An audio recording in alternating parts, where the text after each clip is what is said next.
It's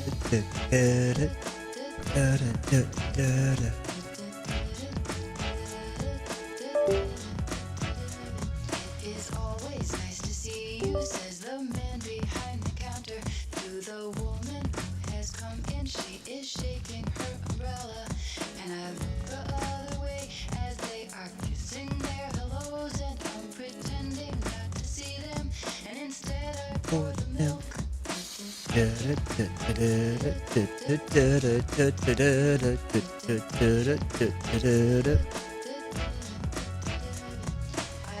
How we doing? Who's out there? I know it's been a minute, guys. We haven't been live much. But we've been rocking a lot of stuff behind the scenes. Oh my gosh, what's coming to FC Alert?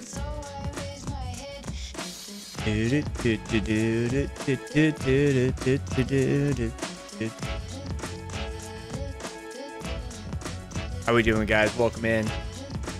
Welcome home. How was the weekend league?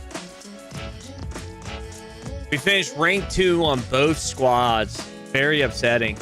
The 150k team and the main squad. It was almost like I couldn't tell the difference between my squads. It was actually kind of crazy. It's actually kind of crazy. It was actually kind of crazy. We're gonna be writing some. I think I'm gonna try to pull up the web app for some trades while we get notifications.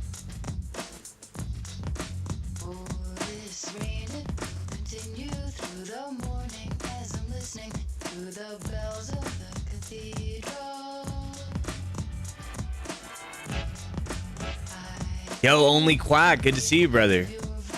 How we doing, man? Couldn't qualify for weekend league this weekend. Oh, bro. I'm sorry, man. Best center back pairing with Vandeven if you can't afford VVD. So you saying 100k? I'd say Saliba and probably Saliba. Get Saliba and Vandeven. What's good, boys? What's up? GC, baby. How you doing? I'm Zomaro. How you doing, brother? Welcome in. Welcome in. Welcome in. Dude, we finished rank 2 on both accounts. Really sad. JJH with that prime coming in right off the bat, man. Thank you so much, brother. Thank you so much, man. The ticks have been popping up my FYP. I really enjoy those videos. Thank you, man. Doing good, man. How about you? We're doing great, brother. Been great. We haven't been live for like 4 or 5 days. It's been probably the longest disappearance of content. I've been doing so much behind the scenes. So much stuff behind the scenes, working, coaching, and building out FC Alert. We've been really grinding as hard as we can on it. Oh, yo, JJ, I appreciate you, man. I really appreciate you. Well, feel free to keep coming back and subbing, you know what I'm saying? Guys, we took this squad to rank 2. This squad here took us to rank 2, guys. So is it possible? It is. Yeah, the content's been dead. I think it's because COD dropped, right? COD kind of came out and kind of killed the community. Like, a lot of the community rolled over because Game Pass, but they'll be back. They'll be back. They always come back. You know what I mean? They'll always come back. That's the thing. So I think nice squad, ICO. Thank you, man. Yo, man, I got 450k. Any tips? Are you trying to make coins or what? Need a coaching? Mr. Jamba, my English is not that good. Living in France, but a big fan of you. Oh, yo, man. Umzo, I coach all over the world. The main thing when coaching is as long as you can understand me, that's what matters. So if you're looking to do a session, I coach people. I've had translators in sessions. You're more than welcome to book, bring a translator, or be able to just communicate that you understand, or you need me to go more in depth, because ultimately it's the fact of you understanding the concepts and then implementing them and letting me know that you need more depth into it. So either way, that can help improve your game. That's what matters in a session. Yeah, trying to trade. Hydro, I would say that right now you're on a Monday. It's kind of, I would be probably flipping gold commons, brother. You're a little bit out of the pack when it comes to trade, because tomorrow is really the sell day for a lot of stuff. So tomorrow, Wednesday, is gonna be a sell point. So you're kind of out of the buy. So you might be able to flip some icons. You might, honestly, if you have $6, man, you should buy the AI, because the AI is gonna drop you tons of different trades all day long. Then you get into trading, have 100K, I would be flipping commons at 100K. Remember when you could have flipped few goals and send to EA? Bring it back. I think you got a great goal clip. Yo, Amrit, thank you, man. Yeah, dude, I was actually on goals of the week back in the day. I was featured on goals of the week in like 2011, like 4 times, something crazy. Like seriously, it was like a long time, man. There's like old names like Nepenthez on that.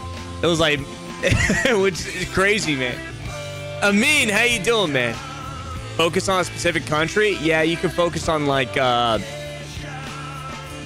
you should focus on like, and thank you for subscribing on YouTube too, man. Only Quack. You can focus on like margin. So usually higher rated stuff is good, or like left backs, French backs, right? Long time no see, been flipping commons fodder every week, waiting for a big investment for my 5 mil. When do you think that would be? Black Friday? It'll probably be in the next 2 weeks, man. Next 2 weeks are good. RTTKs are usually pretty good with big coins as well. Evil Death 92, thank you for the follow. I feel like you followed us before, though. I feel like I just saw your name last week. How you doing? Thoughts on the gameplay? Honestly, guys, I love this game. I figured the game out. I love the game, man. I love the game. People that talk trash on this, there's a couple issues. Yes, there are some issues, but ultimately I'm really enjoying this game. And it's because I figured out how to play in the way I like to play. And you guys know I don't like to break the game. I like to play smart. Right? I like to try to like break them down. Guys, I finished rank 2 with this squad. Not one Travella, not one outside the box finesse shot plus shot, not one weird break, nothing. All open nets, all goals that were tight into tactical scenarios, everything, man. Everything. The goals were just absolutely killer. So like, dude, this goal, this is how we played. Look at this. Look at this movement. Look at this movement. Dude, this is killer.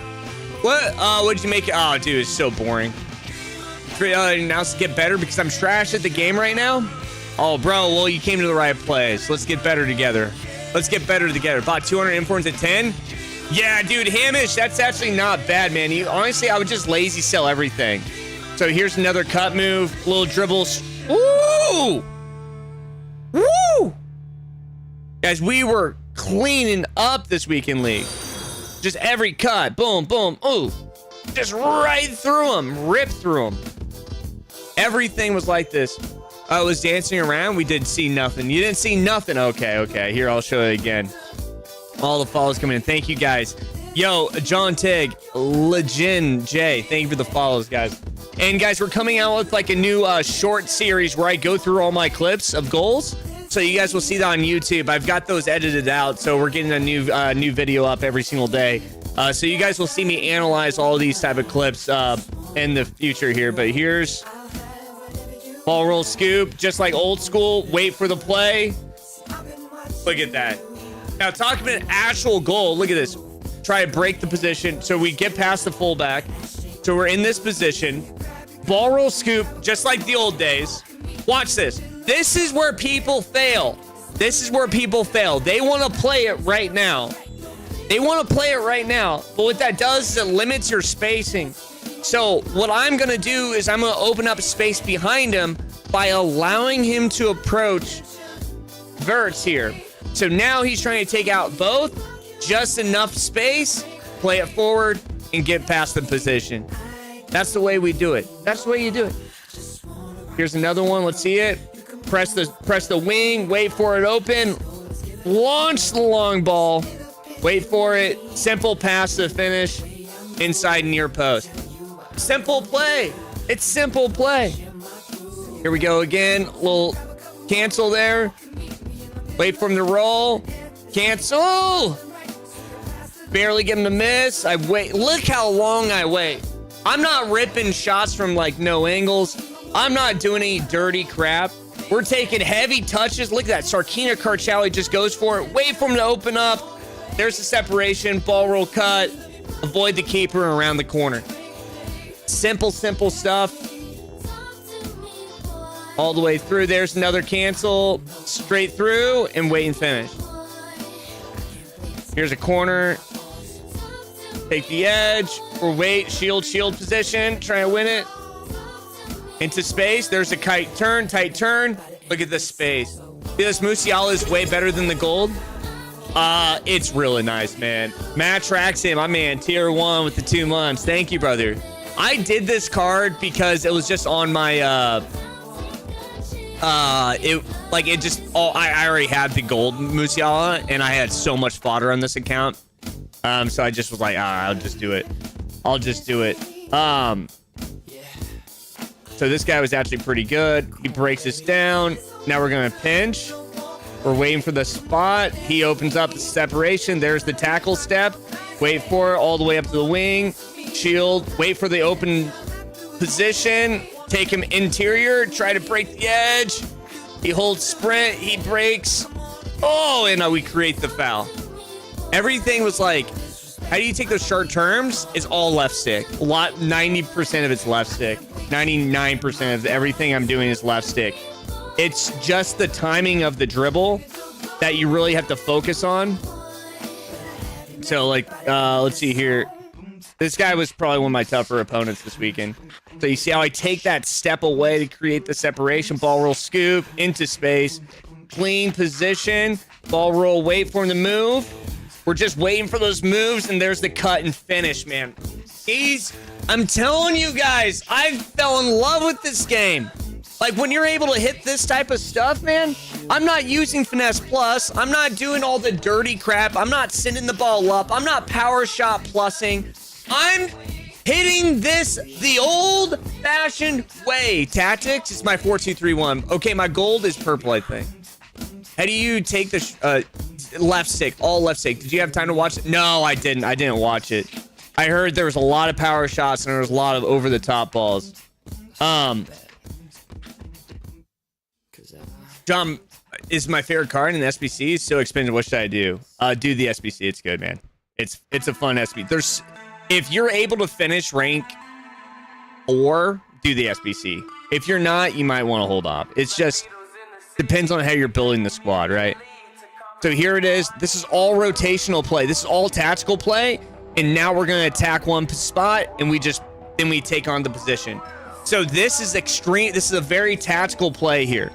So if you can look, I start this play off by trying to do exactly, if you look at where I'm playing right here, the exact same position once I lose the ball. Let me break this down for you. Yo, what should I flip at 50K? Because it isn't working. It should always work, man. Big boys should be working right now. You just got to find the right buys, man. And why do you always only have 50,000 coins? Why don't you just save some coin, brother? Now I'm completing him. He is too crazy. It's a good card, man. I got Musiala, Verts, and Foden. Should I put them? Yes. So let me break this down here, guys. So when you attack in this position, I'm going to try to take 2 players onto one spot to create confusion to give me an advantage or a step. So what I do is I attack VVD with 2 players. Now I'm doing what I call a tactical play. So now I have 1, 2, 3 runs going in. I've got a lot of movement. If you guys aren't scoring goals, it's because you're not applying enough players going forward.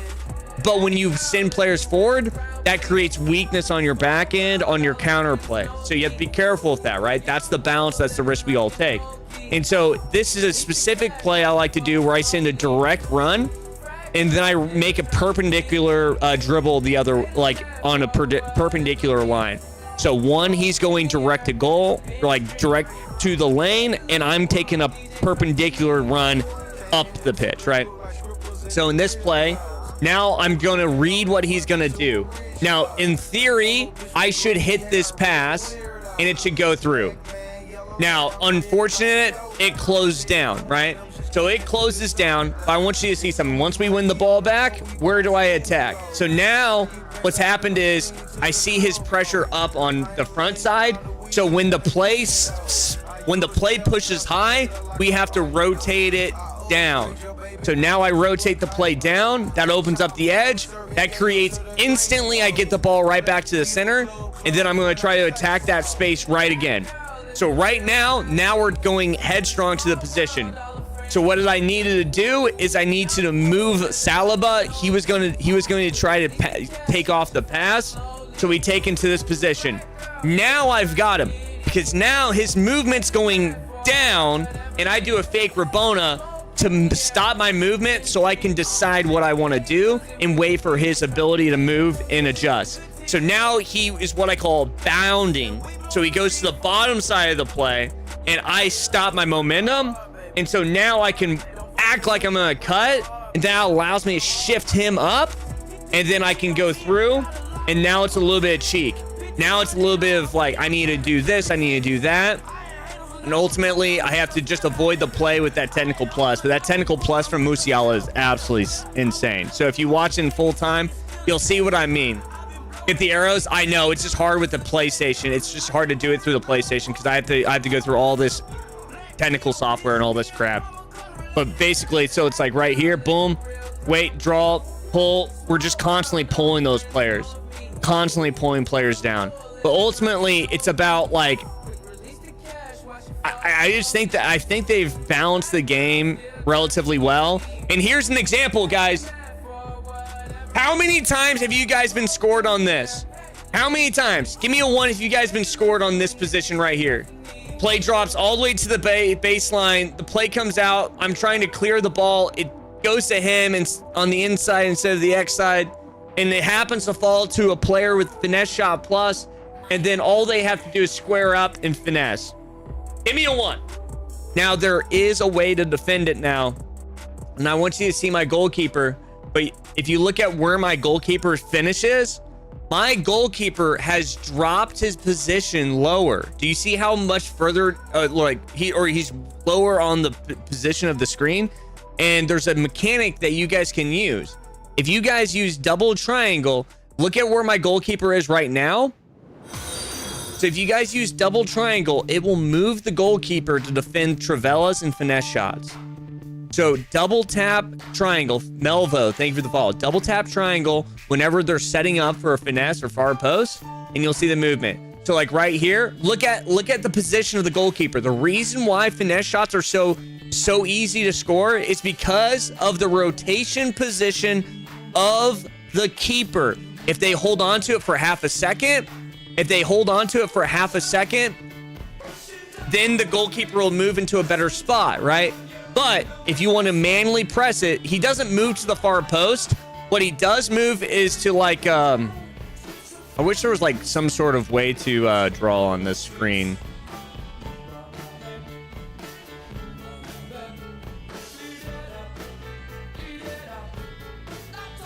Basically, you'll see him move.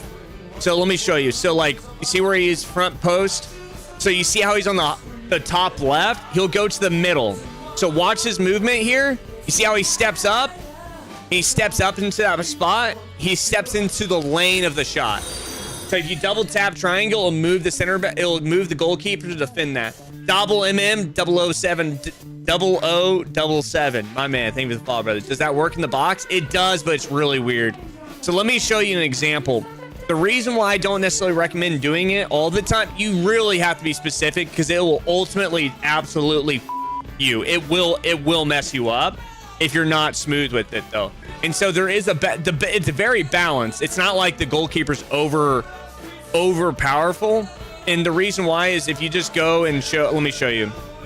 If I go to like just a practice match and I send the ball to him, I want you to see what happens to the goalkeeper. I just want you to see the movement. Okay. Once he can come all,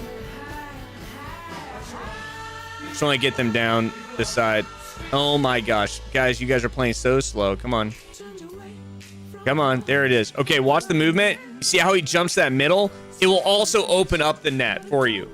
But that's how you can counter the defensive position. So it's really just for finesse and Travellas. He jumps to that spot, and it really helps defending those positions. Does it work all the time? If you can time it, it works very, very effectively. It also pulls the goalkeeper out, so like for corners and stuff. So you can do it with corners, but it's really tough to time on corners. Very, very tough to time. Very, very tough. I will say that.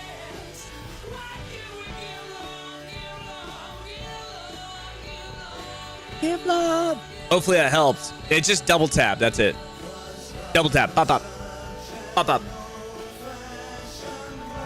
Pop up. You know what I mean? So let us. What's up, G? How you doing? Shy Gilgis Alexander fan. Prathan, we're doing great, man. How you been? Good to see you, brother. I'm running 4231. Do you know any somewhat cheap players with Power Shot Plus I can add? Hamsick. I just realized EA made the... Yeah, dude, honestly, I'm bummed about it. I'm actually bummed about 35 points. Me, personally, I'm bummed about it. I'm bummed. I know the community's going to be happy, but I'm bummed about it. Because me, personally, I'm an absolute grinder. So, like, I will grind this game. I will grind rewards. I will grind rival. I grind rivals. That's what I like to do. I don't care about weekend league. I love rivals. I love playing playing tough competition. I like that. That's who I am. I enjoy that. I don't like champs because I'll play one match and play an absolute terrible player and go and lose my brain, and then the next match I'm playing I'm playing somebody that's at the same skill level as me, and then I get crushed by them because I'm just mentally not in sync with the game. You know what I mean? Versus like just always knowing that I'm going to be playing good competition. Currently finishing about 6-9 on champs. I'm Div 5 rivals. Any general advice on how to get better at the game for that level? Yeah, I mean, I post a lot of coaching content, but ultimately what you're going to be looking to do is focusing on defensive structure and your first touch. If you can activate both of those, a lot of space is going to create. Your speed will improve, but ultimately your first touch. Now they did add Andrew Fayo. Thank you for the follow. They did add. They are updating. I did see a new updates coming for. What is it? First touch. I got you, Bratham. I got you, bro. Oh yeah, Argo. Yeah, Griezmann's good, man. Griezmann's good. If you're just using Grease, but let's see what the AI suggestions are saying today. Oh guys, new updates on the trade tracker for Foot Alert, guys. If you haven't noticed, whenever it makes trades now, so whenever there's new open trades, you can actually follow the trade. So now it will individually alert for that follow. So you guys can add that to the trade.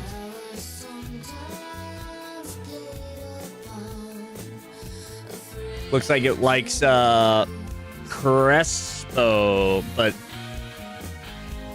here we go. I don't know who this is.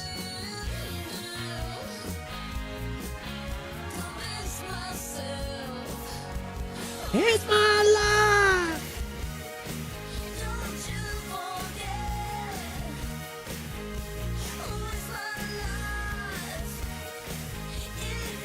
Dude,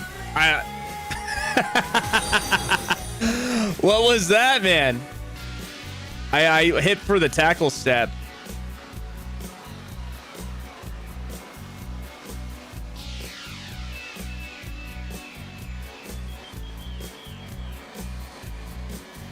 Oh my gosh.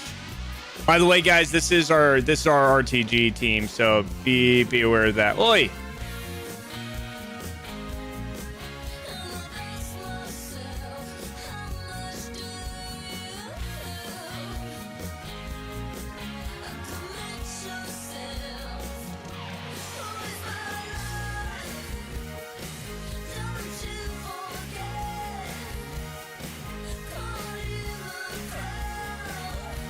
Oi.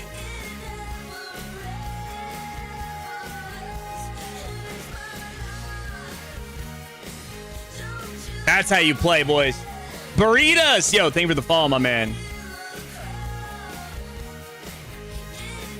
I don't need no Mbappe. I don't need no Mbappe to do that. I don't need no Mbappe. I just need clean gameplay. That's it. That's all I need.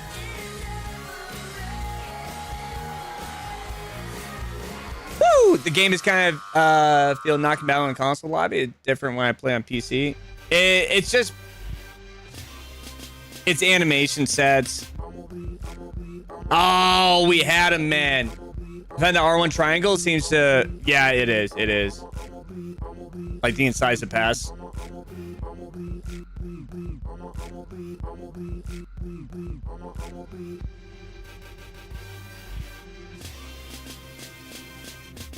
I'ma be on the next level.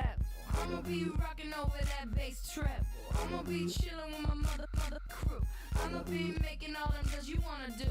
I'ma be up in that main-list flips, doing one-handed flips, and I'ma be sipping, don't trip, cause I'ma be shaking my hips. You gon' be licking your lips. First rank 3 this weekend. Here, 1 second, boys. I'ma be the flyest shit. I'ma be spreading my wings. I'ma be Oi. doing my thing. Okay. I'ma swing it this way. I'ma swing it that way. Yeah, that's on me. I wasn't paying attention. And all they need is a little bit of space. Ah, dude, they come out so far. It's ridiculous, though.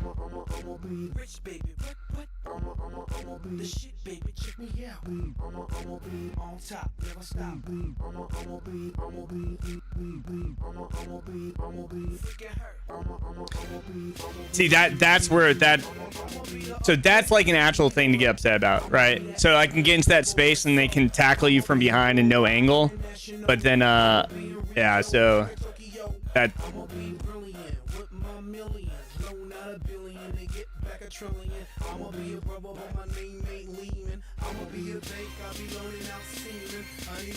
Ah.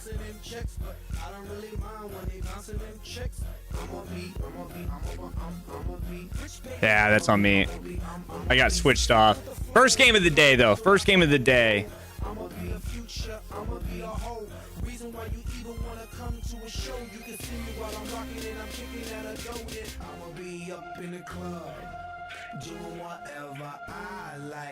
Oh, come on. Make this last forever. Party and we'll chill together. On and on and on and on and on and on. 423 wide went crazy. Yeah, I'm actually thinking of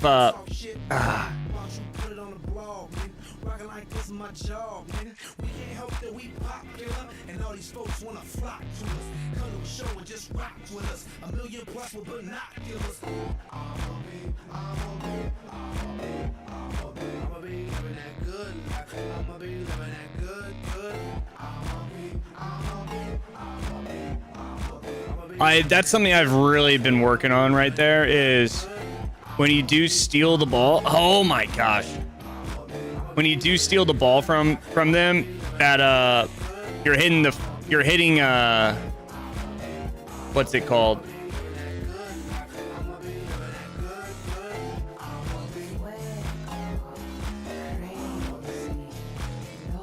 Oh, yo, that was it, man. I just didn't get my shot far enough wide.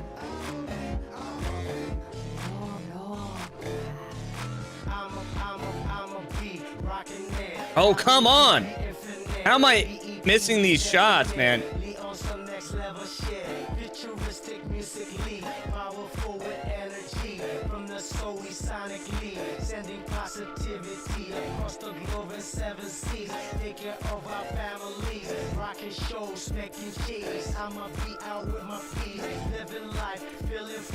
Dude, that's just VVD body type, man.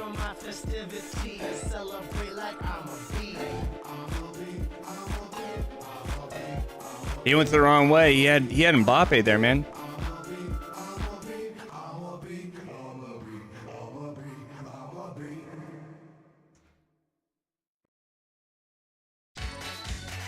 Here we go.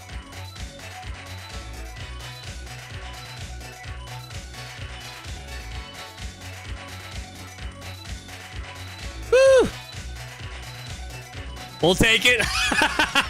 We'll take it. See, new patch notes. It's a doozy. I haven't seen the full notes.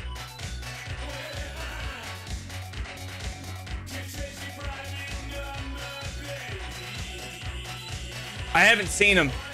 Drop them into the Trini. Can you drop them into the chat? I just got Claudia Pina RTTA pack. Yeah, very dub. Very dub. That's actually not that bad, man. That's not bad. She also has a movement to go up, and she's got a nice movement too. Bidding is so easy to make coins with. It's a grind. Yeah, Jonathan, it is, man. It's a grind, bro. Got my first 11 wins in Weekend League. How hard is it to jump from? It's a massive jump. It's a massive jump. This game is incredible. Dude, I actually do really enjoy this game. I think this game, ever since they given the last update, it's gone really good. It's not so like when it first came out, it was a little bit more broken because of the first touch. But once you understand the stuff that I teach, like you'll actually find it really fun. And so, like I said, man, I'm glad that you're finding the game fun.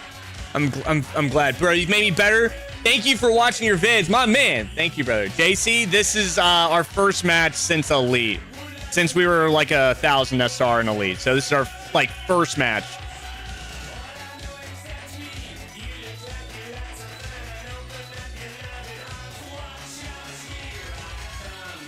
Send me right round, baby, right round, like a record, baby, right round, round, round. If you actually know how to move players, this game is actually fun, but it's hard to use the AI a little bit, right? Oh, come on. So stupid. So stupid. Hey, John, any tips on how to practice? I was in Div 5. I can't win a game in Div 7. Oh my gosh.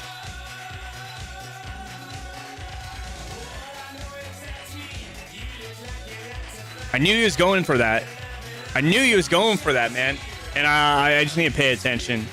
Right round, baby, right round. Look a record, baby. That's how convenient. It bounces from the VBD to Mbappe there. How convenient. Yeah, we're not messing with that.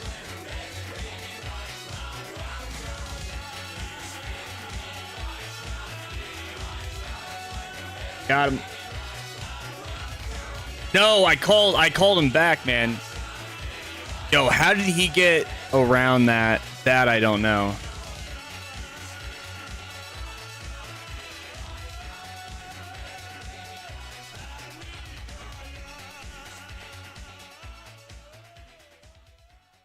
That's how you play.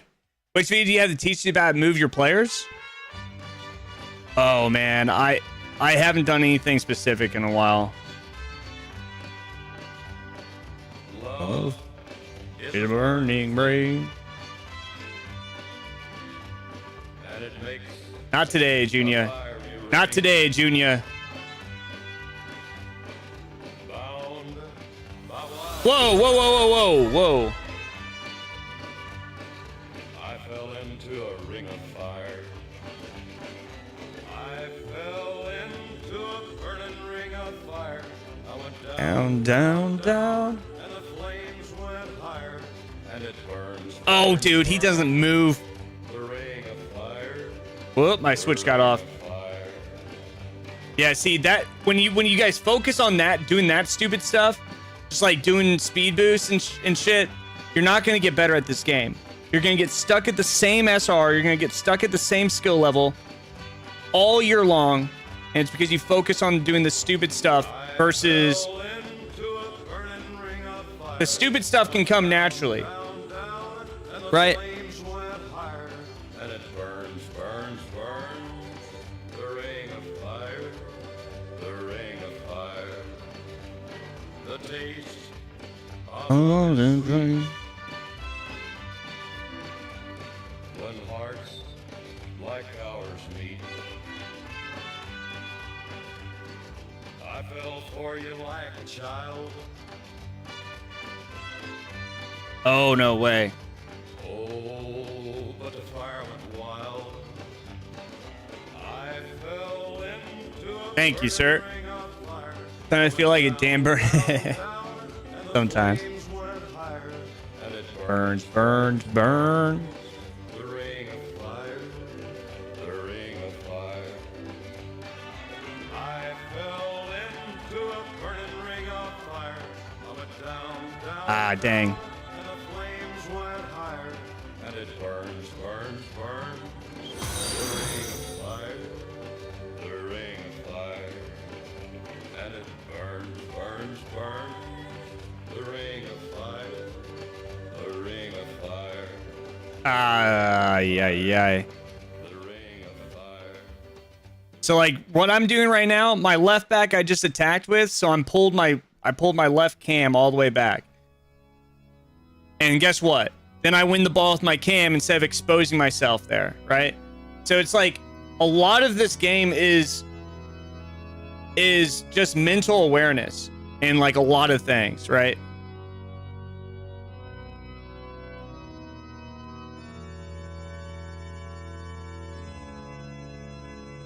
Ah, I was trying to be cheeky there. Nice try, buddy. So he's tried that like 3 times on me. He got it. He got me on it once. Boy.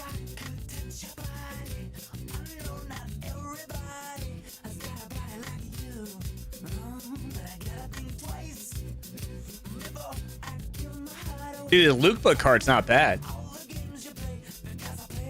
Two John Ghost, my man.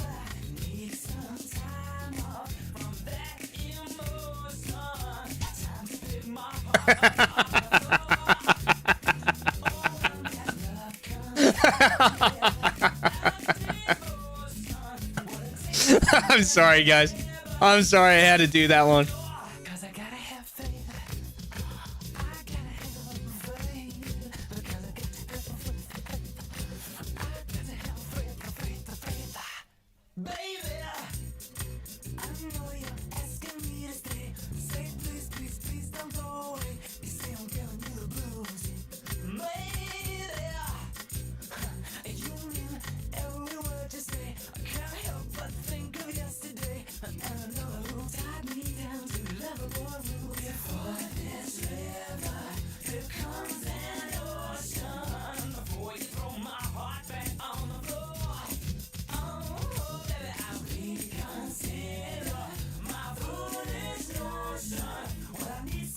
Was that dirty?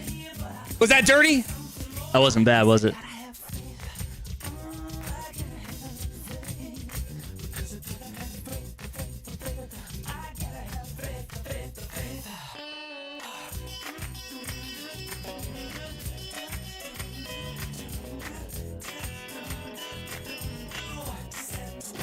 That was pretty good, wasn't it? Chat, Patelis must complete. She has 9. This is our 150k team, guys. She has 9 goals and assists for me in 4 games. Cam 4-2-3-1. She's insane. Patelis is really good, yeah. But +1 is ridiculous for that. Yo, GBT 2080, thank you for the follow. Also, Doc Clever, my man, with the 2-month tier 1. Keep rocking, man. One question for you, really. My keeper has an average mark of 4. 100% shot goal conceded. I don't know what the issue. Who's your goalkeeper? I think it's time to switch it up. Burt Merck settings. Dude, I need to make a settings video. Should I just make a settings video and just link that?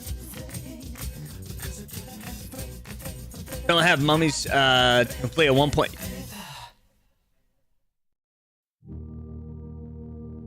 I mean, all it takes is like 2 weeks worth of fodder and you'll be able to get tell us, I feel like. Nah, you good?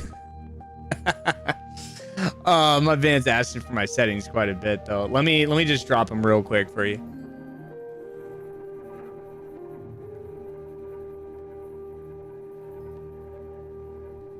I need to switch from tactical over, but oh yeah, it's this reminds me of college, man.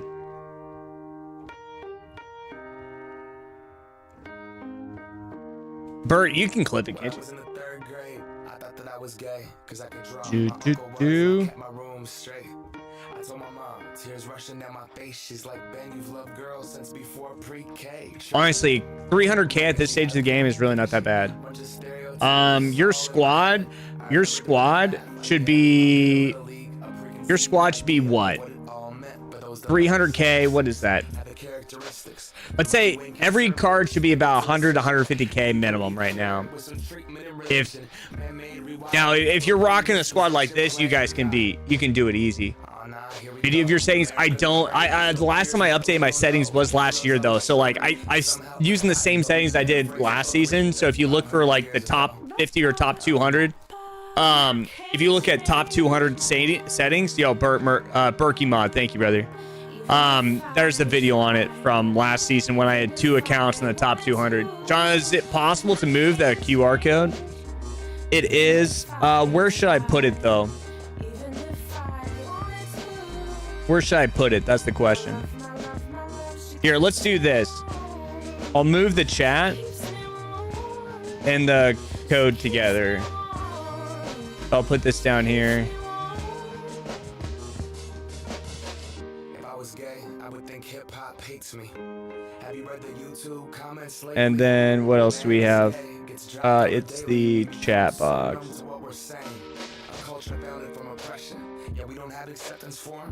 Or wait, where is it coming from? Oh, you know what? It's coming from here.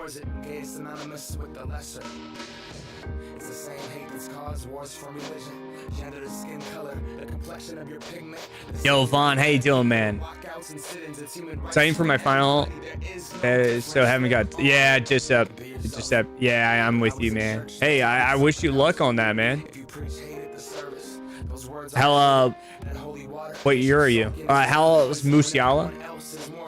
Musiala is very nice, man. But it's hard to see who's up and who's who. But that's not important. No freedom till we're equal. Damn right I support it.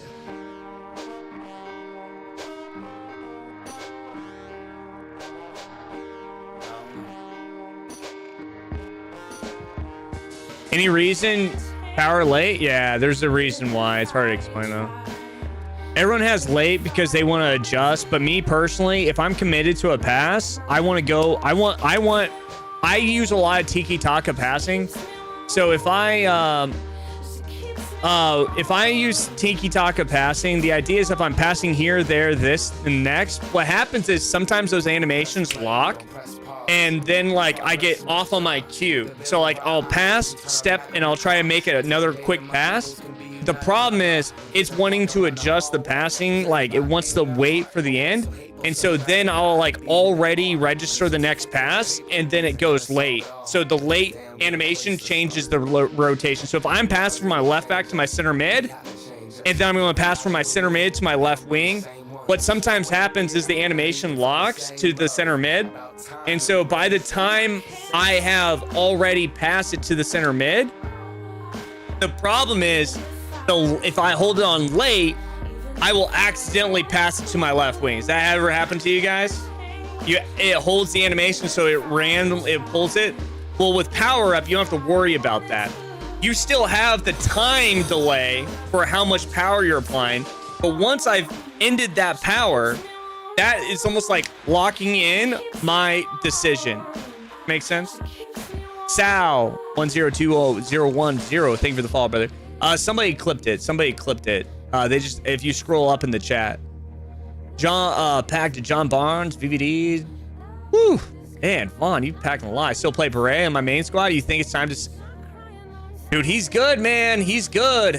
Here's the thing is, makes sense. Thanks, I got you, Menti. Here's the thing, man. This is an 80. So here's the thing. This was a cheap team, and I did the SBCs, no coin, whatever. I didn't spend a coin on all these SBCs. Not a dime, not a single coin.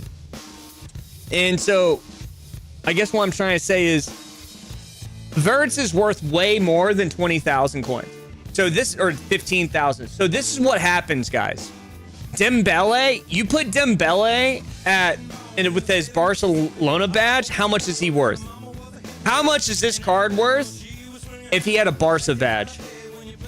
How much? What do you guys think? 50K. He's like, he's not even 50K now. He's like 20K, right? 30K. Like dude, he's worth a lot of coin, right? Way more than Rodrigo. Whatever Rodrigo is times 2, times 3 maybe, right? He's 40K. So whatever Rodrigo was, like when he dropped, dude, he would probably be worth like 350, 400K when Rodrigo is like 150K. You know what I'm trying to say? So to me, the only hard part about Dembele is fitting him into squads. So when I look for value cards, I look for cards that have a lot of value, but they're not so like in demand. And what I mean by that is Verts and Incisive Pass Plus, insane. This card is insane. This is like one of my favorite cards to play with. He's got, look how many assists he has. Bro, when do you expect Black Friday? It's going to be like, I would say be liquid before every Thursday going forward. But here's the concept. The value of like a Martinez card is way higher than his price. There's cards that the price and the value can make sense, like Mbappe, and then the price of like a Marquinhos or Sarkina Karchawi don't correspond. You know what I mean? That's how I see it. So like when you're buying players, you want to look for body type, you want to look for composure, you want to look for reactions, you want to look for the stuff that actually matters. Like Berea, bro, look at Berea's card. 90 reactions, 93 stamina. He's got everything. Anticipate, intercept, ping pass, relentless plus, and press. He's perfect. He's perfect. 20K. And he's got a holding plus, so you can still hold him down. He's like ideal. He just doesn't have 4-star skill, right? So he's like perfect without 4-star skills. You know what I'm saying? I've been saying on the hold KDBs, Rodriguez didn't miss a sell window, or you could probably sell in the next 24, 48 hours if they're up. If I can see them again, I enjoyed them. Bert, does anybody have the clip? I mean, they're in the video file, the clips. It's probably the most recent clip. Mr. Tex, thank you for the follow. So, like, this Alex Garcia card, like, dude, this card's insane. Insane.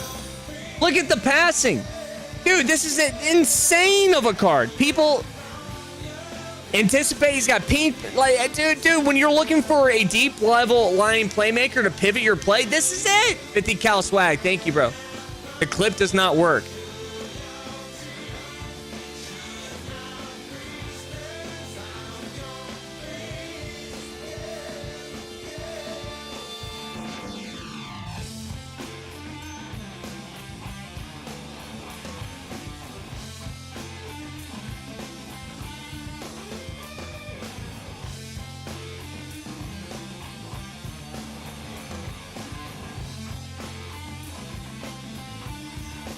All right.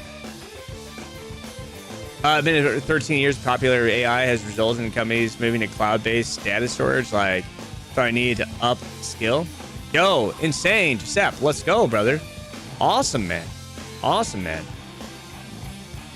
That's awesome, man. Crazy how he was day one. Oh, dude, he's still really good. The press proven plus on a pivot player is like, it's invaluable. It's so valuable. So like when you guys are building your teams, I want you to think, how do I like to play? And like, where is it valuable versus just like seeing a really good card, right? So like people see pace and they think this card's going to be a banging card, right? That's not always the case, right? Like Martinez, to me, gets the job done. He's not perfect, but he's a clinical finisher in the box. 99 finishing. Oh, you can't get better than that. You know what I mean? So like, if I'm gonna upgrade him, I have to spend like $500,000 to find a card that matches his value to my squad. So it's either 20K or $500,000. So I'd rather you guys focus on like very specific details.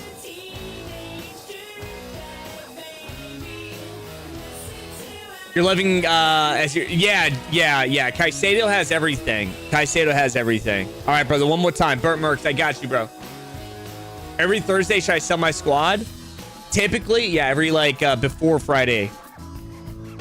When should I build a team?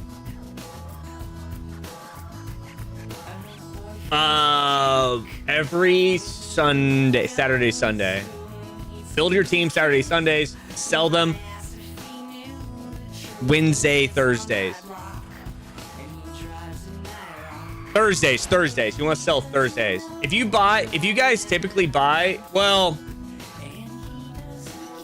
if you guys buy your, okay, so let me show you what happens to the market with like cards, okay?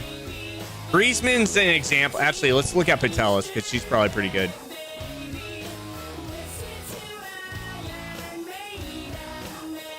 Okay, so this is what happens. Wednesday, so like on Tuesday, they're high, so you sell Tuesday, right? But then Wednesday, they're really low, and then Thursday, they go right back up.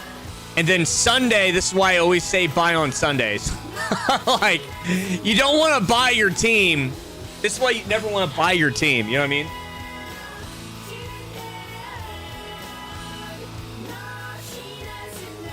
Dude, my wife just dropped off some steak and chicken in a bowl. Look at this. Look at this.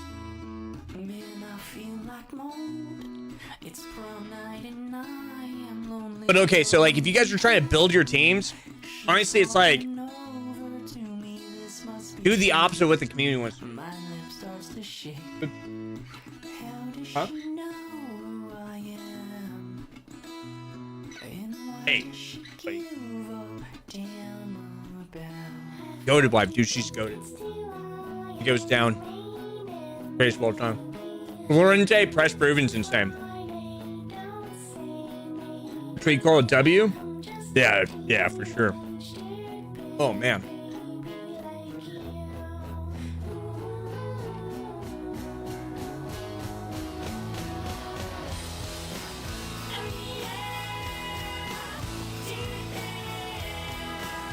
Let me see here. I will have a session today, guys. Can you go check your settings? Guys, we just did. We just did. Here, I'll scroll down one last time. I can't just keep showing my settings though.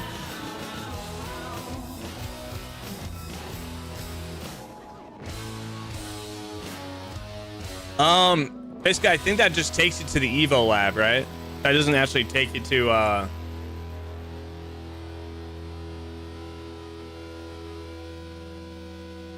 Oh wait, this has advanced defending on. Maybe I was trying to learn it here. My other one's tactical, so I don't even have a match. That makes sense, right? Have you used Cantona? No, but I have a friend that uses them, and he says he's like his favorite player in his team. His team's worth like 25 mil.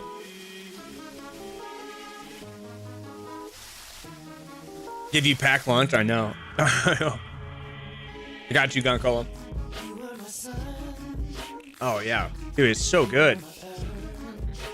It has so much flavor.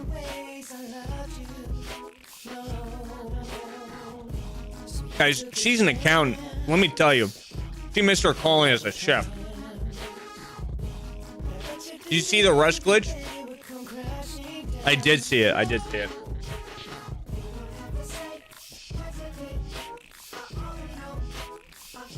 Why don't I use semi for ground pass? I like to direct where it's going. If you guys use assisted, you almost get pissed off all the time. So when you use semi, you kind of know what you're doing. What are my new tactics? I haven't changed anything.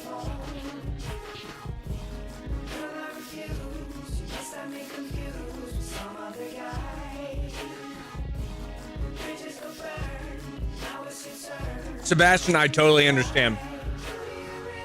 So here's my thing, guys, about spending coins. Yo, 50 cal swag. Thank you for the follow earlier. I think I missed you there. So here's my thing. It is a game. Yeah, tags. I agree. I use it in FC24 too, though. So the passing transition from FC24 to FC25 for me, not a big difference. Seriously, not a big difference for me. The difference was the first touch. If that makes sense. The first touch was the difference for me.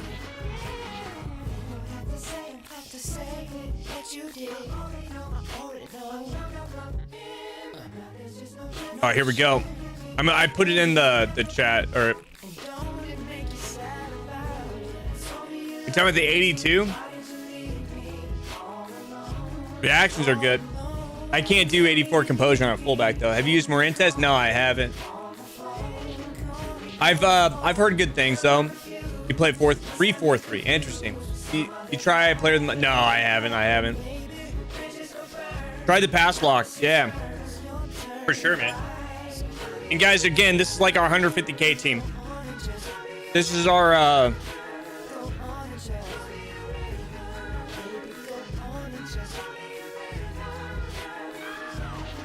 oh my god. That's on me though.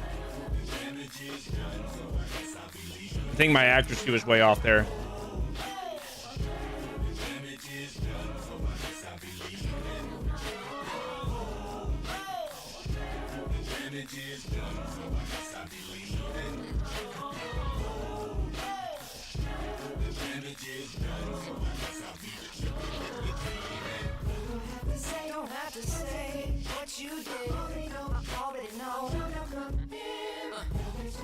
Man.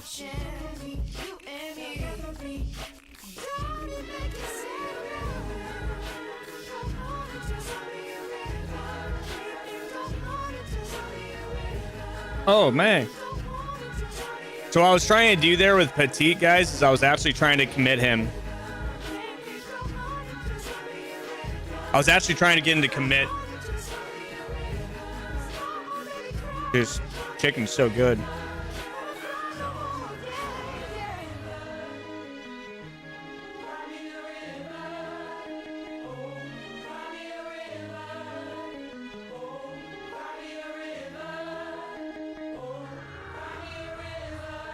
So this team is really spaced out, but they're going to get drilled on the counter.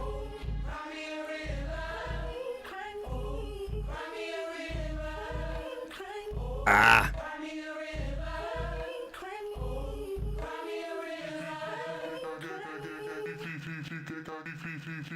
Oh, come on.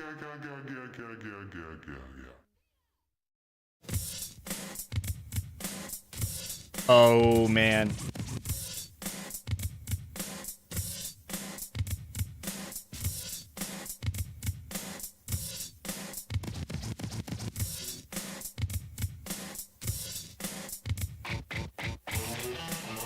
See, that's gross. That's not good gameplay. It's broken gameplay.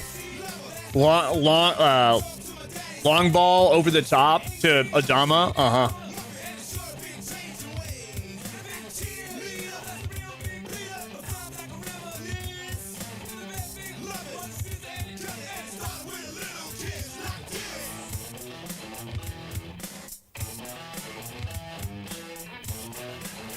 Where are you going, Dembele?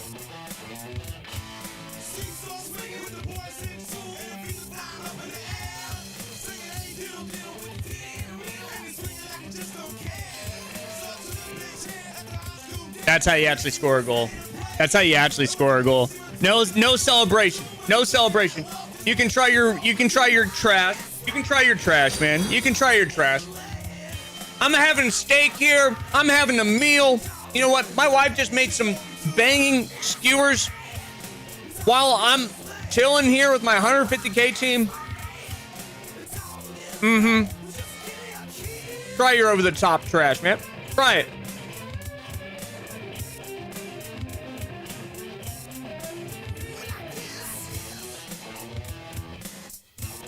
Oh, where's he going? Over the top!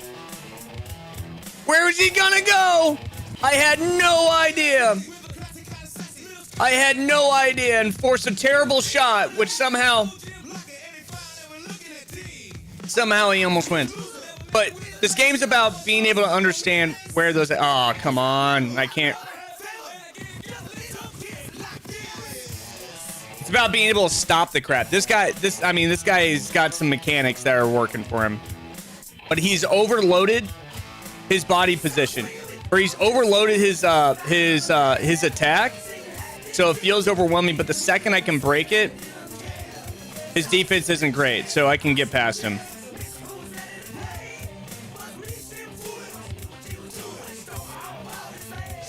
So the second I can get here, that's all I need. Because that's all I need. That's it. I should be able to get to that space, though.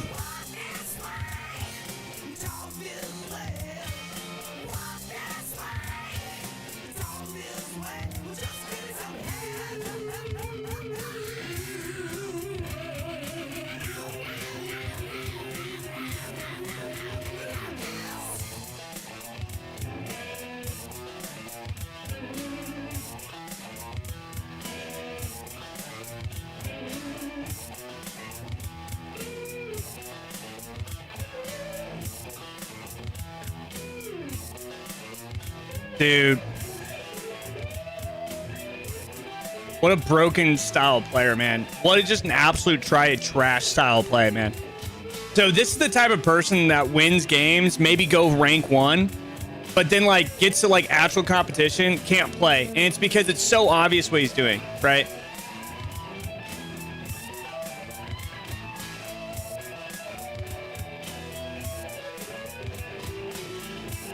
Like, so obvious, right? Ah, dude.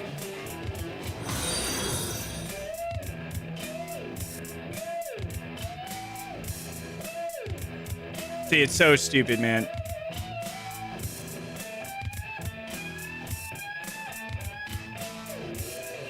How are the investments going? We sold out of our stuff, so we...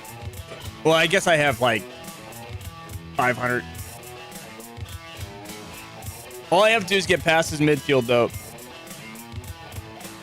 And this is... Oh, dude. There we go. Dude, it wouldn't let me dribble out.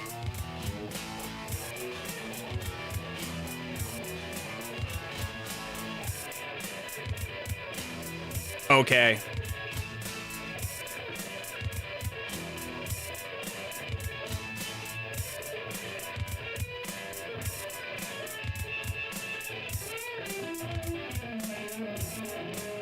So obvious what he's doing, man. Oh, over the top. Over the top. Oh, trying to finesse. Oh, speed boost. Do something different. Have a brain. You use 91 depth? I do, man. He's crushed me in possession. It feels way more possessive based on his side, though. Does the same thing every time. Thank you for the follow, Connor, Molson, and Sir Hamlet. Thank you, guys. I'm trying to eat some food, remember? Anyway, any recognition the best way to learn from the videos? Focus on one tip at a time, and then go back to those videos. Focus on one tip, and try to implement that one single tip. So I understand those videos have a lot, but...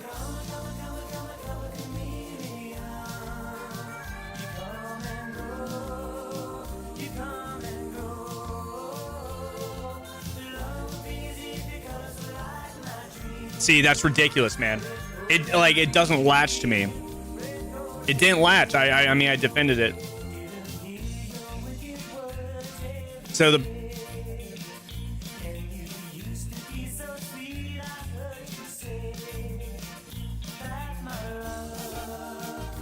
like if I have Turum, or like Hullet or Vieira, there's no chance, right?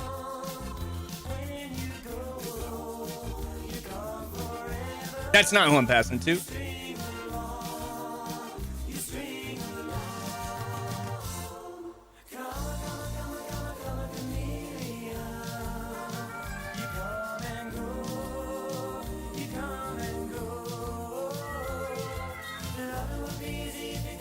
Oh, I got sweat. Oh, dude, my animation got cued. I was doing a fake shot there. Like, it's so obvious what he's doing, man.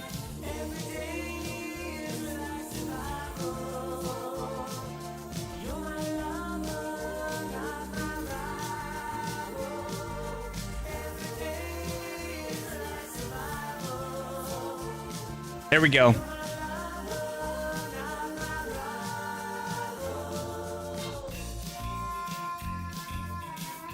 Oh, where's he gonna go? Over the top. Oh, where's he gonna go? Over the top. Oh, where's he gonna go? All the way down the wing. Dude, like, holy crap, man.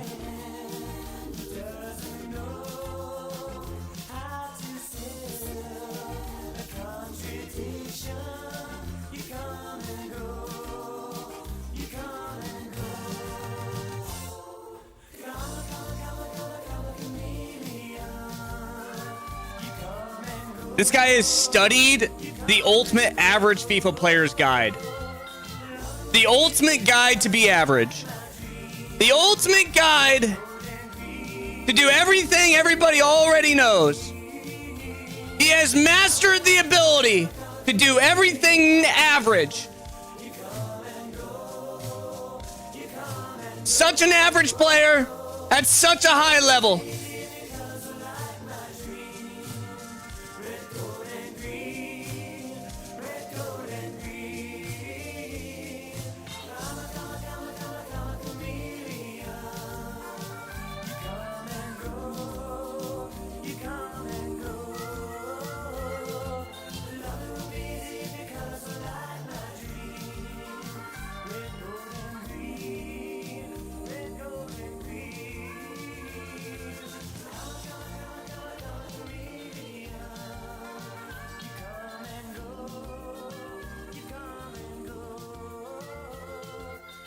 Oh, and that's just pure luck.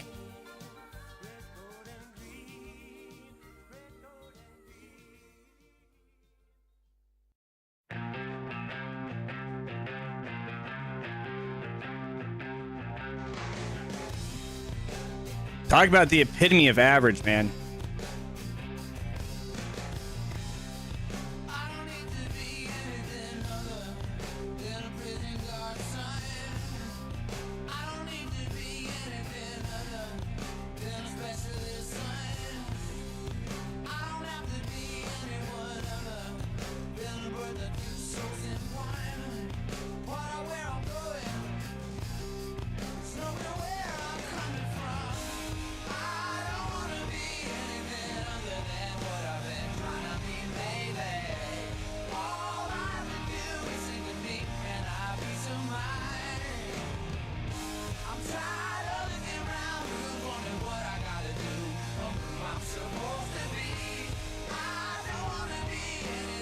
Not today, buddy.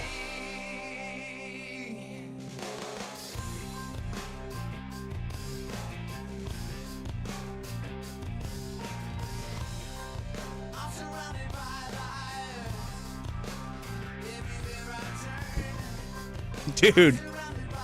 Camera settings? Just normal co-op. Nothing crazy.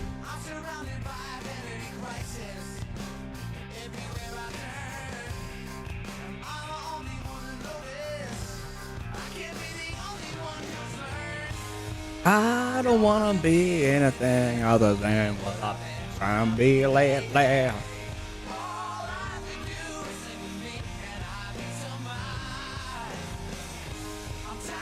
Is it better than telebroadcast? It's different, man. Telebroadcast gives you angles that you can dribble with. Co-op gives you better defensive positioning awareness. Dude, I don't even think I have a different tactic for this team. Do I? No, I do. Okay, that's good.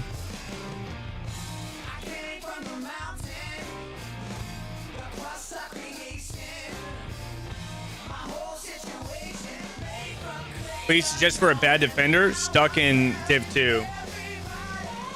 If you're in Div 2, you're not a bad defender, probably. Now, crosshair defense and recognizing what they're trying to do. This guy's so obvious to read.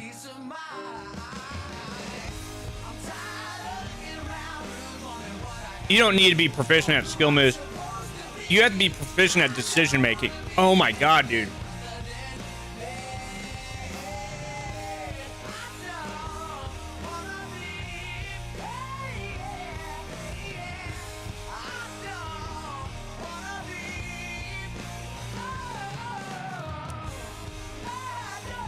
Gabby, you're an idiot.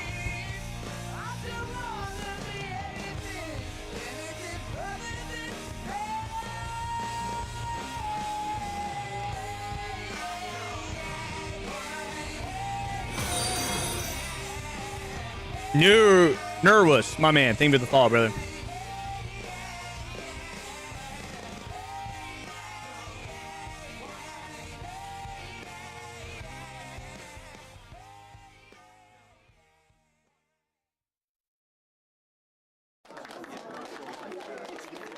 Ladies and gentlemen, this is Mambo number 5. Dude.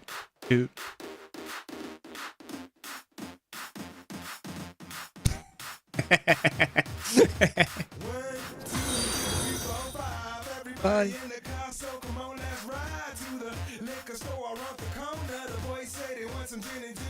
That's a good pass.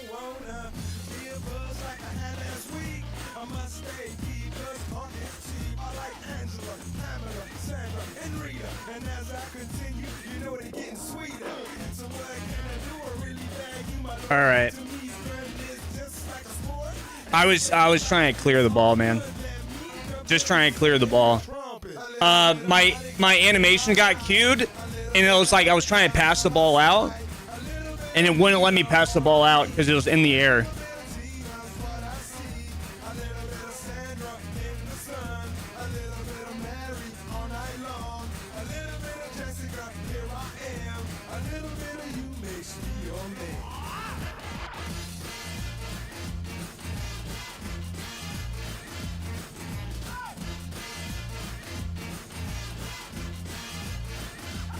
Trash, man. Trash. That was terrible, dude. Dude, and see, that's whatever, man. See, those are the games I'll lose in weekend league. Oh, and it'll go to pens or something weird, and then, or they score it at a weird time, like right before the game ends, and you're tied or whatever. Oh my god, dude, what a boring player to play, man. What an absolute bore fest, man. Talk about somebody that just went the same thing over and over and over, man. It's just... The problem is, the game rewards that crap. That's the problem. Narbsy, guys, thank you for the follow. We're just grinding on our second account. How you doing, brother? How's your weekend? Guys, we finished rank 2 on both accounts. Kind of upsetting. Biscuit, you're talking about this card, right? Yeah, I don't like this. I don't like this as a fullback.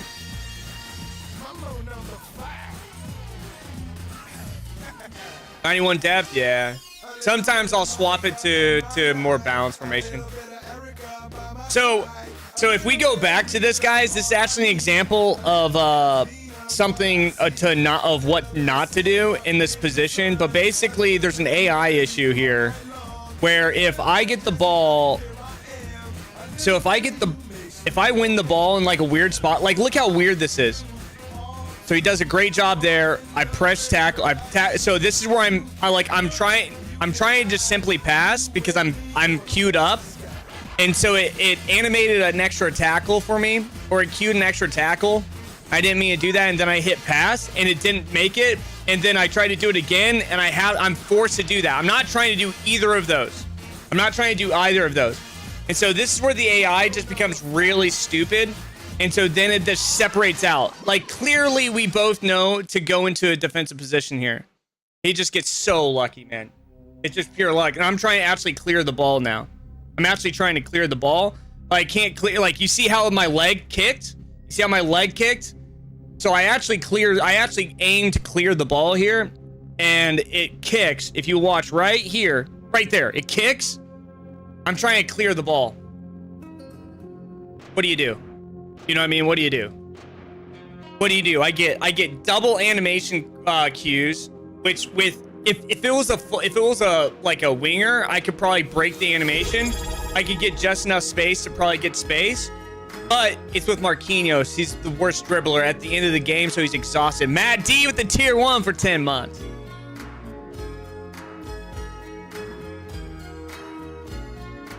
What formation is 4-2-3-1? But this is what's upsetting right here. I think we all know I didn't miss that shot. You know what I mean? So it's like, gosh, that's where I get frustrated, right? That's where I can get frustrated. R9, but that's also why at the end of the game, at the end of the year, when everybody's at 99 rated squads, my skill level exponentially increases, and it's because in those scenarios, it's a win, right? In that tactical position, I don't even get those positions. Trying to see the difference is someone who's tried. Been okay on my side. Div 2, 10 and 5. What? 4-2-3-1's my favorite. R9 or Ham? Me a Ham. Me a Ham for me. Div 2 went 4 and 11. Got 9 the week prior. Dude, it sounds like you're just playing at the wrong time, man. If you're getting 4 and 11, there's something that in your lifestyle that's like, maybe you just got like blacked out the night before and then tried to play next day, and then you went 4 and 11, and you're like, damn, why did I go 4 and 11? You know what I mean? But I mean, or you rage through matches. I do not recommend quitting matches. I recommend playing or if you do quit a match, turn it off and go do something for a couple hours. Went 12 and 3 first 3 weeks, but got 9 this week. Interesting. You guys find it was harder this weekend? You got 12 with the weirdest shit? I mean, we finished rank 2 with both accounts. And I felt like, I feel like I understand the game now. Let's Div 4, but 2 and 3 in qualities. That's, yeah. I don't know.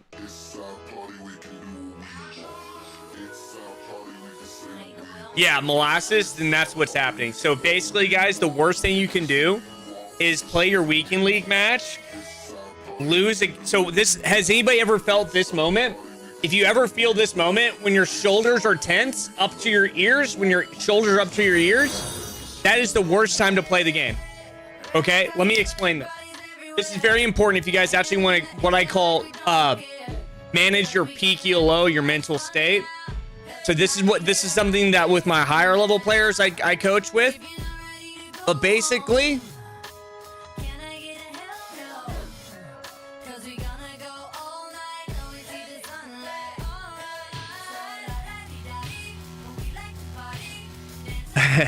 Talik, you okay, buddy? You crying? You crying, Talik?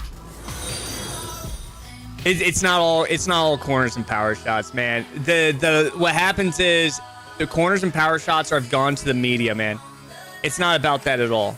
It's really not about that at all. I got ranked 2 with this squad, doing some of the cleanest goals you'll ever see off of just pure natural gameplay. I mean, I don't mean to be rude. I'm just messing with you because I'm a creator. I got rank 3, matched a hacker last game for rank 2, was fuming. Dude, PC play, man. Give 3 critical gameplay advice for me. Okay, mentally, before I get into the gameplay. So if you're trying to match your peak ELO, this is the concept. If you play a match and you lose a match, your shoulders are up to your ears. If that ever happens to you, that's the worst time to play the match. Worst. What happens is you'll go into a match, you'll have some sort of mental state going into a match, okay? And then what happens, you'll win like 4 games in a row, you'll be cruising, you feel good, you feel breezy, you feel easy, right? Sometimes if you've noticed, if you don't care about the match, you end up playing better. Sometimes that happens. If you don't care about the game, you end up playing better. And the reason is all the anxiety's gone. What happens is your body tenses, you get anxiety, you get adrenaline, you get chemicals in your bloodstream that make your hands a little shaky. When you're sweating and all that, that is a natural body chemistry in your head that's also affecting your actual decision making. While you hold on to the ball for 2 seconds longer, or if you make it right away, or if you're shooting to the right because the goalkeeper moves to the left, or if you just shoot because you're not thinking about the goalkeeper. Those little details at the ultimate, if you're trying, like, ultimate level, those are the things that you really care about. You just care about being consistent with your peak ELO. So if this happens, the natural psychological study on the natural, not study, but the natural psych thought value to this is when your shoulders go up to your ears and you're shaking, that's going to affect everything. That affects everything. That affects everything, okay? So if that's happening to your ears, if you go into the next match, it's almost like you're going in to the next match with the decision making against the end of a match, that a really tough match. So your opponent, it might be their first match, or it's like you're matching me and I'm chilling, right? I'm just playing and you're all freaking out. And that's why you may get, then you go into a rage mode, and then you go back into another match and another match and another match. You just don't break that mental state. You have to just stay cool, stay calm. That's why if you watch like Anders gets scored on, he'll like bitch, and his coach is like, yo, chill, bro. It's okay. All right. It's all right. And then he'll go and then lock in, right? That's when you see him do that, because he has emotion in the game. He complains about the thing and then he moves on. You have to move on. So just my best tip for matching your peak ELO is consistently just understand when you have that moment, when you have your shaky hands, just stop playing. Stop playing.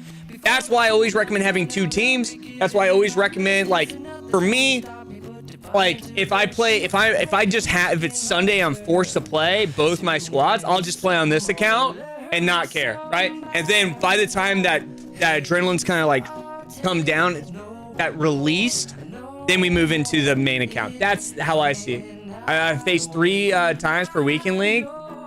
Opponents that do power shots from 40 with valid. Yeah, I know, but you just have to defend it. Talak, sorry, man, I wasn't trying to be rude. You just have to defend it. You have to know how to defend it, and that's what matters. So really, to be successful in the game is about being able to defend the trash, right? Because, like, if you saw in that last match that we just played, that guy got lucky at the end. Very lucky, right? But here's the thing. I defended every single thing he threw at me. I defended every sprint boost. I defended every power shot. Defended every lob pass. Every single through pass. Every single thing he threw at me, I defended it. And it's because it's so obvious what they're going to do.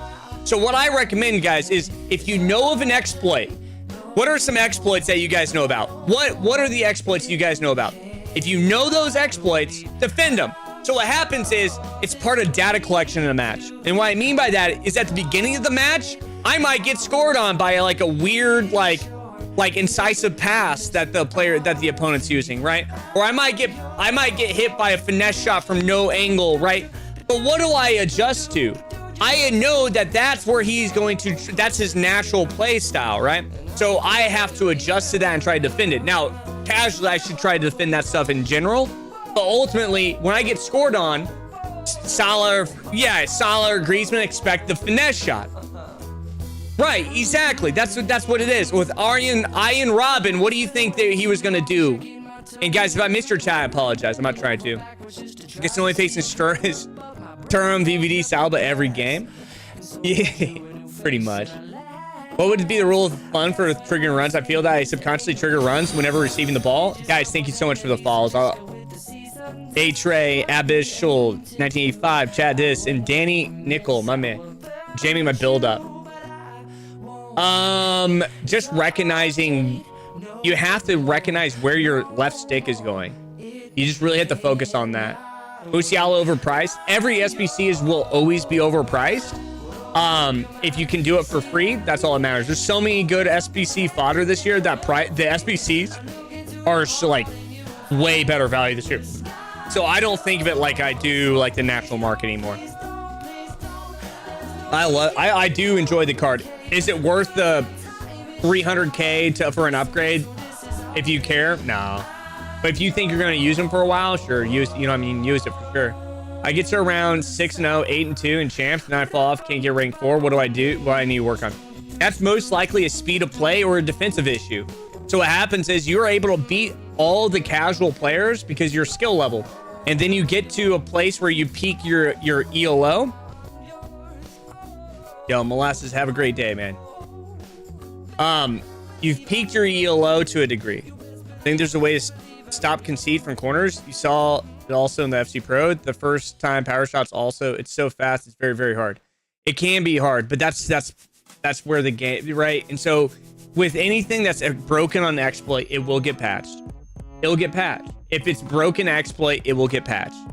So it's like, if you think of it in the long term of the year, but every single time there's an update, what happens, guys? After every single update, what happens? Here's the thing, guys. I will be able to go rank 1 all year long, compete to rank 1. There will be this exploit, that exploit, this exploit, that exploit. But ultimately, it's just being aware of when they're coming. 99.9% of players can't play at the FC Pro level to compete like that. The guy I just played is probably a 1000 SR player. Okay, the guy I just played. I read everything he did, guys, and I'm slow. I am a slow game. I'm faster than probably the average player. But when it comes to the pro scene, guys, when it comes to guys at the same skill level as 1000 plus SR, I'm slow compared to these guys, man. They move so much faster than me. I'm also 30, though. You know what I mean? These kids are like 19, 20, 22. Dude, they're like, their whole life is dependent upon if they win the champs match. You know what I mean? Like, I don't care. I really need a help. Last year I was elite and get rank 5 in champs, but this year I'm div 3 and max 8. That's about the same. Michael Joe, that's about the same SR right now. Where the game's at, that's about the same level. So don't compare yourself to like the end of last year. If you just got into elite at the end of the year, it's like 500,000 to 1 million people that were in elite at the end of the year. And so the game really opens up. The game really opens, like, it opens up once you guys can get rank 3, the game opens up. That's how I like to think. They don't patch first time lob through ball. It's the best way to beat the 91. Yo, Ryo Project, thank you. Oh, I need to hit the stretch, don't I? So this is my thing. I think that there should be a pressure depth for both sides of the pitch. I, as an attacker, as a defender, well, it kind of does play that way. I don't want to press my line once it gets past halfway. So if you watch, honestly, if you guys watch Italy from the 2022 Euro or 20, which year that Italy won the Euros? In classic Liverpool. A lot of the way I play is in the idea of how like Jurgen Klopp's like peak Liverpool team played. That's how I really like to play. I like to play with a pivot striker like Roberto Firmino. I like to play with incisive players and Mane and like Salah coming up the pitch. I like to play with the VVD that's going to swing the ball forward. I love that way to play. If I get banned if I buy coins, there's a really good chance that you will, yes, especially if you buy coins and play FC Pro Open. Here's the thing, it's not even worth playing FC Pro Open. If you go and you buy coins and play FC Pro Open and you get in, dude, they go through they'll scan through your account and you'll get banned instantly. I'm in Div 3, 43. Can't get more than 5 wins on weekend. Gameplay is so heavy. It's just 0 money on. Try if 5 wins is your max and it's heavy gameplay, I want you to test the game, because the gameplay, I want you to test and see if it's internet or if it's like your actual ability. And so there's 2 things I want you to do. I want you to play offline and see if it's still if it's still heavy. Like play like just like a normal seasons match. Why do all the coins, all the streamers have advertised as kind of coin selling sites then? So FC Alert is not a coin selling site. FC Alert is an AI that tells you what to buy and when to sell. And so you guys can follow it. You guys scan that QR code. You guys will have basically the price of McDonald's meal. You guys can have an AI in your pocket telling you what to buy all day long, when to sell, and it'll constantly keep you up to date on everything. It's the greatest thing ever. And I'm a co-founder. I, as a trader and another top trader, built this as a passion project. And so now we have AI that will give you alerts. But with places like U7 Buy,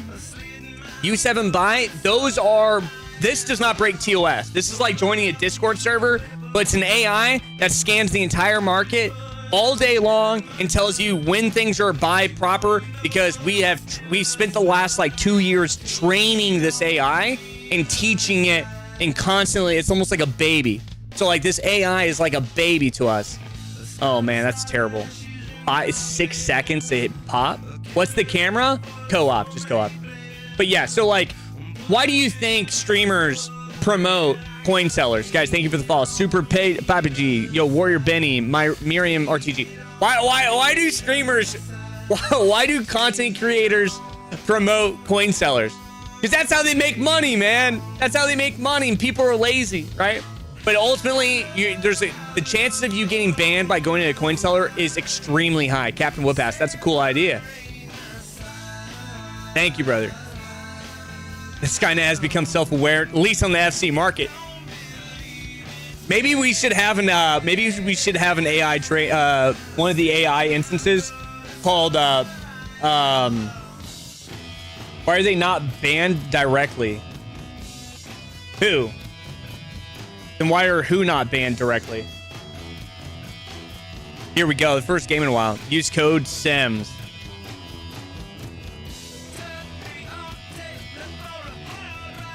Fun fact, I've never had a coin seller. I've been in negotiations with tons of them. But the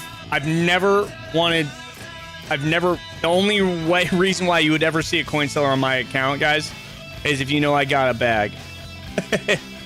That's it. There's no way I wouldn't do that.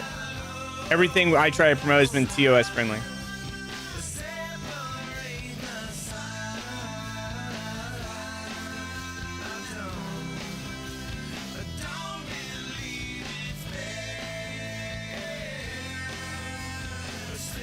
Yep, knew it was coming. I was ready for it. So that's an example of me testing the player. So I was testing to see, and it was, I guess, what I didn't see if it was on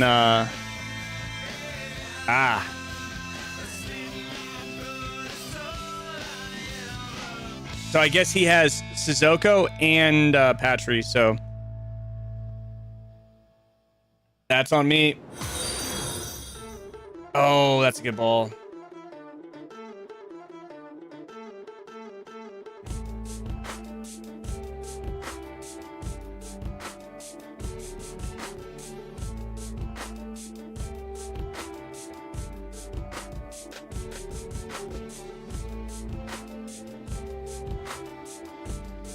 Oh, come on. Oh, I missed it. That's where the skill's involved right there, is that tackle step.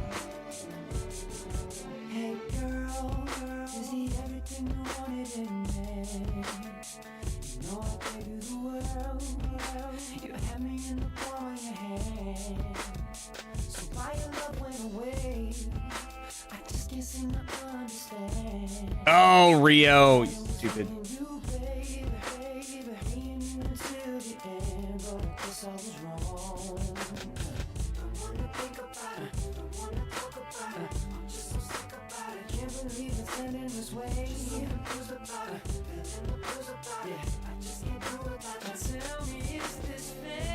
Dang it. All right. I need to be a little bit more cheeky now. He's off. Just enough pressure there. Just enough pressure. Are you going to play the ladder? Oh, dude, I forgot. It's tomorrow, isn't it? Yeah, I need to register.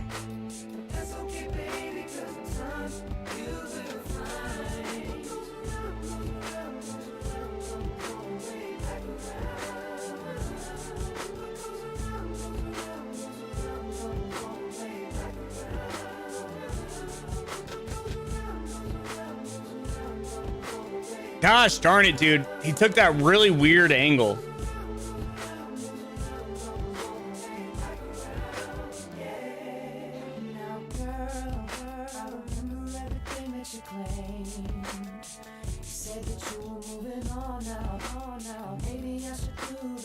Gosh darn it, that's on me. Yo, what? Thank you. I think I was offside there.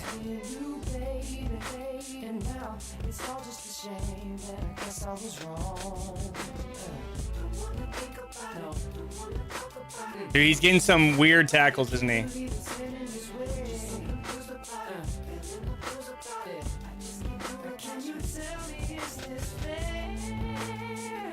That's on me, right? That's on me. There we go. We'll take it. He gave it to us. Make America. Here, 1 second. America. Here, around and around.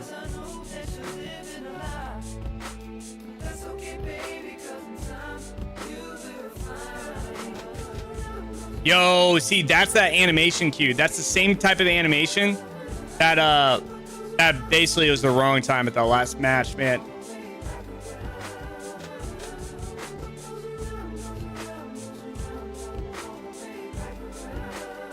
Dude, this Luke Bug card is insane, man.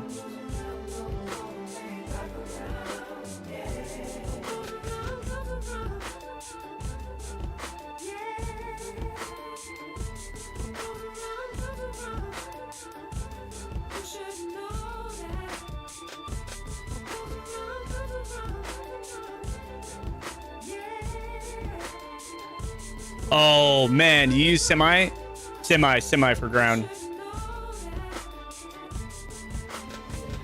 Just like my AR-15s, you know what I'm saying?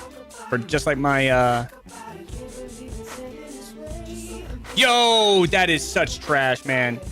He's behind that play 100%.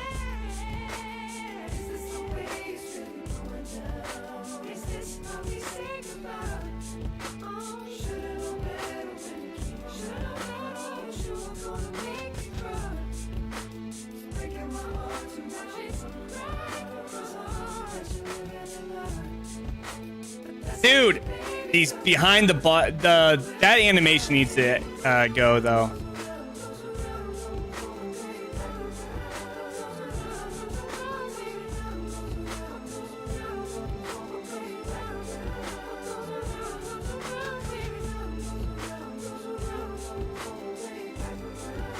Dude, that animation needs to go, man.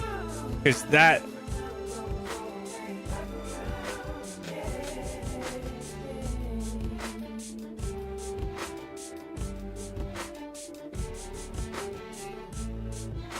That's how you actually play this game. That's how you actually play this game. That's how you do it. That's the real way to play this game, boys. That's not broken stuff. That wasn't broken. If anything, it was broken on his end. We play the wing. We play a perfect cross in with the double square, low ball. Boom, baby. Liquid football. That's it, my man. And then I had to open and turn and rotate the shot to the far side. Dude, why does everybody keep on asking me about my settings, man?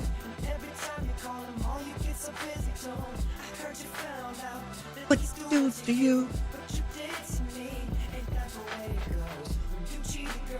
My big girl.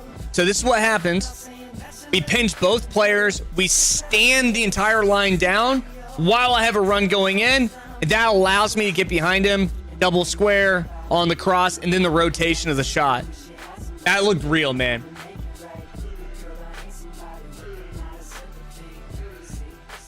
B-Scene, I get you, man. I get you, bro. I get you.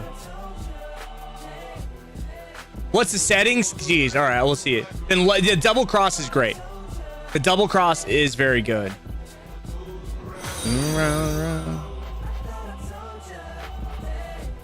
Or go through it again. Told ya. Hell. Awesomely 86. Thank you, brother.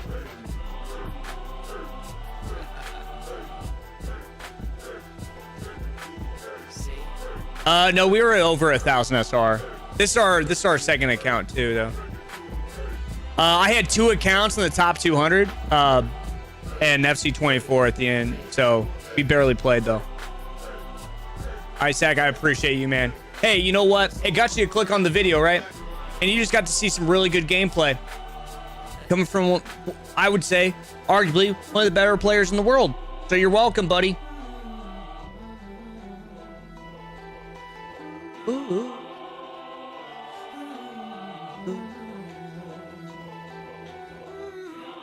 What's the L1 R1 cross? If you hold down L1 R1 together and then you double tap square, I'm pretty sure that's a wait, no. Yeah. That's it's the same pass as double square, but basically it's faster. Damn, you wanted me to coach you in the ladder? Where did I finish the FC Pro ladder? It's tomorrow, isn't it? The last one I only played like 2 days of it, and I was like two places out. Yes, tomorrow. I'll have to bro, let's do this. Solar, instead of like me coaching you in the individual matches, bring a match, like record one of the matches that you play, and we can run through it. Well, I can make content out of it. That works. We can analyze it. It's like 7 days, right? Are you gonna do Alexi SBC?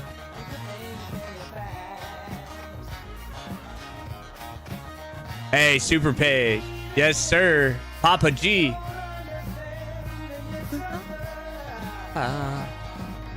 I am not going to do the Alexi SBC. I think it's a waste. If a card only gets like a +1, though, let me look at it real quick. Unless this is a perfect connection. It's a good connection. And they back, of course. Okay, so like, yeah, see, to me, if I'm looking for something that I'm going to do, it's going to be like a card that goes up like +3, +4. +3, +4, +3, +4 type of thing. You see what I'm saying? If that's up, see if I can try to snipe you. Oh, fair enough, man. So I don't think it's not worth, unless you see something like that, man. It's not worth it.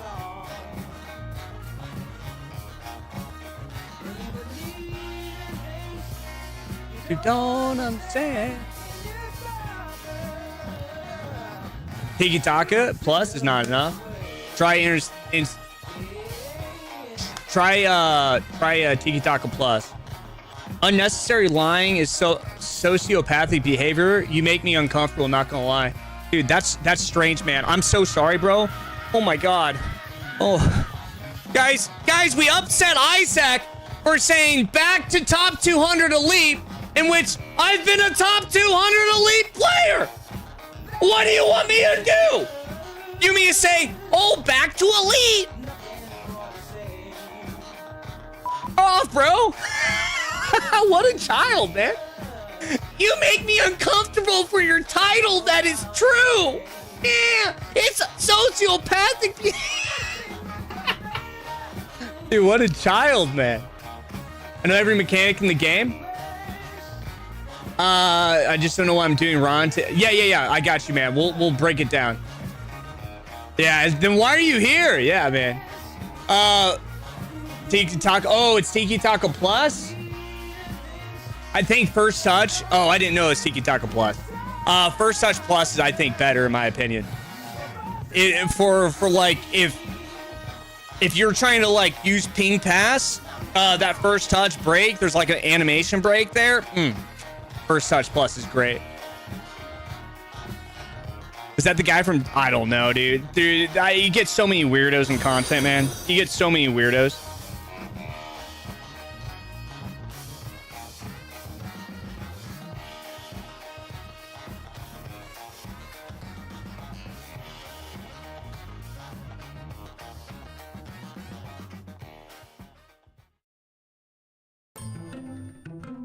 Oh. Yo, that is not there. No way, bro. There are so many plays that are not fouls, that are fouls in this game. And then they give me a red card for that. Just unbelievable.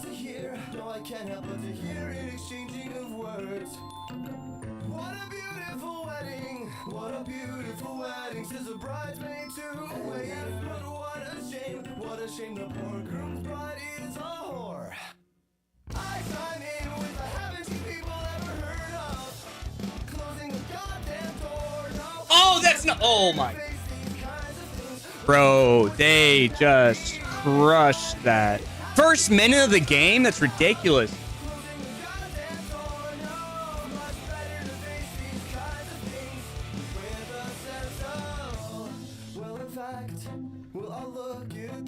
Damn, dude. Where am I from?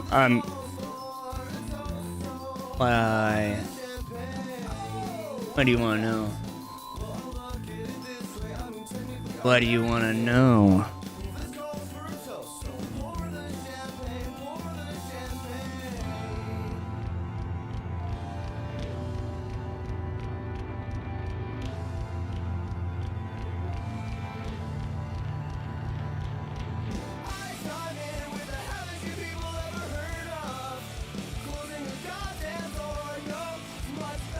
Yeah, man, we get a lot of weirdos in the live stream.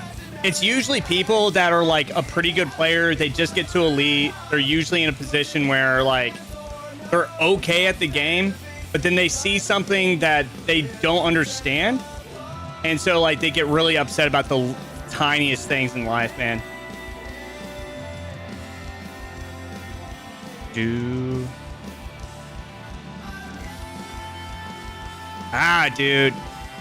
They really need to fix this substitution thing too, man.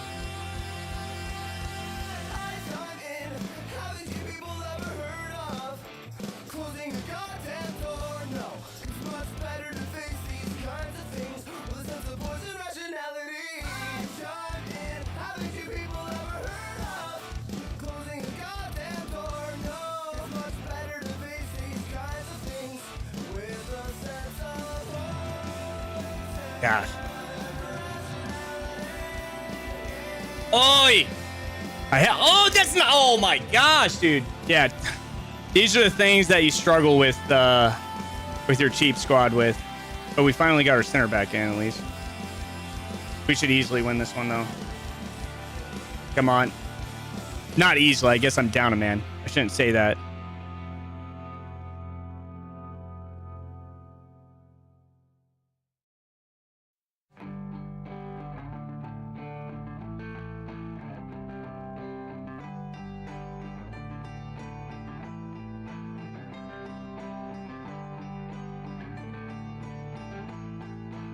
See, that's a step. So that's like me being aggressive there. So I'll explain it here in a second. It's a step because what's happening is I'm expecting him to go long ball. So like right here, he's wanting to go long ball on me. And so then he plays it short. So that's me manipulating the outcome there because I'm just avoiding the long ball, right? And so here he's trying to go again. And so I'm trying to step on it there. But then I don't step. So I have to wait for that stepping moment. And so he does. Oh.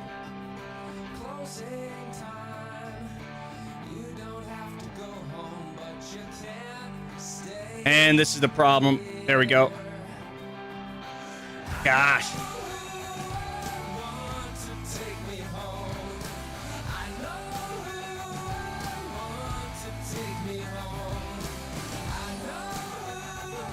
Oh my gosh, I missed it again. There we go.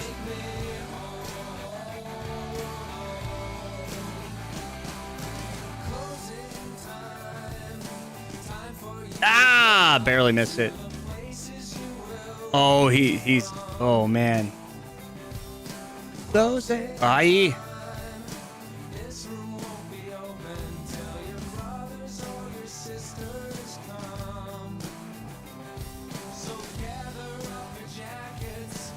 Move it to the access.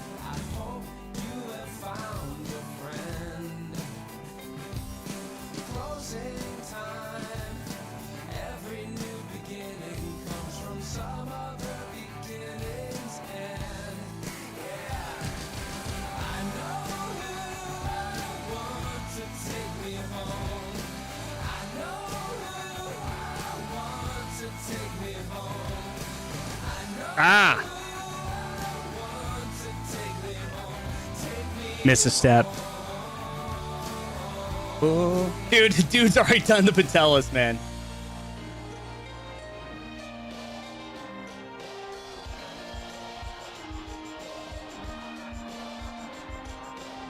There we go. They're saying some new patch is coming. Yeah, I know. It's I think it's gonna affect the first touch. Nobody could figure out first touch, but ultimately it's just everybody was using ping pass and they couldn't handle the first touch.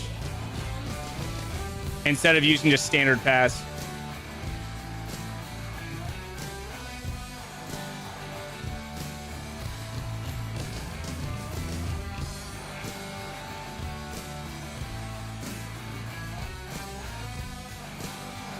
Oh my gosh, dude. That's on me.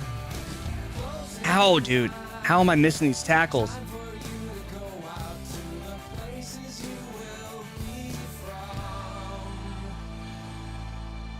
Brings back a lot of memories. Good, Midnight. Good, man. Good. Yo, thank you, Jurgen, right? Ryo FPS, Joseph Glover. Guys, thank you for the follows.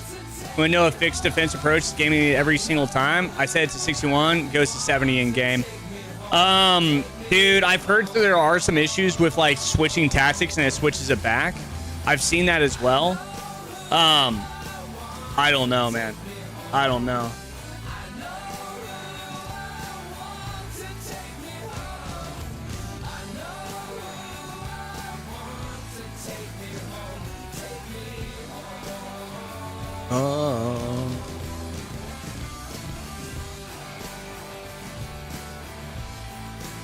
Ooh, ooh, ooh.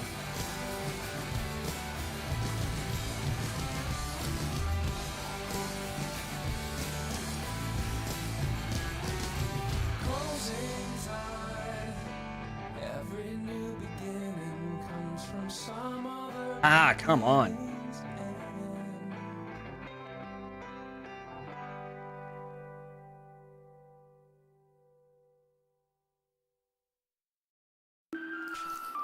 Dude, I'm going the other way. That's on me. That's on me. That's on me. I dribbled on the interior. That's on me. I can't complain there. Dude, what is that?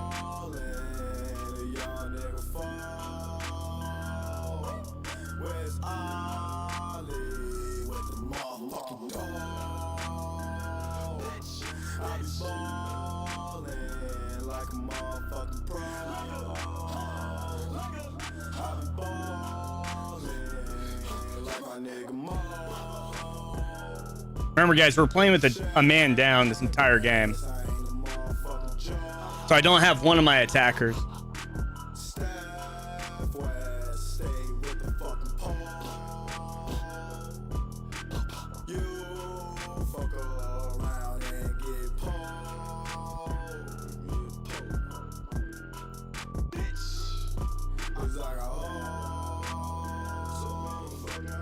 Come on, dude.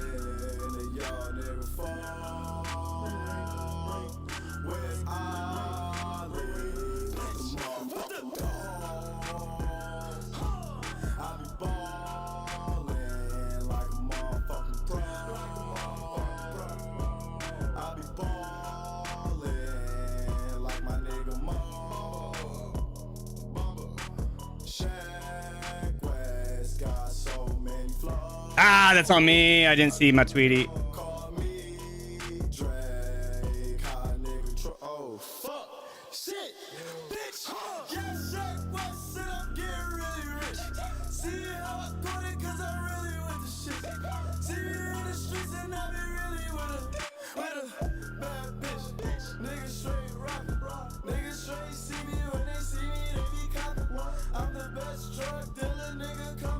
That's like 3 shots, man. That's 3 shots. We set that up perfectly, man. We set that up so perfect.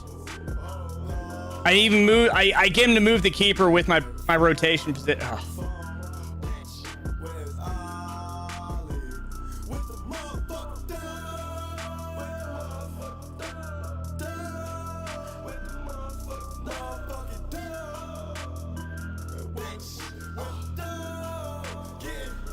All right, this is it. 1 shot, 1 goal, boys. 1 shot, 1 goal. That's all it is.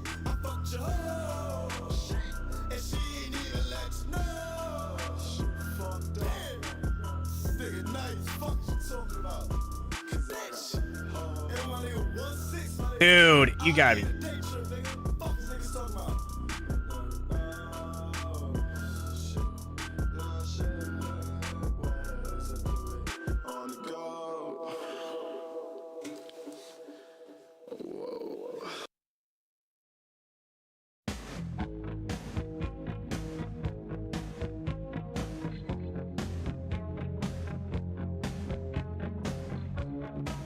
That's how you play this game, boys.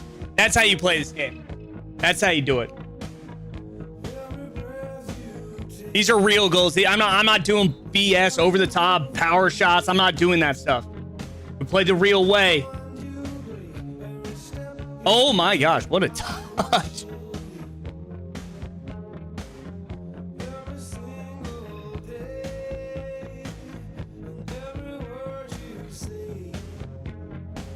That's on me.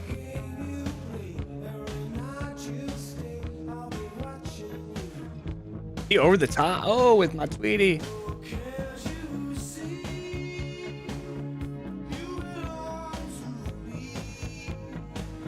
Ah, but Dembele, what are you doing?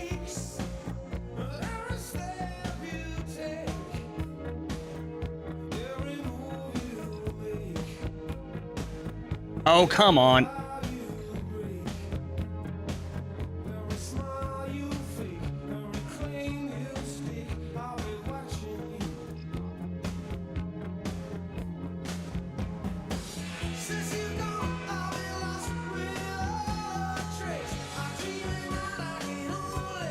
Woo.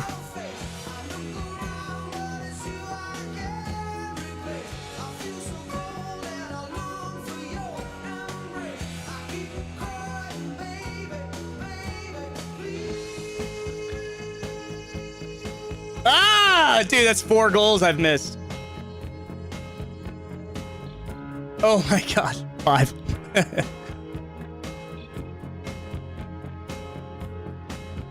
There we go.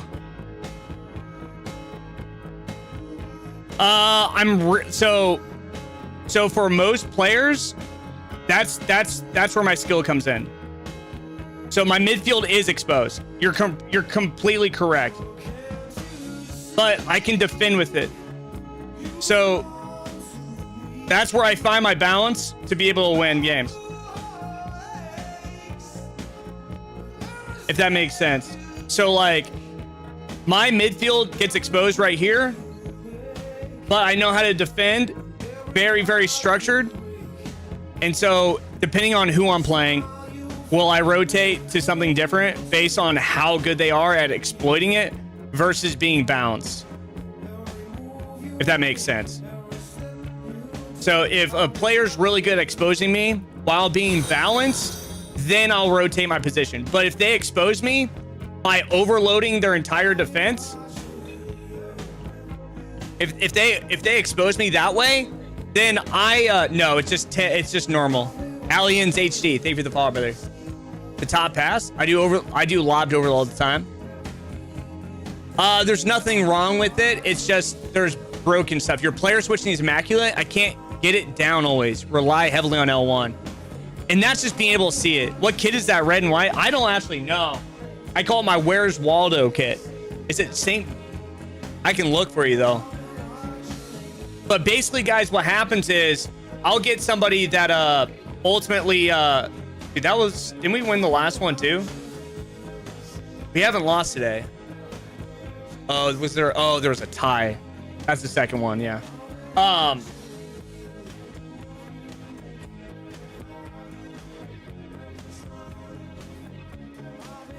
Doncaster. How we doing, Snowy? We're doing good, man. How was your weekend, Snowy? Fill me in. I just subbed to get rid of the ads. Oh, my man. Okay, so what was I talking about? Oh, my midfield. Right. Okay, so my midfield. So basically with my midfield is I played the 4-2 structured defense. You went 14-1. Dude, let's go, man. That's insane. What were you last week? So Snowy just had a coaching session with us. He went 14-1 after one session. What did you go? What were you doing before us? C-Pin Fold 09. Thank you for the follow, brother. And actually, I have another session coming up in like probably I think like 1 hour. 1 hour. 10-5 the last time. One session. Now he's 14-1. Dude, insane, man. But you were the one I coached that I thought was like phenomenal skill mechanics, right? You just needed structure. And the gameplay. Hey, yo, Masalud, I appreciate you, man. Dude, that's actually wild, man. Not everybody improves like that quick, man. But it's usually the ones that have the mechanics down that just need structure that improve very, very quickly. Teach my Johnny boy. We're gonna have a session here in like in an hour here. Is that vid on YouTube? It is. Yeah, it is. I think it's the Div 2 session. It's one of the more recent ones. It was a really good session. But what was I gonna say? But yeah, so my midfield's broken. So what you'll see is all four of these guys forward. If there was a way to get my cam to drop deck just a little bit more, I would do that. But ultimately, I don't think there's a tactic that you can get like him going forward and coming all the way back. Like I want him to kind of almost drop. They need like a defensive one. So if he could drop to like the 3 spots where it's green right there in between Berea and Garcia, that's what would be better. Playmaker drops a little bit. It's not enough, right? And so I figured I might as well just leave it on Playmaker. And so then actually this should be my defensive one. So this should actually come down to Playmaker then.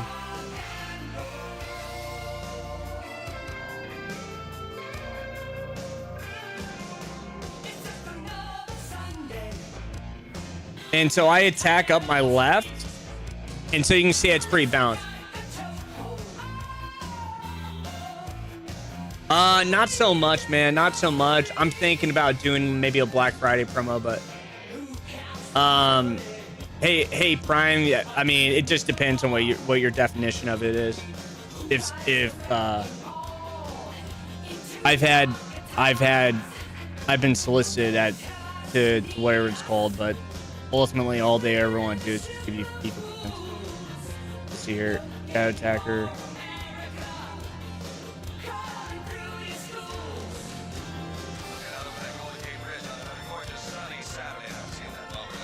Actually, I'm gonna put it like this. There we go.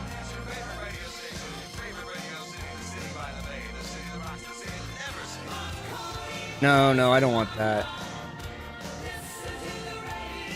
Yeah, it definitely did not save. Or wait.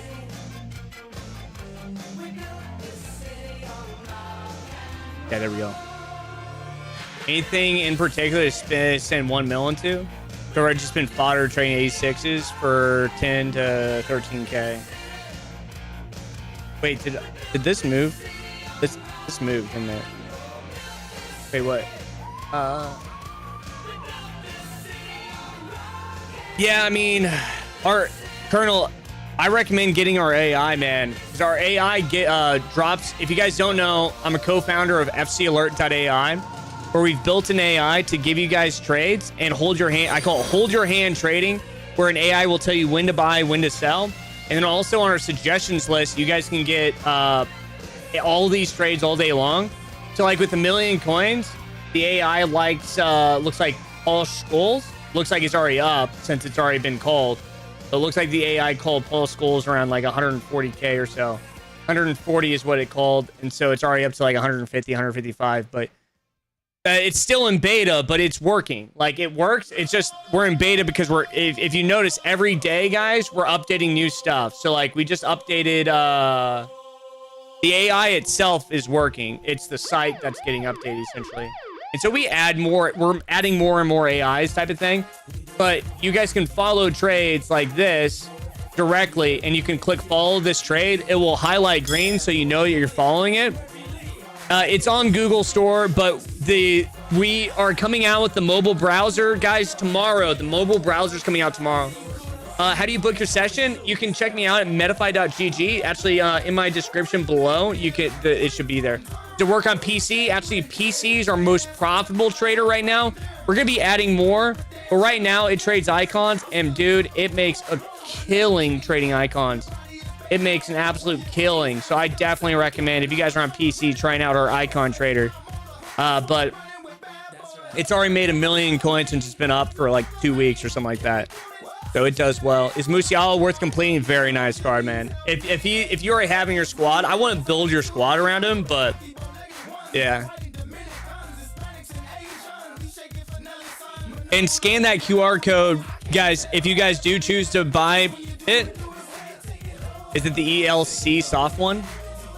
It's just honestly, if you end up buying it, you just go straight to the site and you can just download straight from there. Or like it's this one. Yo, Lupa and Olise. So nice link might complete. Yo, Lupa can Evo?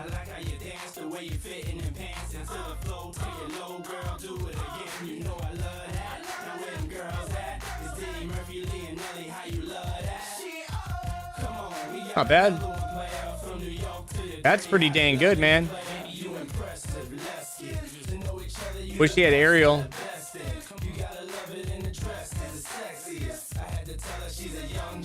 Yeah, it's still there, Arab. It's still there.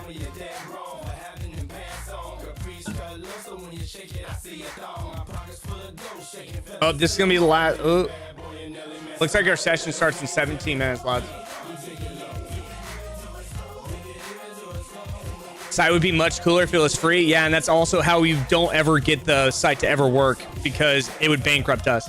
To be honest, I think you have to understand how expensive it is to run this and operate this site. This is not cheap. It really is not cheap. It costs a lot of money to run this.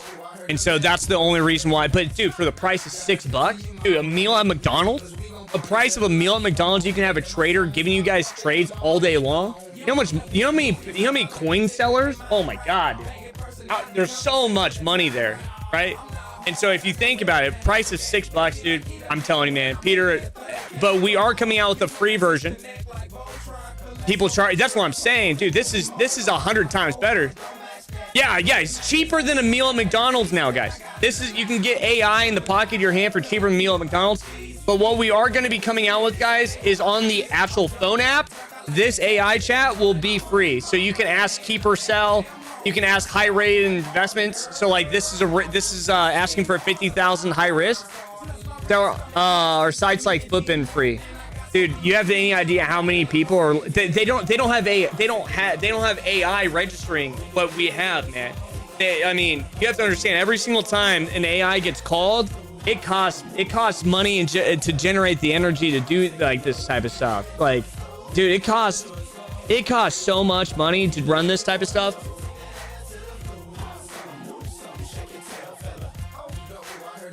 Have you done a tutorial on how to use the app? I have one out. It's playing Diddy in here. Is this Diddy? Oh.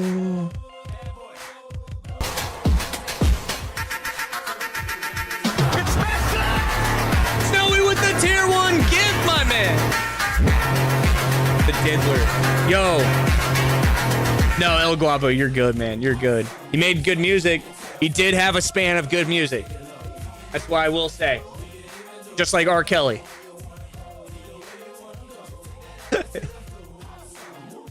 You know what's funny is R. Kelly is probably the first. He was probably P. Diddy before Diddy was Diddy. You know what I'm saying? Like R. Kelly. Honestly, like, dude, R. Kelly is like is like Darth Plagueis, man. Only mentioned, but was a huge influence.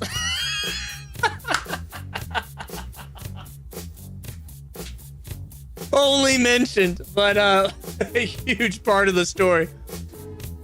R. Kelly can actually sing.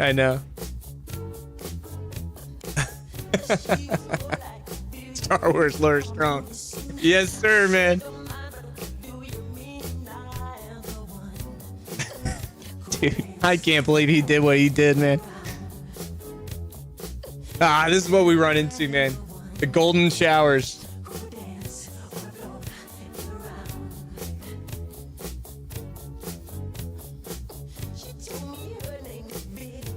All right, guys, the guy we're going to be coaching today, he used to go 18, 19 wins. Now he's having troubles. So it looks like another high-level player that we're going to be able to help fix their gameplay. Yo, my man, Snowy, I really appreciate the gifted sub. Guys, give me a second. I'm going to use the restroom. I'm going to see if this guy wants to go early.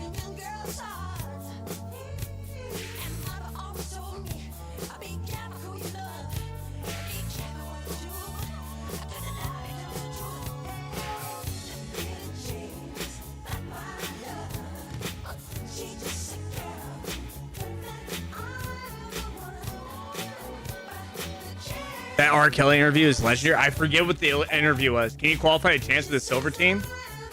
Yeah, I could qualify probably as silver team. Let me use the bathroom.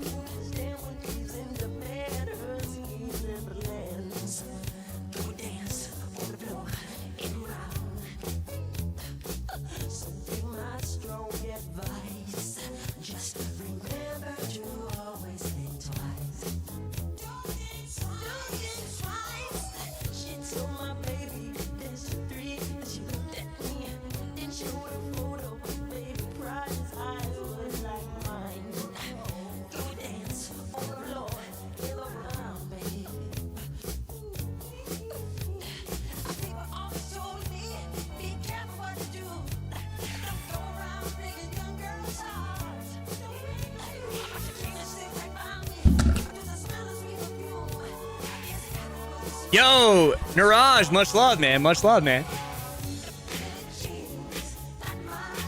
Yo, this is that time of the day when it starts to get a little heavy and heat, man.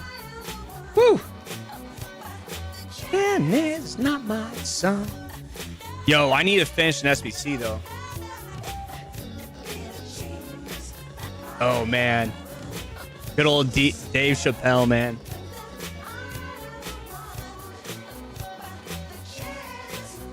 Dave Chappelle probably goes down as like one of the absolute goats of just sticking to who they are as a person for all time, right? Tactics, please. Yeah, give me 1 second. Oh, I gotta finish this, don't I? Woo!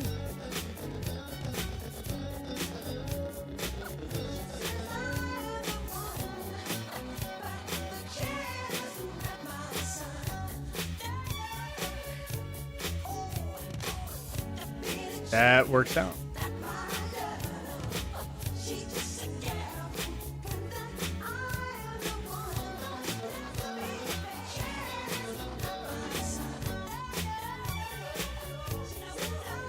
Right there, Eric. Is Cordova as a CB? Cordova is probably insane, man. Oh, I almost sent that. Yo, we almost sent that inform there.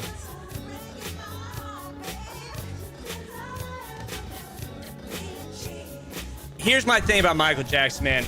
I don't think Michael Jackson was actually that weird. I think he was just mentally, like, I think he had a mental issue of like chemically altered to be a child, and he became too powerful. I don't know, man. I don't. Hearing the stories of the people that were around MJ, dude, I don't think he was that. I don't think he was weird. I think that there's people. I think he was weird. Don't get me wrong. I don't know, man. I think he's been put out to be a absolute. I don't know, man. I don't know about him. I don't know though. I really don't. I don't know enough. I haven't even watched that show. Missed the new Foundation emo. Was that the one that just dropped? Steel Tax, my man. Thank you for the follow, brother. Yeah, man. I can't tell you how. Yeah, I know. That's why I did them. It was just a bum. No one thought Bill Cosby like that either. Dude, I think that Bill Cosby, they probably... I feel like Bill is one of those guys that like crossed somebody and then they spilled the tea. You know what I'm saying? That's why I feel like what happened. I think MJ, you know, MJ like owned Sony. Like he basically was like controlling majority shares. Imagine if a company could just one person and then get control of their company back. I don't know. There's weird stuff. Relationship with... Oh, this is mutant series. Exactly, man. Exactly. When should I sell my Meta Gold cards I bought for Weekend League? Tomorrow.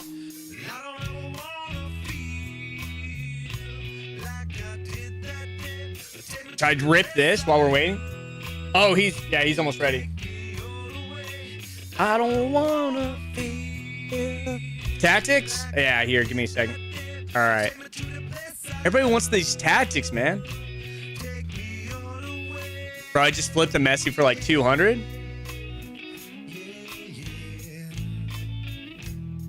How'd you do that, man? That's some madness. Oh, crap. I got rid of Balde. I need another one.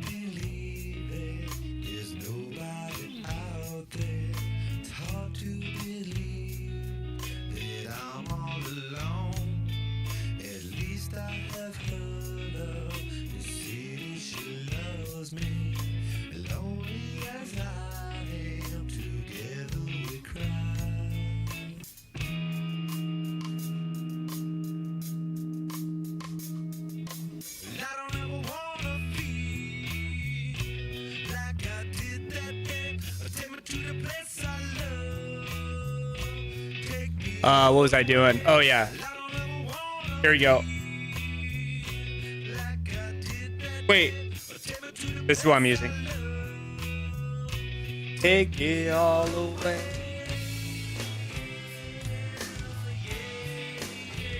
And guys, all my clips I'll be dropping on the YouTube. Are you doing the new SBC?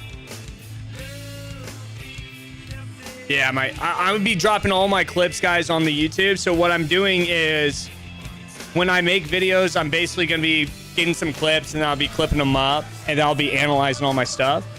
So you guys will have like a ton of content. Somebody's calling me from Arizona. Ah, dude, I don't know who it is though.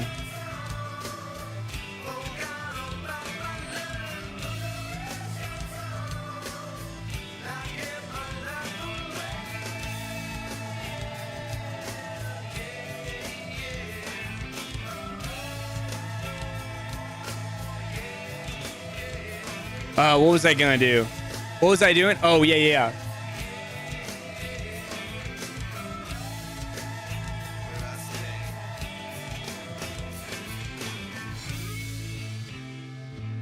Base hero.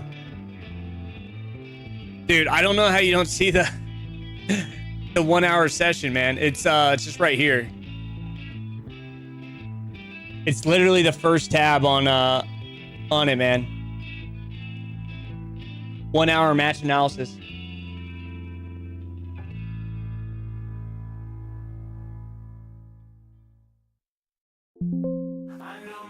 Best single striker formation, and it's directly on that link that I dropped. When I sell them off, and what do I list? I would just start selling them off at like 1,200, man. You should be good. Hamstick incoming, dude. I hope, man. Be huge for this card, for this account.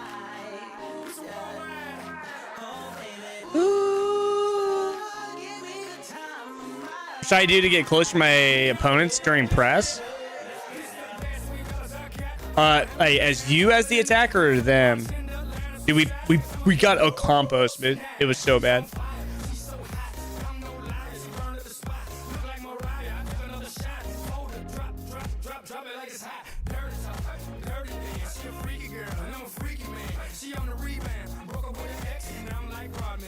I don't think I have enough. No, I do.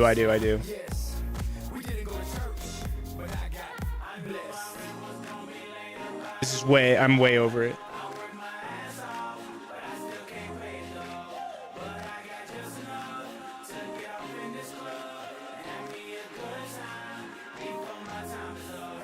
Which link? I'll drop it in the chat again. Here you go.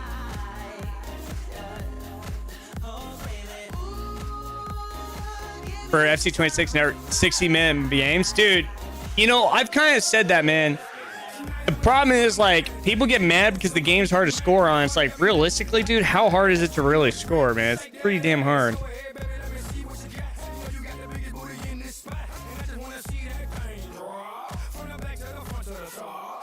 Oh, wait, I need 84s.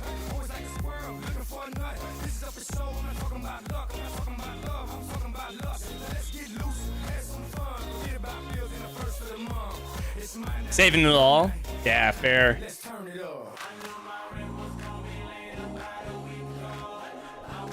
That's not what I wanted. Oh.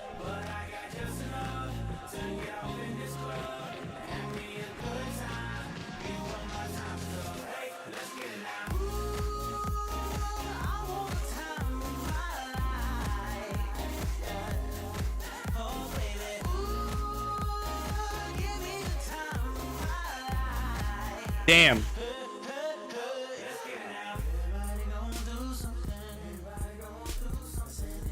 Yay or nay, guys? Is that too much for the account? I think that's heavy for the account. None of that's fodder. I've got an 86. I don't think I have enough. I don't think I have enough. Do you guys? I don't think I have enough yet. Maybe I have to wait for rewards. We're just trying to kill some time. Dude, it is hot in my room, man. We're waiting for a coaching session. We're about to start.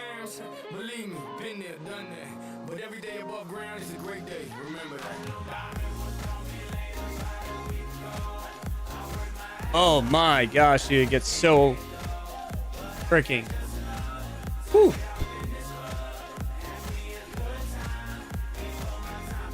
Hey, now give it to me. Game is terrible on console. It's gotten better, man. Oh, baby.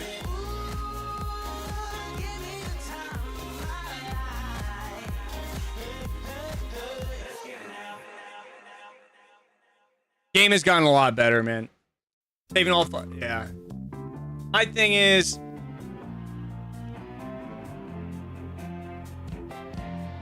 the more I complain, man, the more I complain, the worse I play, the less I enjoy it. I give you enough?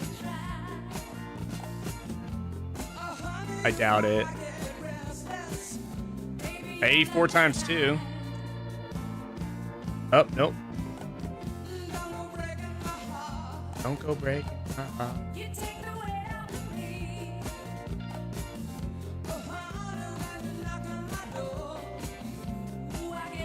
Before incorporated. Yes, exactly. Exactly. Too much input delay? Nah, it's probably you're just using the wrong mechanics. But 99% of players are using the wrong mechanics, and they consider it input delay. Like 99% of the time. Like, I can dissect it. I've seen so much gameplay. The problem is there are some entry and exit speeds that may affect us, but it's not input delay.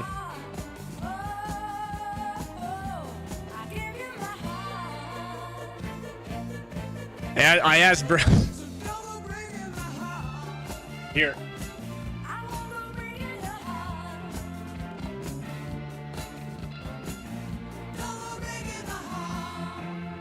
Like, bro, you want to start early? And then, anyways, all good. We're starting on the start time. All right, this is the first session with him. His name is Gigi.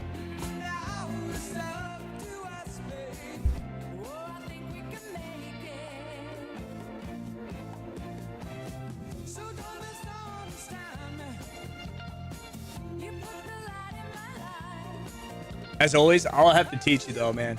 Hey, hello, Gigi. How we doing? Hey, how are you doing? Good, good. Welcome in. Do you mind if I? Thank you. Do you mind if I record this for a video? Sure. Awesome, awesome, awesome, awesome. All right, before we get started, what I'm gonna do is I'm just gonna run an intro, and then I'll have to hop. I'll just show like a quick ad, and then what I'll do is just run through that, and then we'll go through some basic stuff. But before that happens, I'd like to get to just a couple of questions. So where are you from, and what is your current skill level, and what are you looking to achieve today? I'm from the Netherlands, Awesome. and I was playing Division 2. I was almost to Division 1, but 1 week ago the season ends, so I was relegated. So Sure. I'm at the moment at Division 4.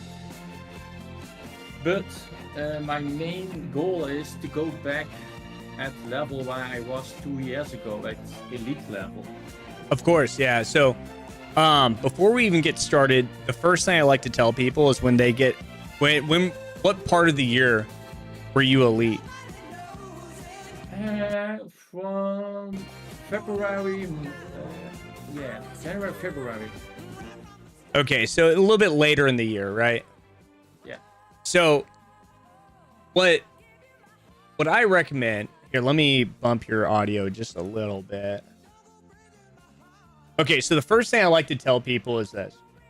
Whenever and we haven't started the time yet. This is all before the time. Mm-hmm. When I start the time, it's usually right when I start the video. That way it keeps track. But so this is why I like to tell everybody that gets into a coaching session. Guys, if you're just now joining us, I apologize. I'm not trying to ignore you. We're just currently entered a paid coaching session. So what I like to tell people is this. Your skill level is probably very close to where it was the last time you hit your highest level. If that makes sense. Uh-huh. Yes, but I lost my confidence in the game what Sure. I had before. Sure. Yeah, no, I totally understand. This game's really tough. This one's the hardest FIFA I've ever played. Yeah, normally I was really good in skill moves, but it's really a big thing for me. I can't use them like 2 years ago anymore. Okay. Yeah, ever since they uploaded like hyper motion technology, it's been tough, right? Difficult for me to Yeah, play now. I yeah. need to play on another way now. Yeah, you know what? Before we even start, I'm going to drop you a quick tip. I'm going to share my screen to you. So you actually won't see me, even though because I've got a lot of things going on. So this is me. Hello, saying hi. Man. And then so just know that there's graphics on top of the screen, so it's more for the live stream, but you won't even need to know that because it'll all be pretty seamless. But this is the first thing I like to show people that are struggling with mechanics, and they talk about animation delay, or they talk about input delay, and it's not input delay, it's animation delay. Does that make sense? So when we put, so you can see my controller up at the top, right? Perfect. So the first example of animation delay now versus input delay. So you can see that the game's reading my inputs, right? Yeah. Why is it? Okay, that was weird. Oh, I think I was actually accidentally holding down sprint. So animation delay and input delay are completely different. So input delay means that the game is reading inputs incorrectly, right? We think that it's input delay. It's not. It's actually totally different. Animation delay is different. So like basically what's happening is when I dribble, what is going on? I see you're moving, but it's not doing the same. Okay, there we go. For some reason it's like accidentally hitting that sprint button. For some reason my sprint button's turning on. Oh, you know what? Am I in the wrong? That's weird. It's like a really weird.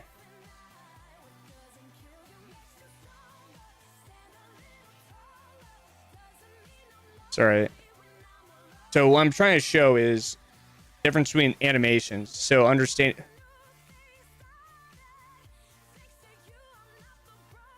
This has never happened before. So what I'm trying to show is like these different dribbles and animations. Yeah. And so I've never actually seen this before, ever. Maybe it might be just... It's not because of me, right? Well, not there. Well, I'm testing something very specific. See, yeah, ever since I switched out of Pele and it went away. So let me try it again. So now it's gone. Okay, so what I'm talking about is animation delay. And the difference is when I input, so a lot of people don't even recognize this, but like this is the difference between like mastery and understanding. So like if I'm dribbling like this, right? So if I'm ooh. Why is it almost like it's registering a sprint touch? I'm not sprinting. Yeah, it's like you're holding the R2 button. But I'm not. Yeah, I see, because on your control I can see you're not holding I'm the not button. doing anything. Yeah. And then it will. You know what? It's so weird. And then, oh, is this? Did my settings get messed up? We're floating around my settings. Oh my gosh, it's on 2 button. What the hell? Really? Oh man, that was weird. Yo, Delugi, my man, thank you for the follow. Okay, now we can get to this. Okay, that makes so much sense. I don't even know why that's. Yeah, this is way better. Okay, this is what I'm trying to show. All right, so what I want to show is different. It was 2 button for some reason. That is really weird. So when we dribble in circle, I want you to notice something. So if I dribble really fast, what happens with my player? He doesn't really turn. It's random, right? It's almost random animation, almost, right? It's not necessarily random. What's happening is it's referencing every single time you input, you're technically referencing like these little inputs like this, right? So like every time I dribble, so like when I'm dribbling in a circle, I'm waiting for the animation to enter. That makes sense. So when we turn like this, so a lot of people don't realize is when they think that they're wanting to move from this way to this way, that they're supposed to go from top to bottom like this, right? Yeah. That's not actually correct. You actually technically need to go from like top to like left to bottom, or top to right to bottom. And so what happens is when we dribble and I need to dribble and avoid this player this way, we are accidentally dribbling and we're turning our body this way into them. So we're like opening up the play. It's funny animation. It pulls into the player versus going around and turning. It's a very common thing. I actually just said that live on stream because what happened is I was about to complain and moan and groan about it. But ultimately, instead of turning this way to shield the ball, what happens is we like turn inverted like that and creates a collision. That's one of the most common mistakes I see players make even at the highest level. And what happens is the reason why it happens so frequently is because we're not taking these smooth steps in rotations like this. And so I want you to notice something. When we dribble in a circle in one rotation, you see how tight and smooth that movement is? If I speed it up at all, it gets really, really clobbered, right? And so it's like a little bit tougher. And so the real skill is being able to maximize the ability to rotate like a play like this in a really tight circumference with just your left stick. So when people say, hey, John, how do you dribble like that so well? Because I'm able to manage the location of this ball with like, see, I messed up there at the end. Now, the next thing, though, is I want you to see this. If I dribble with the player like this, you see which foot he's using? He's using the inside of his right foot, inside of his dominant foot. You see that? Yeah.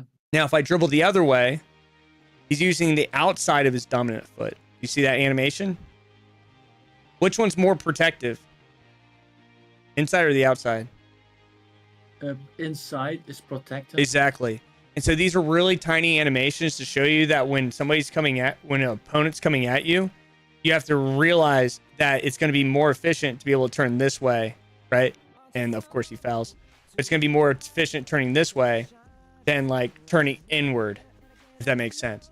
Those are just... You're using this a lot in your games? I use it a lot, yeah. I mean, I constantly am using it. And if you really watch a lot of my clips from like FC 2024, you'll like right here, you can actually see I make mistakes. So like you'll see me make mistakes all the time. But let's see here.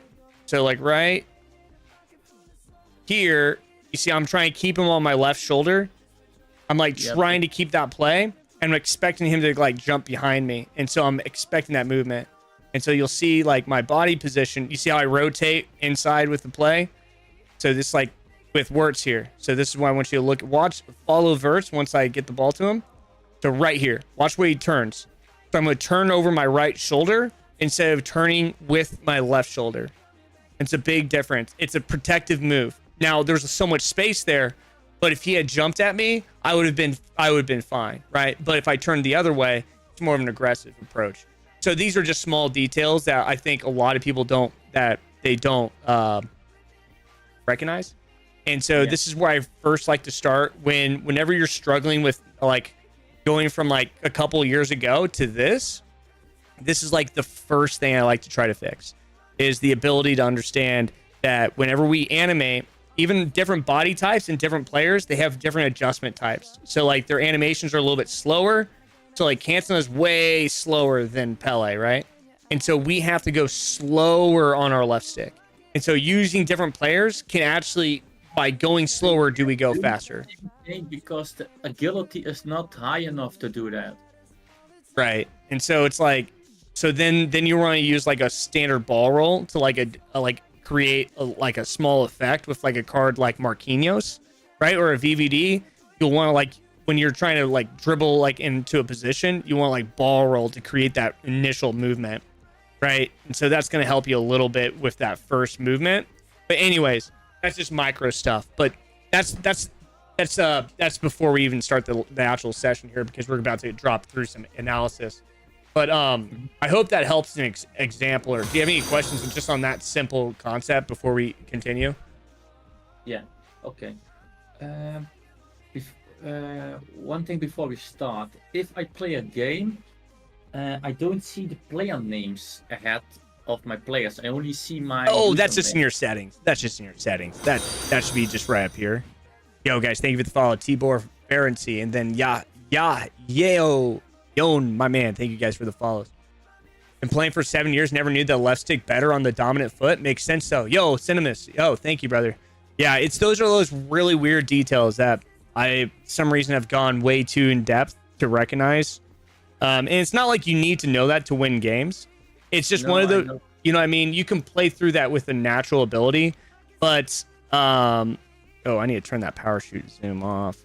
But it's one of those things that if you just subconscious, like I'm not thinking about that every single time I make a touch, but I've naturally implemented into my game to try to always make sure I rotate with my shoulder width of the ball and try to maintain that body position, if that makes sense. That usually helps. Okay, right here, this is where, so I need to change mine up.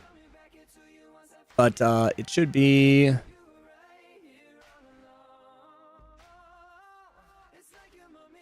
it's one of these. It's like it's down in this position though, underfoot. I want to turn, what is this? Where's the online ID indicator? It's right here. I need to do off. Yes, and then that I forget which one pulls your players in, but it's one of these. Player indicator. Oh, you can do player name right here. So you can player name and indicator. Yeah, there we go. Anyways, already. Can we look at the session at my settings too? Maybe I have not the good settings for camera or other things, maybe of tactical defending or the other defending. Yeah, I mean, what I think both are good. So it's not like I think there's advantages to both. So I've got your gameplay technically right here. And so let me see if it works this way or if this is better. That looks better. Yeah, that looks better. Okay, so what I'm gonna do is I'm just gonna run like a quick intro, and then I'm gonna hop into an ad, and then we might we'll get to like, actually I'll ask you a couple questions, then I'll run into an ad, and then we'll get to the gameplay. Does that work? Yeah, sure. At the end of the session, I get a little text of you, what I need to improve or how we are doing this. Yeah, so I'm going to run through everything. You're welcome to take notes while we go through this. So this is hands off for you. So all you have to do, sit, pay attention, take notes. If you need me to help with some note guidance, I don't mind doing that, but it will all be recorded for you. So you can always go back to this as well. Thank you, Jose Reyes. Thanks for the follow, brother. Yeah, I take some paper too. I'm sorry? I take something to make notes. Yeah, sure. Yeah. Okay. Ready? All set? Yeah, I'm ready. Cool. Awesome. So it'll be just like 60 seconds and we'll run into it. Alrighty. Okay. Welcome back to EAFC Gameplay Analysis. My name's John. I'm a professional FC coach. If you guys need coaching advice, check me out on Medify.gg. And today we have my friend Gigi. He's from the Netherlands. You were a Division 2 player, a former elite player, and now you have come to a coaching session. What are you looking to achieve today? And what is your main weakness that you're wanting to focus on? My main weakness is to making goals. I don't have any confidence to score goals in this game. Okay, chances. So I think finishing is different than chances. I don't finish the chances. You can't finish okay, so a little bit of both. Okay, so we'll step into, I'll give you a quick tip to improve just finishing, and it's just pure mechanics. And then we'll step into going through the gameplay analysis.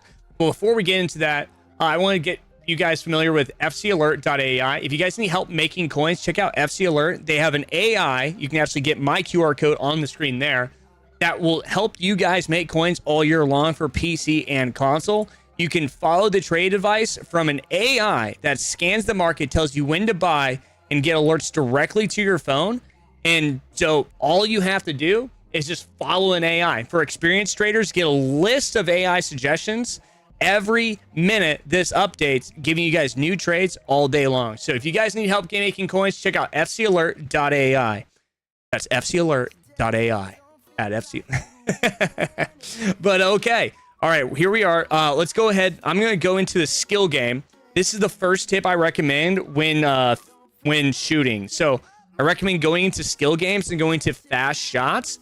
And this is where you're going to master like different angles and just try to get the highest score possible. This is my second account, so I don't think I've ever used it, but get the highest score possible and try to go for green times. And what that means is basically when you're playing fast shots, you're going to get all these different angles. Ball's going to come at you, different plays. I want you to really focus on that, setting that first touch, and then aiming to that direct position and getting green. So you really want to like focus on trying to get the timing shots, getting angles, and doing it as fast as you can, and getting those set touches to rip. So this is where you're gonna this is where you're gonna focus. So like right here's a Travella, right? And so I miss.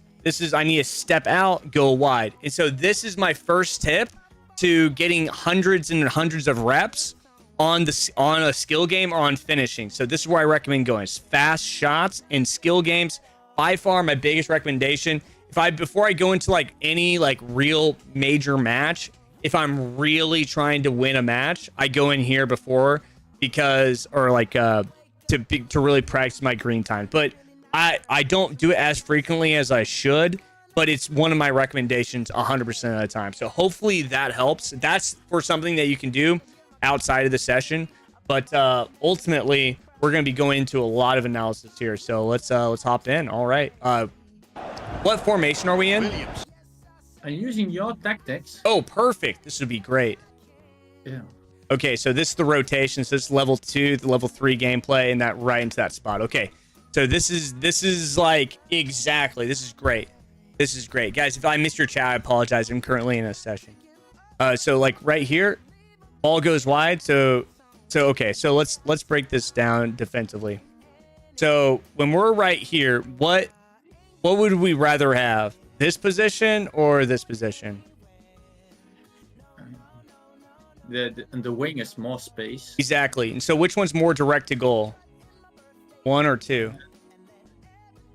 I think he's going to the middle one now. Right. So I always recommend defending the interior. And the reason why is we can always recover the wing a lot easier. Almost 99% of the time we can recover the wings way easier. So does it ever feel easy to run down the wing versus going towards the middle? as an attacker, you feel like you can always get to this spot, but you can never get to this spot, right? It's simple. This is where the pressure builds. So as you go from this side this way into this position, the pressure just gets larger and larger. And so defensively, we want to make sure the pressure is heavy here and light out here. And the reason is simply because of risk to chance of time, right? So when the ball swings this way, if you look at this right back, you see how you're ready and you're prepping the defense out. This is not what I would be doing. I would be running backwards like this. And what I'm doing is I'm prepping for the wing play to come back. And I'm also prepping for this run here. So I'm prepping all the way down here and here. This is just foresight to defense. So the first step is as this play widens, you want to defend the interior, let the play come out wide. And so this is what I call... Sorry? So I need to hold back my defender and switching directly to, I think it's Marquinhos. So I would say you want to defend with the wing here. You want to defend like this. I don't think you necessarily need to use Marquinhos. You may use a double R1 if things open up too much, but I don't recommend necessarily that position right now. Does that make sense? Okay, so Yeah. only controlling my right back Frimpong to backwards and nothing else. Right, yeah. So ultimately, this is the idea. So there's a player switching priority that I talk about. This is what I call the PSP. Thank you for the follow, my man. This is what I call the PSP, player switching priority. Whoop. So what is the most important defender's defensive position in the game? What do you think it is? Center back, right? Those are going to be your most important. So what does everybody say? You don't want to use your center backs, right? You never want to use your center backs, right? Well, Yeah, this is the last line of defense, right? So what would you say is the next on priority? Which wouldn't you say is the most important next defender? The number 6. I have never learned the numbers of positions, and it's embarrassed me. Sorry? Yeah, the CDM. CDM, correct. Yes, 100%. It's the CDM, and so that's one of the problems of my upbringing. But CDM position is most important. You're 100% correct. And so this, and then what would we say next? I think after that, maybe the backs are coming. Exactly, and then center mids, and then attack, right? Yeah. And so this is what I like to say. Why would we select a center back versus an attacker? Or what would make us choose an attacker versus center back versus attacker? What would the purpose and mindset behind both of those? If you choose it too quickly, the center back, you mean? Well, it's usually based off of time. And so what I mean by this is like if they pass the ball here, why would I not want to use an attacker? Just time, right? It's obvious, simple concept, right? Right. Attacker always too late, yeah. Right. It's not possible. But let's think of this. That's a simple concept. But what happens if you pass the ball? If he passes the ball right now, who should we use? Should I use my fullback or should I use my center back?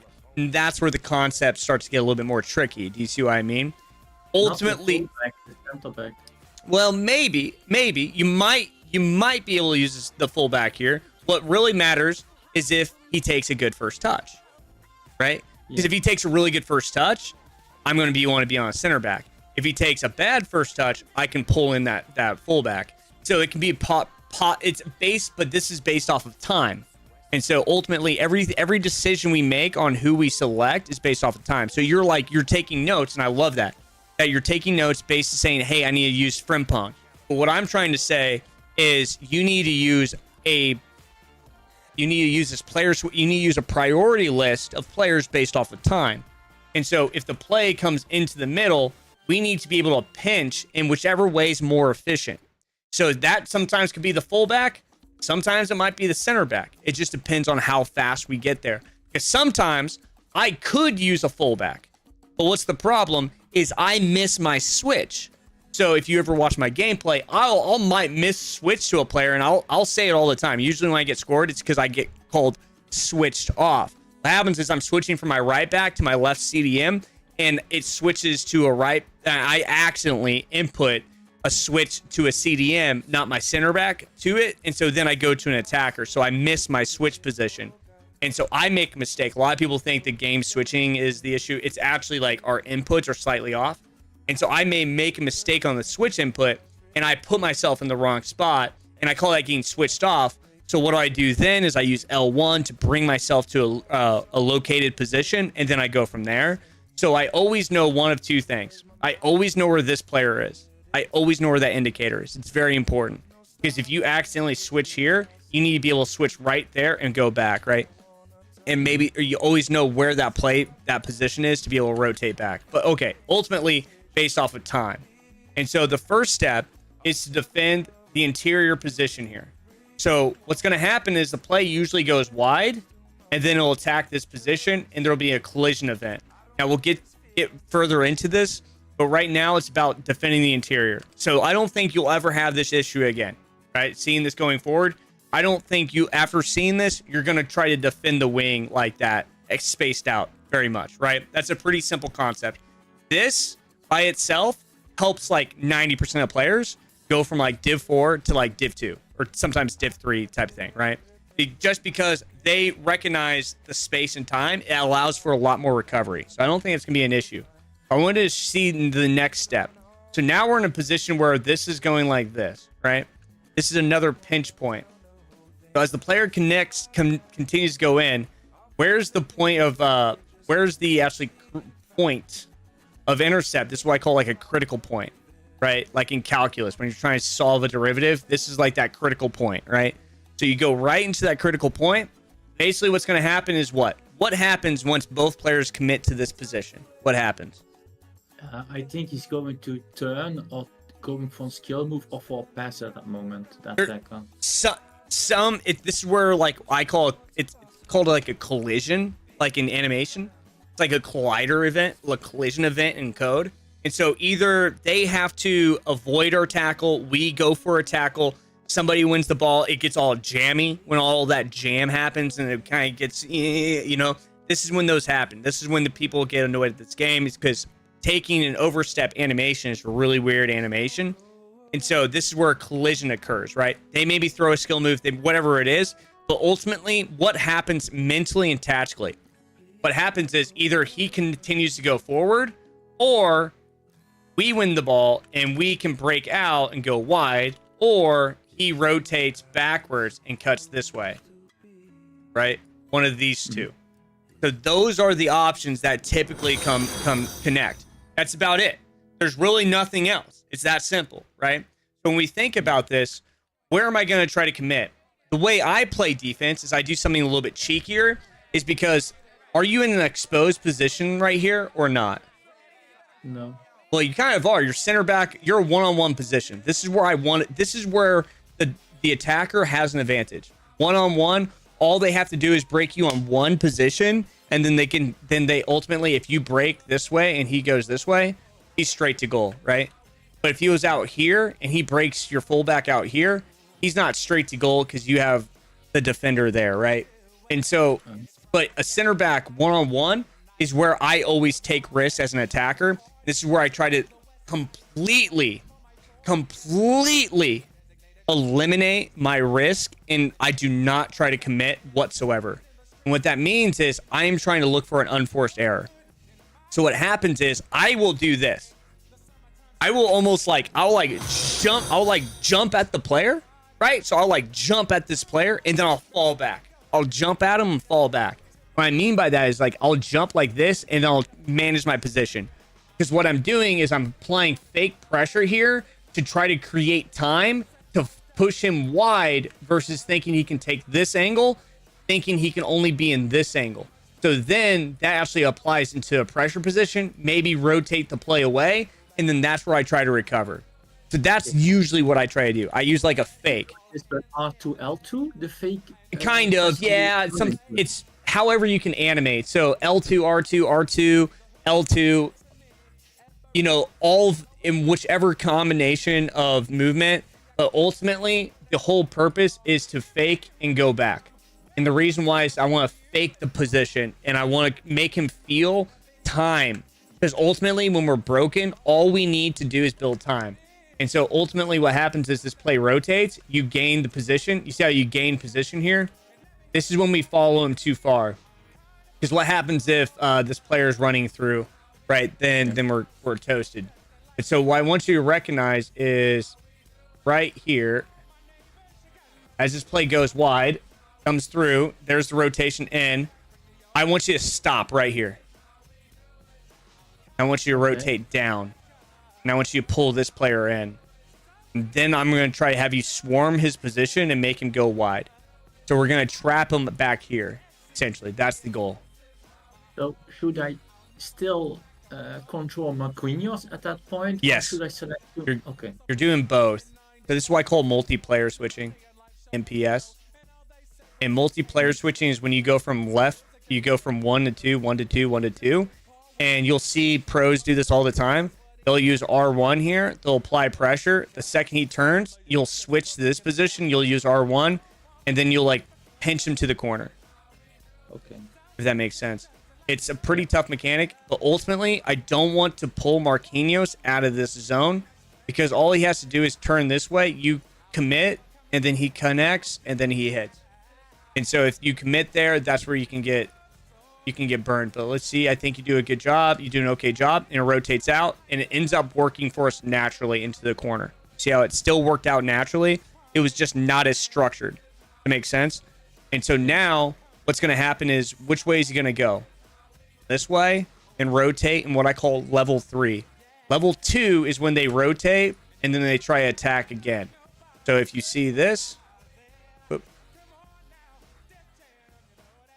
he had an opportunity. He didn't play it. You see that? How many times have you seen professional goals pass right here and shot? Yeah. A lot, right? That's what I call a level 2 attack. And so as you go up the ranks, if I'm attacking, I'm not going to pass that. I'm passing that all day long. And so what we need to do is prep for that, though. So the example is, as this play comes through, that's right here. Now it's level 1. Now we're in level 2. This is when I need to start prepping this position and allow this. And so all I'm doing right now is I'm defending this location and the finesse shot position. And so I'm just defending the interior pass and the finesse. And so which one am I going to hard set to most likely is right here. And then I'm going to step out to that finesse position. And so the ball is going to rotate. And so we rotate. And now we are needing to defend this location and the finesse or in the trivela. So now we need to defend both of these locations. And so ultimately we need to be like right here with him. And then we need to pinch this position more ideally with the fullback like that. And so what's going to happen is a rotation and then they step right through and we miss. Mm-hmm. And so we barely miss this. But the whole thing is being able to see this. This is why I call it level 1, 2, level 3 defense. It happens every single time the game is played, and especially in this formation. So basically, ultimately, we need a step inverted right here. You see that? Just like that. We just need to step inside, let him go wide. So what I do is I step like this, and I go like that. The MPS at this point. Sorry? I need to do the MPS you were telling at this point. Not at this point, just kind of, yeah. MPS is really the ability just to use R1 and player switch effectively in structure. Structure is the main thing that you're going to be looking for, if that makes sense. Yeah. Structure is the most important. But ultimately, that pushing a player to level 3 is ideally the scenario at the highest level. So you'll see me the way I defend, you'll see me play a level 3 defense all the time. Very nice attack. And so this is why I have a problem with like the pro community. It's because how effective is this play? It's pretty effective if you get it right.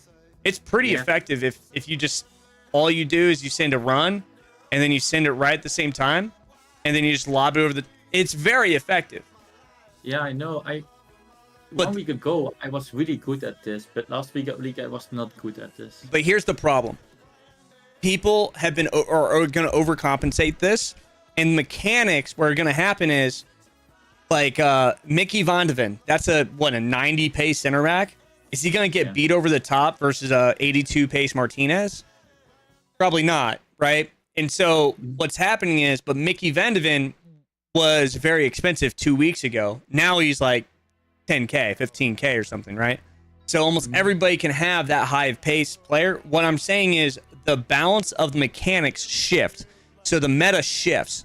So I don't want you to focus on broken mechanics necessarily, but utilizing them at an ideal time is never a bad opportunity. So when I see this, I'm not mad. I just think what we could have done is now use this. You can use this as like a potential like opportunity to attack the position in, and then now you can work on a one-on-one in a one-on-one position and potentially get him in that position. He's going to step in, so you're going to want to rotate here and then play it in, but ultimately work the ball in. Almost all my goal, I have almost 0 goals doing stuff like this unless it's like very, very, very, very, very specific. You won't see me spam. I mean, I assume you probably use that one a lot. Mm-hmm. Yeah, I don't recommend spamming things, because once you do it once, the opponent's gonna see it coming. So like here's again, they're going over the top. Getting predictable. And there you go again. You're trying to hit it this one. And so what happens is it becomes repetitive, and when things become redundant, they become what I call static. And so here's an example of pulling our CDM out too far. Okay, so defensively, but let me break this last thought down. They become static, and so they become really easy to reference. Guys, welcome in. If you guys are chatting, I apologize. I'm not trying to ignore your chat. We're currently in a session. But basically, they become easy to reference. And what I mean by that is, like, if you only throw over the top balls, what am I going to see what am I going to try to defend every single time? The over the top, right? But if you're throwing a fake shot and then you see an over the top ball and they defend the over the top ball, and then you're trying to sprint boost into that position, or you're trying to beat them with creative runs or player lock, and you're throwing at them 5 different things, right? You're trying to break them down with sending a fullback and sending 4 players at one spot, like with using like actual tactics. They're going to feel overwhelmed, right? Versus like hitting like the same animation. And that's what I call static play. And so I want you to be more deceptive. I'm never against learning like exploits. I'm really not. I don't use them because as a creator, I want to focus my content on like playing liquid, you know what I mean? But when to use them is when to be deceptive. And so you can also use those as fakes. But are you following me? So like, for instance, like what I was trying to say with this position is you get into an attack position right here, advance the play. Look at this. You have 1-2 players running in, and what you want to do instead is you're forcing your mental state to send this player on a run and then send this back to hit a run. So like instead of capitalizing that you have 2 players running towards the back line and then attacking this space and creating one-on-one scenarios with all these players, you're thinking, I need to pass this to pass back to try to hit this lob that he's going to defend, right? And so I want our buildups to feel more natural. So like right here, you pass back, then it goes forward. Just attack that position. Now you honestly could have even just slotted that pass through right here. Had you just held this and then put an incisive through right here, or have incisive pass, or who is this? Is that Musiala? Yeah, Musiala. Yeah, Musiala's incisive pass. That's a more effective skill right there. Right there. Boom. And then now you can take the ball on his left foot. Now you got to set it up for a finesse shot. You're going to pinch both the defenders in. You can pop out of this. The run's going through. Now we can try to be cheeky with both these runs, and then he's going to have to drop a defense. You're going to do a lot of damage playing that way. Yeah, but that's the main thing I told. I have no confidence in my play, so I'm doing this glitches to play. Understand. I totally understand. I understand. All right. We'll try to get back to some defense or offensive stuff. Right here, this is the number one reason why players fail to achieve elite or like rank 2 or higher. And this right here. I want you to see what you do with Sarkina Karchawi. It's this play right here. I'm going to move my head. You probably can't see. But okay, so with Sarkina Karchawi here. Now, what do you think the most important position here is? She's too high in position, I think. I don't necessarily... I'm okay with her position as high, because is there anybody back here? No. No, there's nobody there. So you're not in like a terrible position when it comes to like defending a run, right? You're not one-on-one here. The whole play's on this side. You're in a good defensive position. You're good. But the problem is what? What happens if I step this way or that way? Which way's better? 1 or 2? This is a trick question. I think to the left is better. Why? Thank you for the follow, brother.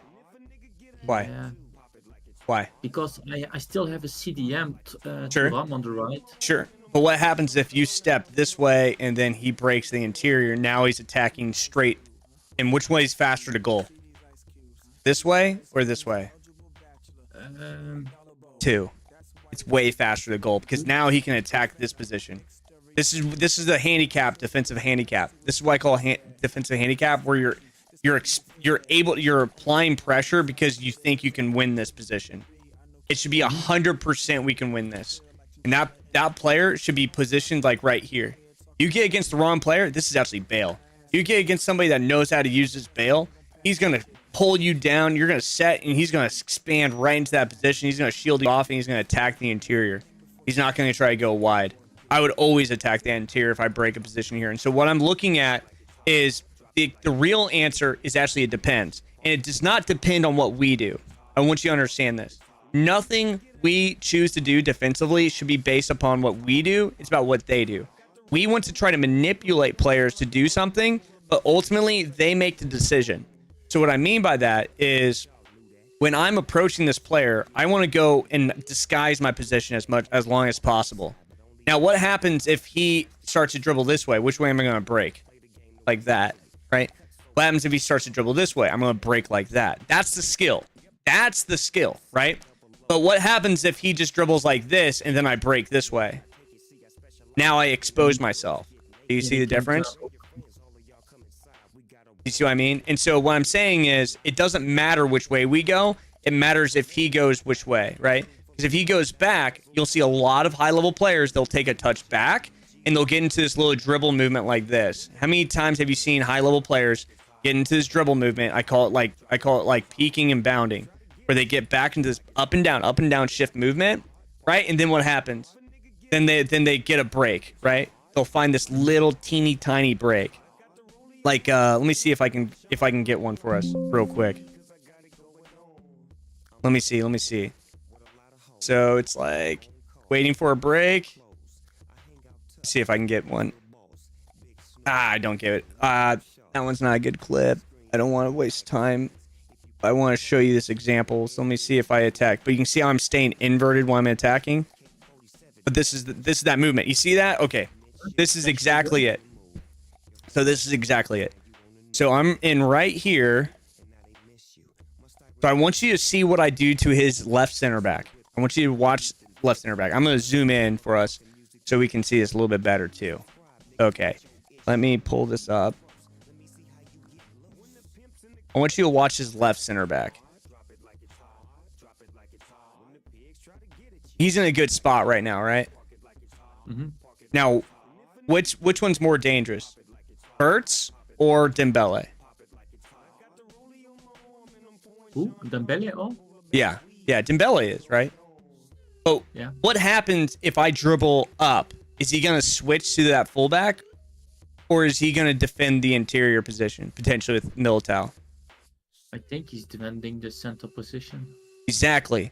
So what I'm going to do is I'm going to try to read that position. I don't want him to switch to the fullback.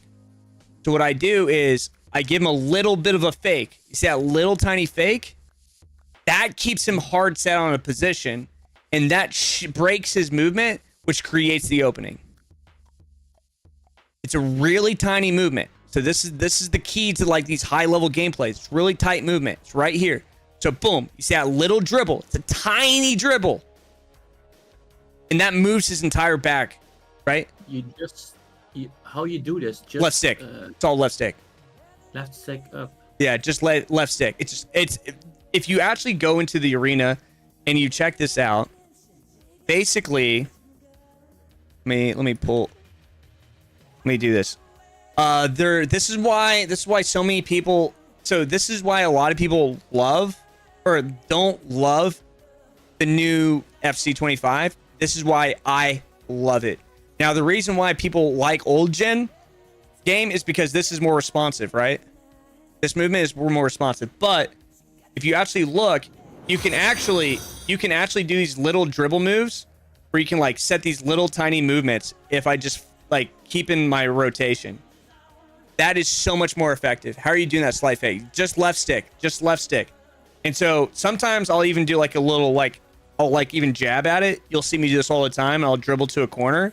And then this is like spit image of what I'll do. I'll dribble to like a line here. I'll be pressed in the angle. And so I don't want to give up my position. Why? Because he's going to be able to read that. So what I do is I do that little jab, and then I just dribble the other way.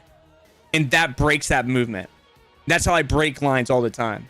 But it's a little left stick. So I'm just trying to like, so if I bring in another player here, I can kind of like dribble. And actually it works really well with technical dribble. So if I'm technical dribble, I can kind of like, you see how he does that like weird animation there? That weird little step is how you're going to break how you actually score goals. Getting that player just to jump in front. That's how you do it. You've been watching for 10 minutes. You're a very good coach. Instead of blaming the game, you really break it down. Much love, man. Frank Sauce. Appreciate you. Sodex. Day Party Plays and Ryan Tun. Guys, thank you for the follows. Does that make sense? It's really small mechanics. It's so small. I need to hold R1 to do this dribble. How to do this? You Sorry? were telling me the dribble you're doing. Do I need to hold R1 or just regular dribbling? If they have technical, I strongly recommend it. If they don't have technical, I just recommend using left stick. So the best way to use the R1 dribbling is if the player has technical dribbling. Correct. Yeah. Oh, yeah. And if you can see it with Pele, oh my gosh. You can see with, Bonmati. Oh my gosh. Bonmati is a monster. He is an absolute beast. Let me see if I have a Bonmati. But you'll see me do this a lot. You'll see me wait. Let's see here. All patience here. That's patient play. This is just, a standard squad here. Let me see if I can give a fake. Nah, that's a long pass. So here I'm receiving a ball. I'm waiting. I'm just waiting. And see how I'm managing position. This is all management. But this is a rotation. Oof. Just avoiding plays. Just avoiding plays. Just avoiding plays. Dribbling you did in the 60-meter box is R1 dribble or the normal dribbling? Which one right here? Yeah. This is R1. This is normal. So I go back and forth. This is a McGeady or Burbaspin cancel, and then you see how this is the timing fake. Yeah, that's the thing I want to learn. That dribbling. Yo, thank you, Jose. Yeah, so like right here, what does it look like I'm about to do? Does it look like I'm about to shoot? Nah, you're going to the gap in the center. Well, yeah, I mean we've seen that now. The timing of it is very cheeky. But like Still good. First touch, Berbatov spin. Yeah, that was a Berbatov cancel. So I cancel without seeing the gameplay. What's the number one tip you would give for players? Managing structure in your first touch. But right here, so it looks like I'm about to shoot. You see that? Uh-huh. But I know that he thinks that I'm about to shoot. So mentally, we need to be at one step ahead. And so that's why I avoid. And so part of dribbling is the ability to like stay ahead of the play. And so like this is an example of, you can see I'm disguising my run. Look at the run I'm making. See how I'm defending the interior position? And then it doesn't look like it looks like I'm gonna stop and I just come at him. And these are little tiny details. Yes, what he wants to learn dribble, what buttons? Yeah, it's just left stick and R1. That's it. But unless you need McGeady's skill, but McGeady's a little bit different. Ultimately, I hope that helps. Do you have questions on that? Yeah. What's for you the best skill move that works in the 60-meter box? Like you're saying, like right here, this area of the pitch. Yeah. This is my favorite. The ball roll. Step over and fake. Yeah. You analyze D5 players, not only D1. Yeah, this is a D5 player we're actually analyzing. boom, or it's D4, right? Or so this is. I have a clip of this, and it did absolutely fantastic. It's like a ball roll cut, and I also really love McGeady cancel too. This little it's like a step through, right? So it's like do a McGeady and then you cancel, and so instead of canceling going side, it still goes forward, and you manage the position. Now you don't need to know that. You don't necessarily need to know that, but what I'm trying to show you, I guess, with our gameplay, if we bring it back to where we're at, back to reality here, when we step our position, we're in the defensive position. So I want you to reference that as an attacker, as a defender. So what is the most important thing do you think I'm looking for as a defender now? Now that we kind of taught you from the attacking side. I don't. I need to stay left side now. No. Because I still have to run, or what do you mean? Being deceptive. So so there's two options here. And so everything you decide, there is no correct answer. There's no yes or no, right? There's never you're right or you're wrong. There's none of that. That is never the case. It's always a passive answer or an aggressive. So there's two options for you. You can press the play or you can be passive, right? Now there's skill involved of each one, but one's aggressive and one's passive. So in this position, should we be aggressive or passive? I don't think it matters, right? Passive. Well, it doesn't. Maybe, right? But if we be passive, then maybe he's going to approach us one-on-one, then start to attach this position, right? So is it bad to be passive when his back's already turned us? Or aggressive? No, not necessarily. It's not bad, right? It's not bad either way. So I guess what I'm trying to show you is, in this position specifically, it does not matter. But given the game construct, you should be aggressive, right? If we're down, right? So if we're down in goals, then we can be aggressive. So this is good. This is fine. So but I want you to see this. The skill involved is being deceptive until he shows the first card. So if he takes a touch back and we step, that's low skill. But if he takes a touch back and we take a touch back, and then he takes a touch back, and then we keep going forward, and then he cuts this way, and then we step, that's a good skill. You see the difference? Mm-hmm. Now, what happens if he takes this, and then we actually guess, and we try to anticipate? Now he's breaking down the wing. How many times has that happened where they are holding on your shoulders, and then they just turn, whoop, whoop, and you're gone. L1 speed boost, phew, Adama, see ya, right? Bale, Mbappe, gone. Benny, we'll see you tomorrow, right?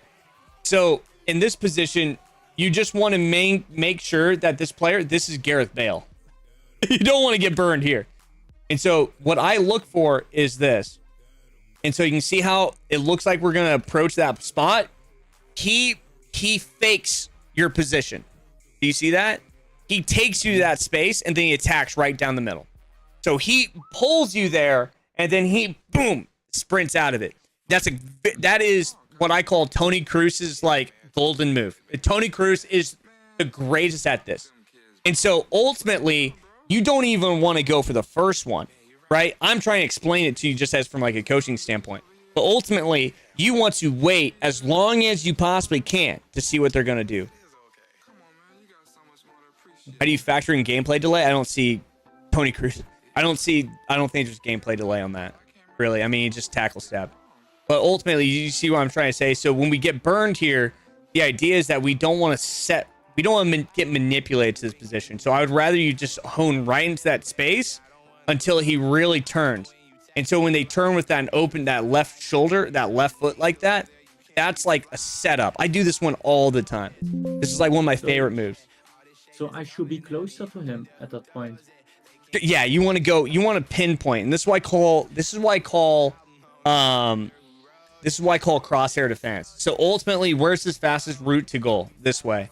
And which way are we in? Are we in a good position right now? Yes. If we break off of this step, then he has a faster route to goal. So I need to actually go this way, almost like that. Like I want to go like that. Close and press circle. Yeah. You can press circle at any time there, but you can't go like this. So it looks like we're going fine, and then we step this way. Do you see the difference in movement? And so if we go in at this position, and then we pause, and then we step. If you watch my defense, I'm almost always tackling from this position. I'm almost always tackling backwards. I'm almost always tackling like this versus like this. There's a big difference to that. And because it's time, there's so much, it's really weird. But like if you calculate the amount of time you have to react to this position versus this one, it's significant. And so if I ever get tackled right here, it's purely a guess when somebody tackles you here.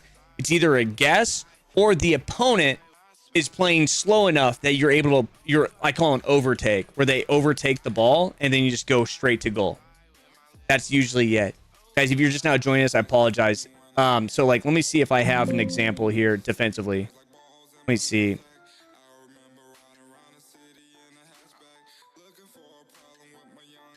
No. So like right here's an example. So I'm in a really bad spot. Oh, whoops, sorry. I'm in a really bad spot right here. Right? This is a terrible position to be in. And so what's the concept of this position? What's the main thing I do not want to give up? You are the wretch kids, right? Yeah, exactly. The candy cane, Doncaster.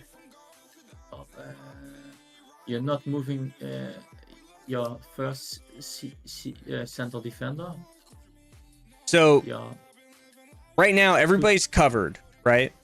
But Yeah. there's a thing. You can see I'm using multiplayer switching right now, holding R1 while managing Marquinhos.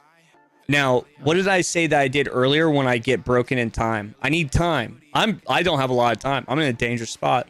This is where I'm going to get hurt. I'm going to fake my position. And So you're moving and you go back. And so he expected me to do what? Go at him, right? Yeah. So he expected a different angle, and so I go back for that position, and that allows that space. Sorry? That's what you told at the beginning of the session. Exactly. Yeah, exactly. And so that's an example of like trying to just, I guess, what is it? Utilize, oh, here's an example of me capitalizing on what I just taught you with that dribble cut. So watch this dribble cut out wide right here. Boom, cut. You see how I look like I'm going to go wide and I cut back. And so you have to be very careful at high levels because these new animations, they allow us to do this. So which way does it look like I'm about to go? Direct to goal. Yeah, direct. Because there's the space. And boom, cut. And then now which way does it look like I'm going to go? Finesse, far post, right? Yeah, far post. I'm always ahead of them. Boom. Player switch behind me, right? Right. And so you have to play at a high... That has to be... Oh, whoop. I didn't mean to go to me. That has to be a quick skill level. But this is how you get there. It's the tiny details. This tiny movement defensively right here on the attack and defense. If you can manage this position here, this is the most important spot. You have the wing play and structured defense. Those two things, you can be phenomenal at this game. If you can master wing play, the players that are my kryptonite, they've mastered wing play. And what I mean by that is they've mastered the ability of pressure and manage tackles.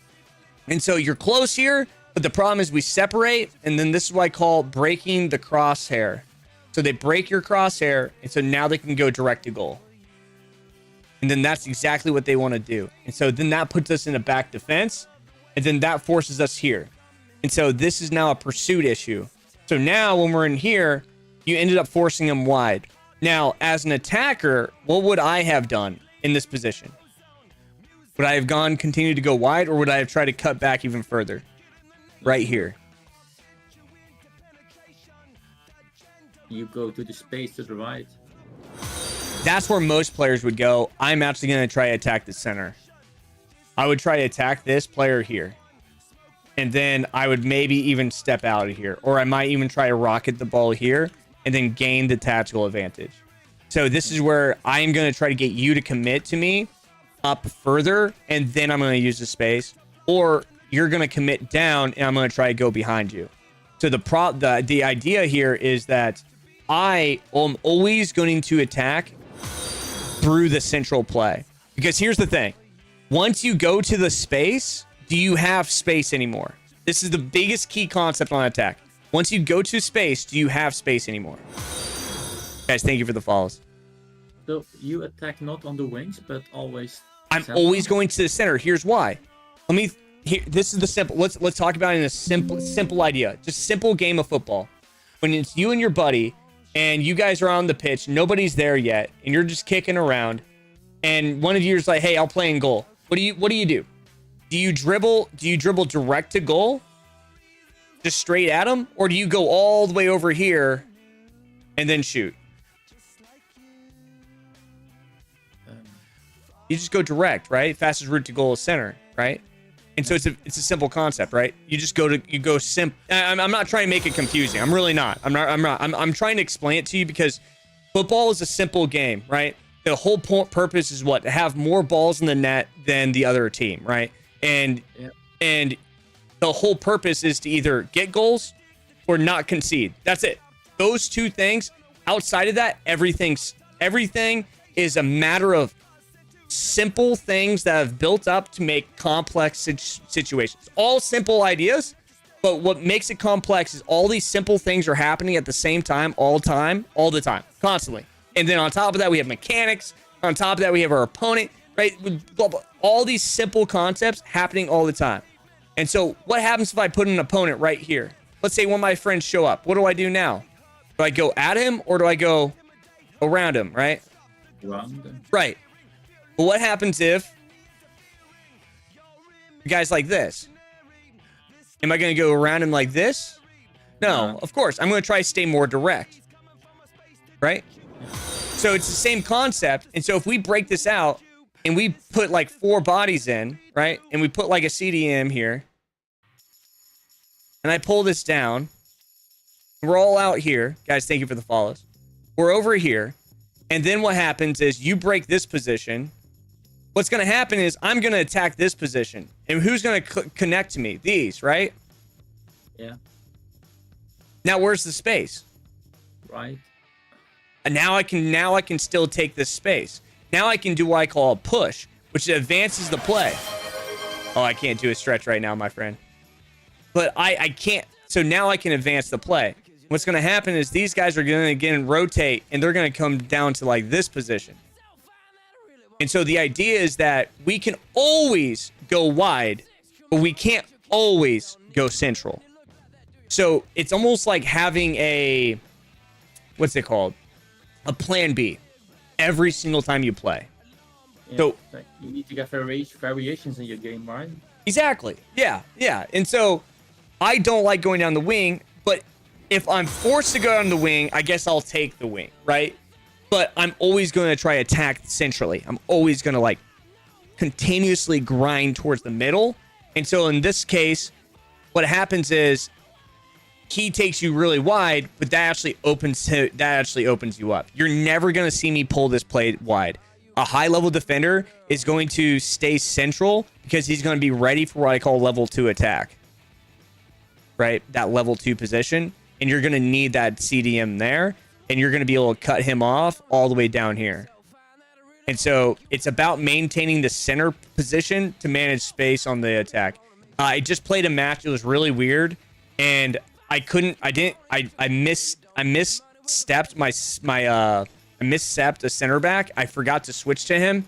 And so I stayed on my CDM, but then my CDM ended up going like this to defend almost. And I ended up catching him in the last second. And it's because I made that little adjustment early to create time to give me a better angle to like defend because if you stay central, this guy doesn't have to move anywhere near, but if you're all the way out here, you see what I'm saying? Like this player moving to this position is actually shorter distance than this player, right? And so ultimately, the more central we can stay, the faster we're going to feel. Right, guys, thank you so much for the follows. I apologize. That's ultimately the idea. So if we step back, there's that rotation. He tries to go over the top. So it's a poor effort by him because he gives away this huge opportunity. And so just be aware that that cutback is what I call level 2. It's very consistent in gameplay. And so what's going to happen is you get a break and then you pull this. I'm going to probably press it right here. And what do you think I'm going to press? I'm just going to make him feel like I'm going to have the upper hand to make him move that way, and I'm going to be there. And so I'm going to press into like a position like this, but you're not going to see me go even further than this. You're not going to see me overcompensate this position and separate that. So once I gain the advantage, once I gain this tactical position advantage, you're going to see me rotate up. That's like just mathematical. Like you're not going to see me draw to the line and put 2 players in the same spot, force this position. He had the opportunity to attack this, and technically he actually needs to go level 3. So this is actually where the attack should go through. And how many times FC24 did you see players attack this position, step over, shoot? They just don't do it anymore, right? But this is where the attack should be, right through here. That wing, boom, and then attack through. And so they just went over the top. And so this is why that, anyways, that's my structured defense, which ultimately the idea is that this, and I'll try to break it down for you, just give you the general concepts so you can understand this. But ultimately, and you'll have this video to always go back to. But ultimately what's going to happen is this guy goes down. So what does this guy do? The fullback commits, right? Creates that commitment. Then what happens in this position? That's that collision event, right? So either he goes forward, he goes back and rotate, or he goes direct and tries to cut. This is what I call level 2. So now level 2 is a rotation back. And so we need to prep for the defender by the time we're there. So when this player starts to go wide, we also need to set up this center back or the CDM position to cut that position off before we get there. So this is very important. This is what I call redundant, inefficient player movement. But right here, where is the next player indicator going to be? If I switch here. Yeah. It can be right here, right? And so what do we care about in this position? Do we care about this position or do we care about this position?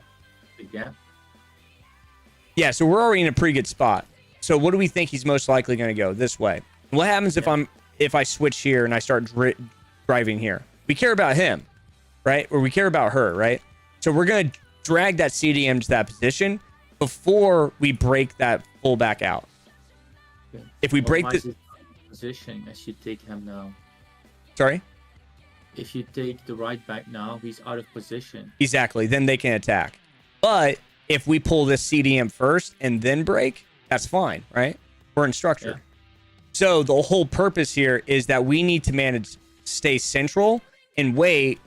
This is like almost like in basketball. Do you watch basketball at all? Maybe not. Sorry? Do you watch basketball at all? No.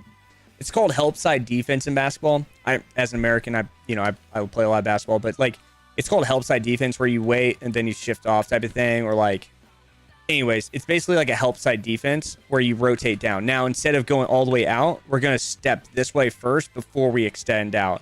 And the reason is we're going to try to gain time here before we go, because you actually lose time by taking an earlier position.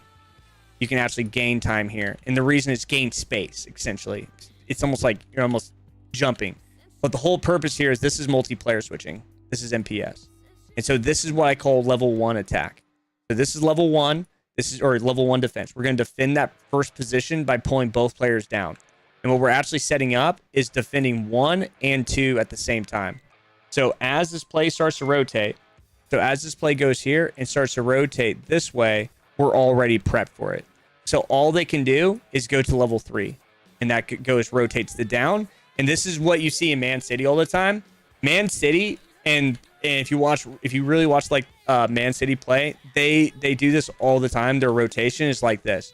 They get to this position. How many times have you seen this? They get to this position. They get Jack Grealish over here. And then what does he do? Dribble, dribble, dribble, dribble. Back. Right? And then you have like John Stones right here. You have is it a Kanji that pops up? Sometimes it's KDB. Sometimes KDB's right here and B Silva. But ultimately, what they're trying to do is they're almost trying to attack these lanes, and then they're trying to control the pitch and then attack right through here. They're trying to attack through these lanes.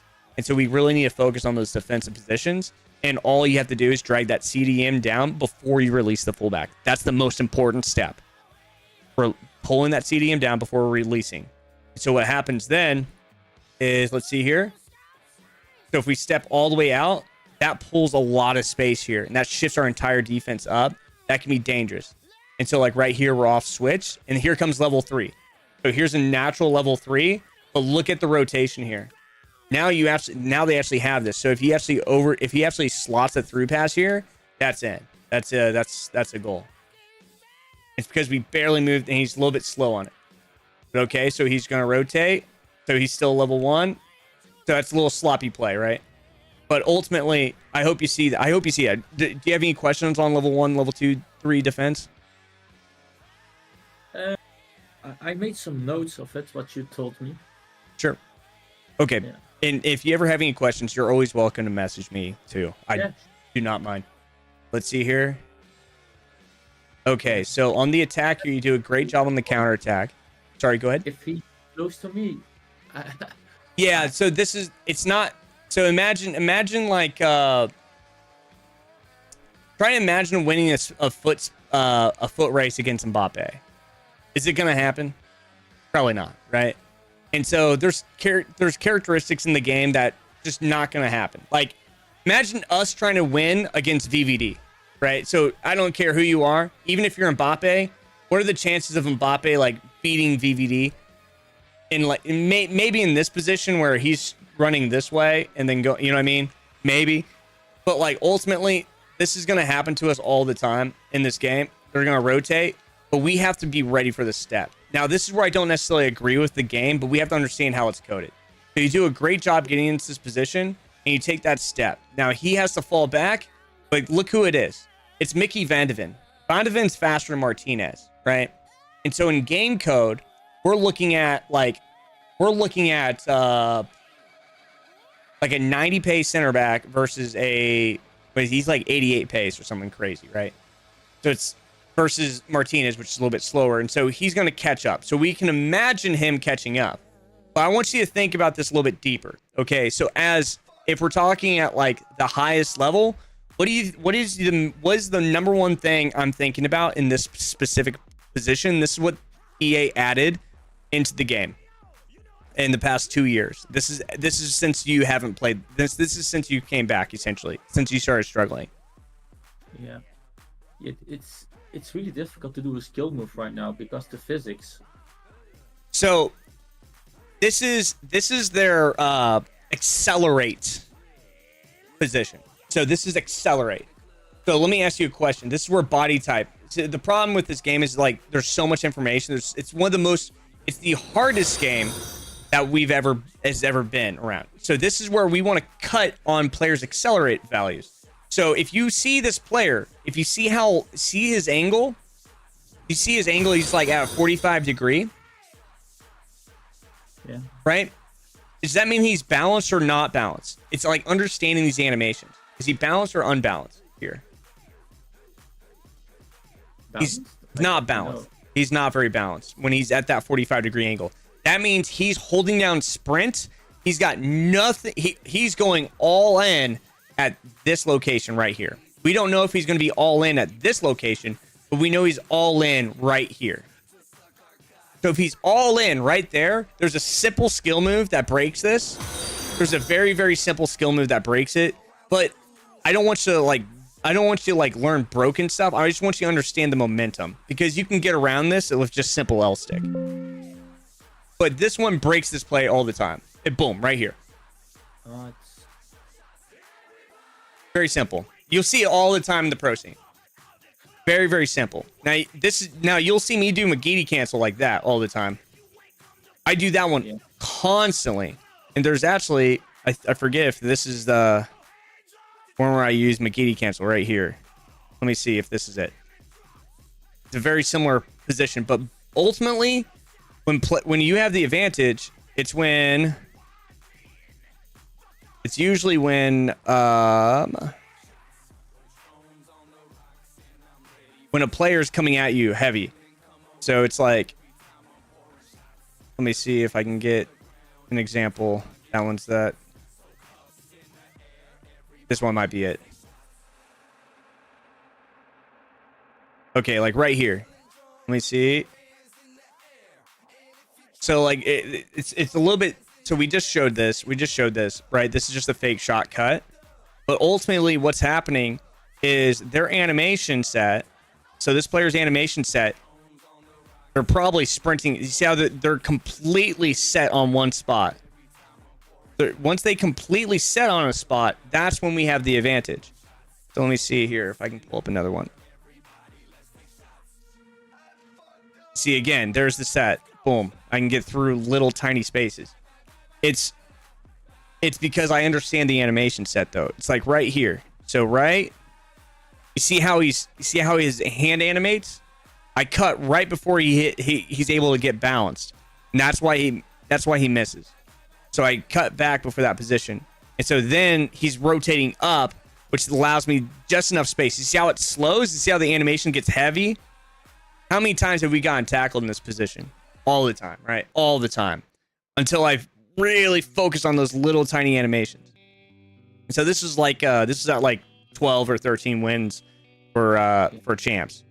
But like here's. Would you recommend the McGeady spin can you can do it with 4-star skills, but 5-star skills too. To get that animation of you the canceling, you need to have a 5 skill. Yeah. To do the McGeady's cancel, but to do the like the nutmeg skill, I think it's only 4. I think it's only 4. But like this is an example. He's coming at me as hard as he can with Vondeven. If you see this, see how hard set he is? That's perfect time to throw those animations. See how far away he breaks? That's the key. But yeah, this is the 4-star skill. This is usually why I run with 3. And then yeah, the McGeady cancel like that. I love the McGeady cancel. Like, would Ronaldo chop work? Maybe. Yeah, it probably actually would. Yeah, it probably would, to be honest. So yeah, so like what you're trying to do is you're trying to go here when we really need to like cut. We just need to cut in some way to break that momentum, and we're looking through that through pass. And so he just steps. And so we just, if anything, you could have ball rolled to the right and then played left stick and turned and dribbled. Like this is fine. That's great. I love seeing that. To move players.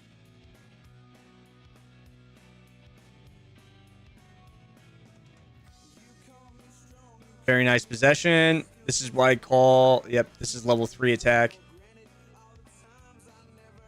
And now it looks like we're thinking, right? We don't really know where we're going, right? And we're just kind of, right? No idea. Right. Okay, this is what we'll end on. I'm going to give you an example. This is one of the first things I try to coach, to give you guys a purpose to attack. So right now, this is what I call possession without purpose to a degree, right? And so if you see this, right? You do a nice step right here. Okay, so that's great. But let's think. What is the fastest way to goal? Yeah, to the center. Right, play on the line, maybe there. Right. So simply, I'm trying to break. So the way I learned is through the Socratic method of just asking why, all the way down. You know what I mean? And so, but why? So this is the fastest way to goal, but why is this the hardest way to goal? Because you have the most defenders, right? This is where the pressure builds, right in here, right? Everybody can collide right into that space, right? So, but the question is, how do we create space? Right? Maybe well, activating runs of my players. Making runs, sending players in, yeah. Pulling players out. Now you have space up here. You see that? Got space. Yeah. Capitalize on the space. So what I want you to focus on is first trying to get the ball into an attacking position. The second thing I'm going to focus on is pulling a defender out, right? And then attacking that space. That's exactly it. It's a 3-step process. But ultimately, let me show you. So when I see space, I'm going to attack it. Boom. Where am I going to go? I might take... Sorry? So you went directly for a pass to this player in front of you? Not necessarily. Maybe. I might not. This is where being deceptive can always manage things, right? Because not every decision's perfect, right? Like, again, it's not what I'm going to do. It's what my opponent does that makes us, that we win games or lose games, right? And so if I step into this position and this player attacks me, do I want to continuously step into this position and force him out? Or do I just want to play this ball here and then he can attack that position? Which one's better? Pulling him out and then playing it? Or letting him sit and then stay in defensive position? Guys, thank you for the calls. Sorry? Pulling him out. Exactly, So, yeah. pulling him out. So it's not what I So, do. It's not what I do. It's what he does, right? And so if you see me defend, I'm never going to get stuck in this what I call no man's land. Because the second I get stuck here, how many times have you played like a triangle and there's one player in the middle? They can't get it. It's just bing, bing, bing, bing, bing, bing, bing, bing, bing, bing, right? Same concept. And so what we want to do is we want to try to entice these. We want to like deceive these people to come out. We want to manipulate them out. And so what you'll see me do is I'll drive at them and I'll hit a fake shot. I'll hit a fake shot, and then they jump, and then I play, boom, and that's when the attack happens. That's when we create space. That's when it moves. And so I kind of call it like an almost like a symphony to a degree, because what happens is there's small moments. There's moments where the game is very lulled. Guys, thank you so much for the follows. There's times where the game is very lulled, and what I mean by that is like here's an example of like what it looks like, and when there's you would irritate your opponent. Exactly. I do irritate them. But here's the example. So how many key moments are there in a game? In a low level game, it's almost like the entire game is open. Why? Because they're constantly pressing everything. There's constant pressure. In high level games, you'll see it like this. And then the opening is like very small. Like a Division 2 or a low elite level games, they'll be like this. And then the opening's up for a few seconds, right? It's open for 10 seconds. And it'll be like that, right? So it'll be kind of up and open. Higher level games, it's literally, that opening is super small. And so all you're trying to do as an elite player is expand that key moment.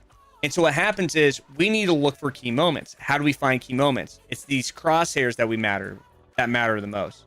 These crosshairs. All I'm trying to do is pull a player out of position, pull them up, and then that creates space behind them. And so what people recognize is pressure here. They don't recognize that there's no pressure. There's less pressure behind. There's more space now. And so we need to pull players out in order to do so. And so right here, see how he stays flat? Probably a decent defender. You see how he's staying flat? Now you're pulling him up. There he is. Boom. Now attack it. Where do we attack? I don't know. Think. Oh, the CDM now to the right. Here? Yeah. Perfect. Now where do we go? Okay, and should I do an L1 pass on this position or just a regular pass? I would pin it right here. Okay. Why would I pin it here versus here? Because you're closer to the box. Closer to the center. But let's look at this. If we take this out into a tactical board,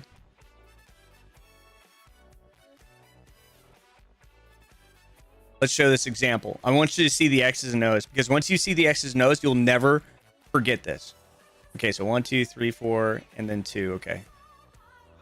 So he's in like a 4 defense. Ignore the numbers. So it's like this. Like this almost, right? And we have one here.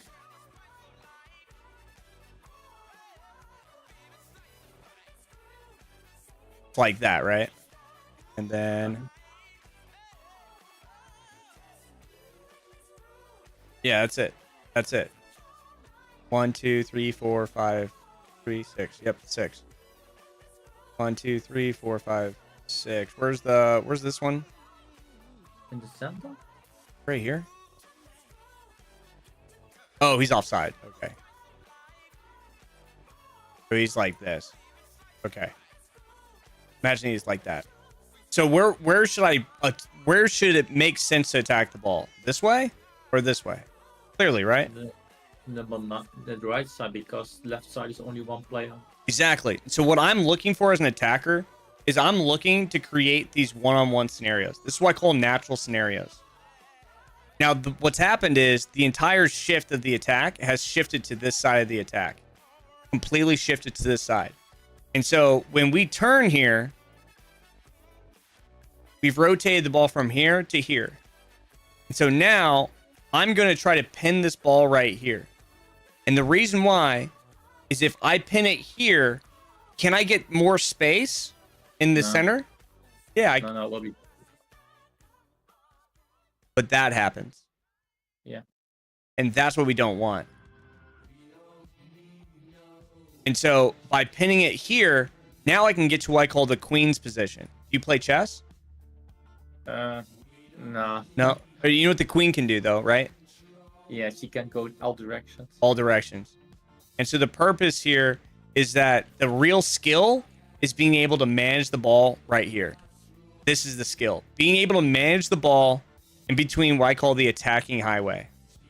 It's the spot between the center mids and the center backs. That back line and the center control line. That is the real skill. Because all we're looking to do is then get the ball here, create that movement type of thing, right? And most of the time, they're not going to step like that. They'll do this. This is what I call peaking and bounding. All you're looking to do is when it goes like this, and then you're just looking for that break while it's happening. You're just looking for those little tiny movements. And I think I have an example. There's actually, you know what? This is a red card. I'm even down a player on this. I'm pretty sure this is one. So you see, there I'm attacking that space, but I think I lose the ball in that spot. Yeah, but this is the whole part. So I attack that space. We attack, break through. So here we go, right here. There's the break. See how I break the fullback? We break the fullback. Fullback's broken. My turn is which way? Inside. And the reason why is because I want to maintain as much space as possible. We go inside again because he comes out. He plays that position. I'm still managing that space. I'm managing that location. And then what happens? I see him step, so I go right back.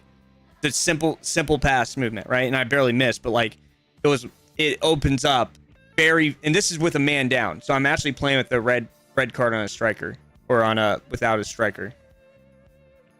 So we're just trying to play that playing simply, right? Just trying to play as simple as possible by attacking the central. You'll see me attack right to the center. See that? Now what are we activating? Center back. This is step one. There it is again. And then we play it wide. We're forced wide there, right? But guess what I did by doing that? Created just enough separation from the center back. Center back steps. Now he's off his break. I just get enough momentum. My striker comes back on side, and we just get that space just enough. It's not what I did, right? He stepped. He's the one that pulled him out just there. That's all I needed. Are you activating a run with L1 for your player to do that? Let me see. I think I early sender.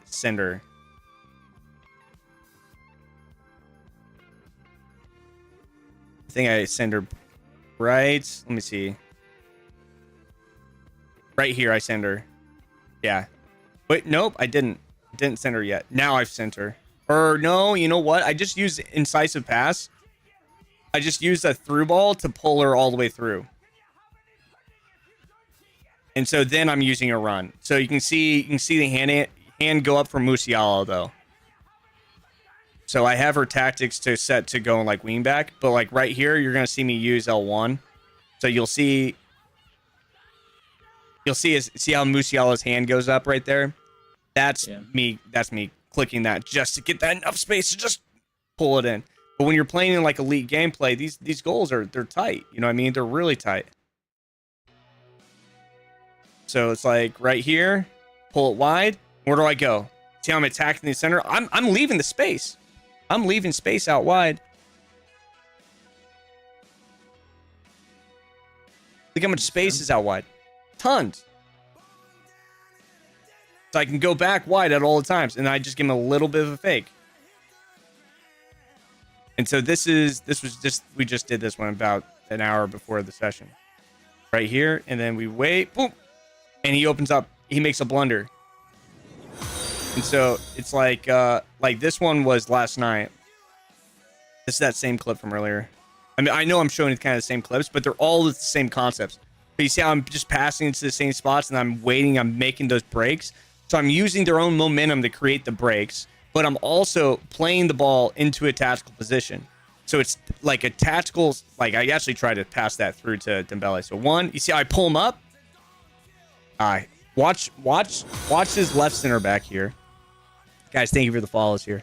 Okay, watch. So now I'm passing the ball to up. And so what does he do? He follows in. So which way is he going to go? He's going to go to the center. So I'm going to play it right back. And that makes it harder. Sure, it definitely makes it harder. That's a tough goal. That's a really hard goal, right? But the whole purpose is that we're able to stay ahead of them, right? So it's one, we're just standing. But right here, what happens? But would I do that if I didn't have an option? If I had a better option here? Because maybe I could ping the pass here, right? Maybe. And Belly's got ping pass plus. Maybe, right?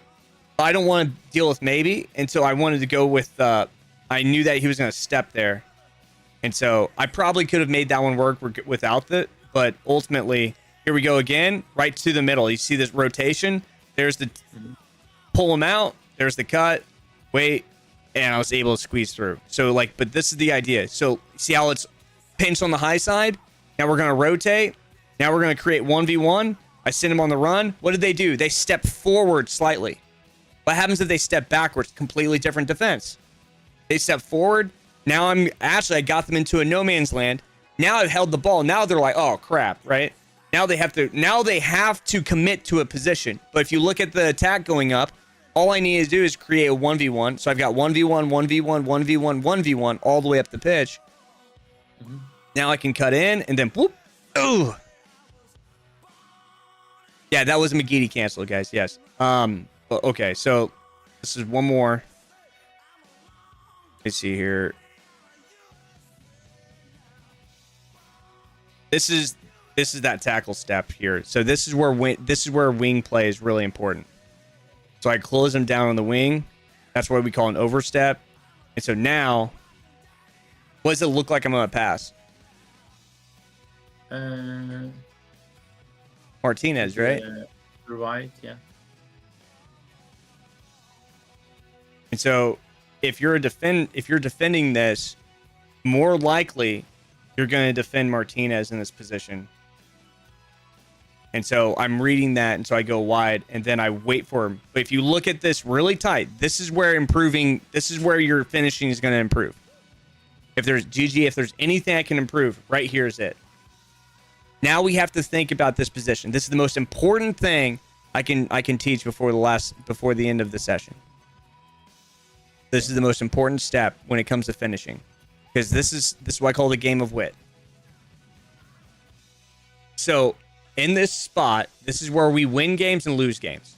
This is where we win them and lose them. The best players are really good at this. You watch Anders, you think he's good with his center back, 1-on-1 against 1-on-2. Oh yeah, he's very good. And so what is he going to do? So what am I going to do in this scenario? What does it look like I should do? Go straight, because he thinks he's going to pass to the right, to the other striker. Exactly, right? But that's where he's reading too. And so how many players would speed boost into that spot? Not a lot, I think. I feel like a lot of people would try to speed boost at a 45-degree angle and try to beat that position. But this is the difference. So a lot of people would either try to Travella this, finesse shot, power shot this position, right? This is the difference of my style of gameplay, is I'm waiting for his commitment. See how I wait for him to commit? And then that allows me the shot. So the idea is that when we're attacking, when we finish, when we're going for the finish, we need to wait for a commitment. Once you get that strong level of commitment, because he waited a long time to commit. And that's very, very composed. That's a definition of a high level player is right here. They wait for the commitment and they even read the pass. You see that? I just barely beat him, but I created enough space and separation that we got close enough that he was able to commit to us before we make the move. And so whenever we get into a finishing position, I will always coach saying, wait for a commitment. And as an attacker, I'm always waiting as long as we want, right? As long as possible. So right now, could I have just gone ahead and passed it early? Maybe. I might have. But the whole thing is there's control. I'm controlling the outcome ultimately. Does that make sense? I'm ultimately in control. And so this is where you could go down the skew of like, if I play it early, isn't that more efficient? Maybe, but what happens if he plays early to defend it? This is new gen, Jose. He's just going to intercept it. And so the chances of me animating early and then him connecting to me are less and thinner. I hope that makes sense. So like, if we just try to, if I try to bring you back to here, we see this clip, you had the opportunity to rotate the ball up and then attack this space and then make that break right here. This is where we're going to break right through here. We're going to attack this. Okay, so let me finish with my 3-step process. The first step, have you ever solved a Rubik's Cube before, GG? Sorry? Have you ever solved a Rubik's Cube before? No, didn't. No, okay. When you solve a Rubik's Cube, typically when you solve one layer and then you flip and you solve the second layer, or you solve like the second layer of the entire side. So it's like this entire side, like layer, right? There's like a layer. And then you solve, it's like, you solve one side, it's all green. And then you solve 3 red, 3 orange, 3 yellow, 3 blue, right? And then you solve the next level, which is the second, and then you solve like 4 corners, whatever it is, but there's steps to it. So it's like an algorithm in a sense. So the way we attack is thinking of an algorithm. I want you to think of step 1, pinch, apply pressure to the center back. You're going to want to create some sort of shifting movement from these back lines. So you want to shift them high, shift them back, shift them over, shift them left. Now, what you'll see a lot of attackers do now is they'll drive. You'll see a lot of pros do this. They'll dribble all the way to the corner. That will drop the entire defense down and sometimes create separation between the midfield. Then they'll try to attack level 2. They'll try to do that. That was very common in FC24. But ultimately, what I'm trying to get you to do is I want you to get comfortable attacking the central position. Okay? I want you to get comfortable holding onto the ball and managing this location. This is where the skill is going to be involved. The second step is I want you to send a run through while you're trying to manage these locations. So as you send this ball here, you're prepping a run, but you're not prepping 1, you're prepping 2. Why would I have you prep 2?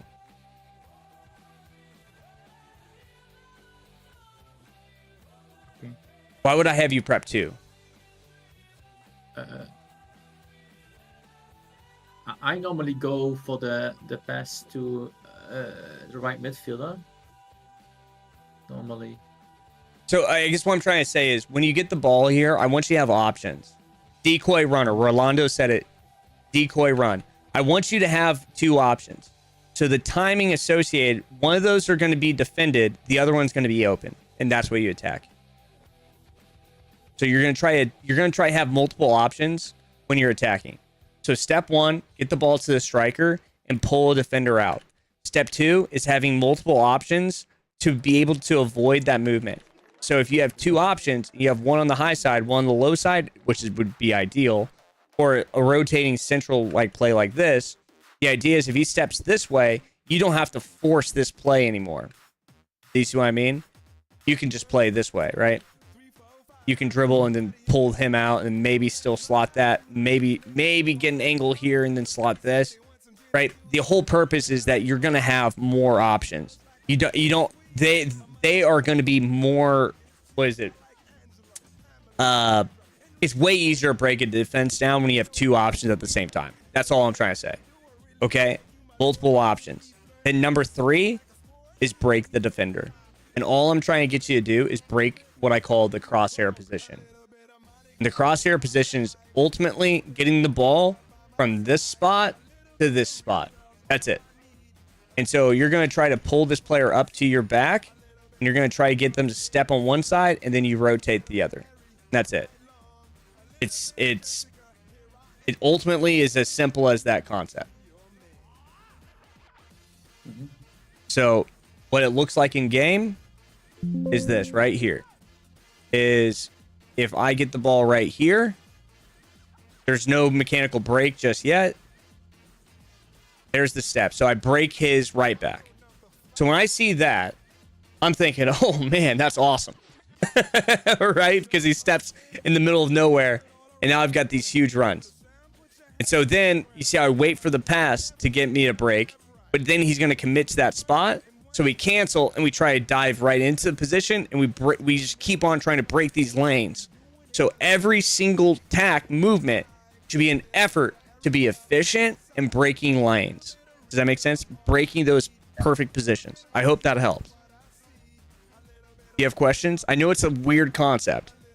Probably nobody's ever tried to explain it like this, because this is my own. This is how I play the game, right? You just want to eliminate the play of him, so you have more space every time. Exactly.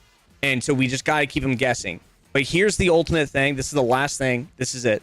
This is the last tip of the day for our session. The last thing I want you to understand is, as a coach, if I see you losing the ball up here when you're taking a player on to create on a 2v1, where would I rather you lose the ball? Up here or back here? Up.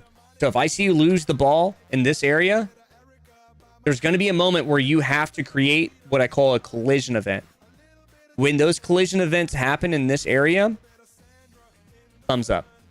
That means that you're doing the right thing. He just beat us barely. The more 1v1 scenarios you create and collision events you put your opponent through, the more goals and chances you're going to create. Because all they have to do is miss 2 in a row, 3 in a row, goal. Right? Almost every single time. 2 in a row, 3 in a row, goal. You're going to win. I promise you. You have any questions?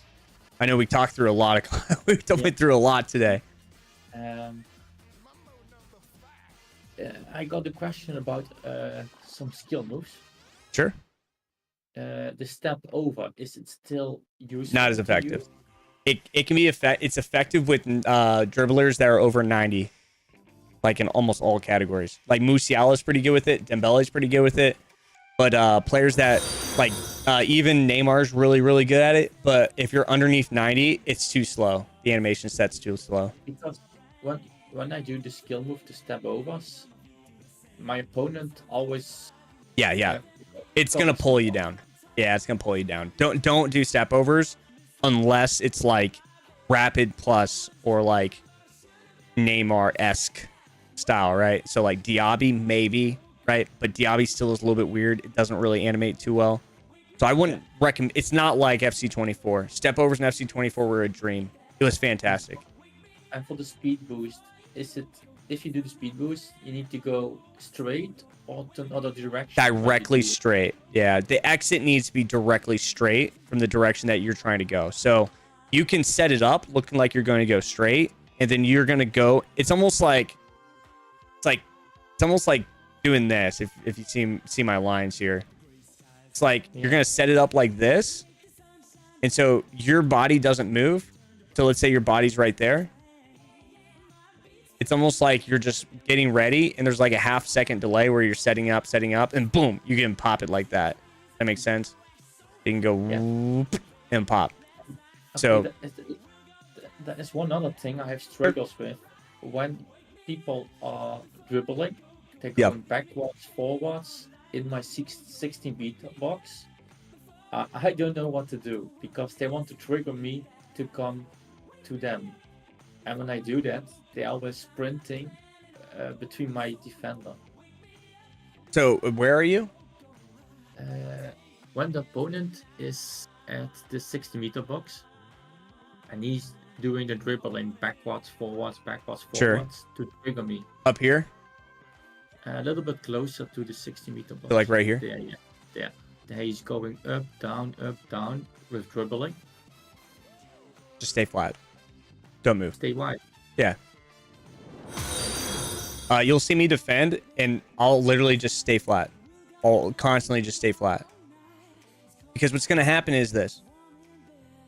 Ultimately, there's 3 ways to attack. Down this way, and the cutback. Or this cutback. Or this way. There's only 3 ways to attack. Mm-hmm. And so, for your defense, this lane, this way, these are the only gaps that you have to defend. So, let's say the ball is on the bottom side, down here. The likelihood of them attacking this space, very unlikely. The likelihood of them attacking both of these, highly.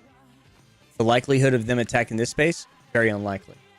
So ultimately, when you're defending, you just really have to focus on 2 angles when attacking. Now, what happens if there's a finesse shot available? What happens if there's a power shot available? What happens if there's the aerial plus power down header? That type of stuff, sure. We can focus on that. But ultimately, the people that are really good at that, they come every 10 games. Like the really good ones. I'm not talking about the average ones. I'm talking about the people that are like really good at it. They don't show up that often. But what I'm trying to say is focus on defending these lanes and managing the structure. Your structure should look like this. The defensive play, if it's perfect, should almost always attack like this. They should play like this. They should never attack this lane. And if they do, where do we win the ball? The second they get in there. If you ever look at my possession charts, you'll see the second players come in here, gone. You'll see my possession charts. The defense will almost always look like this. Like they'll never have possession in this area. And that's how it should be. Right? But keep them out here. That's a defensive win. Imagine that is where you're winning. So if this is what I call the 4 corners. These are like 4 corner traps. Like back here. Imagine the same down here, right?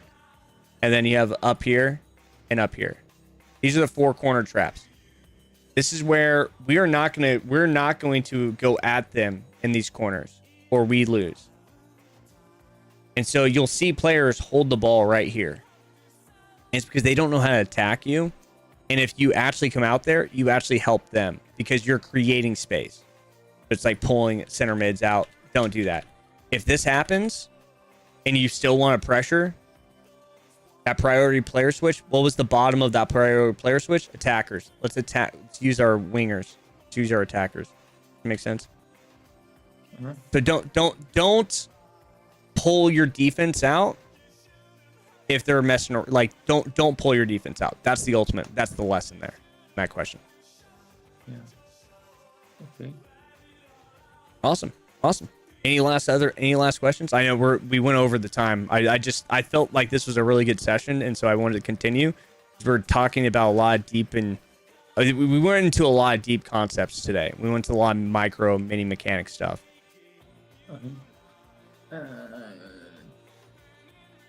Yeah, not right now, but can I send you maybe a little clip of a skill move? What's not working for me, and maybe you can give me advice on it? Yeah. Just yes, whatever you can send me through Discord, no problem at all.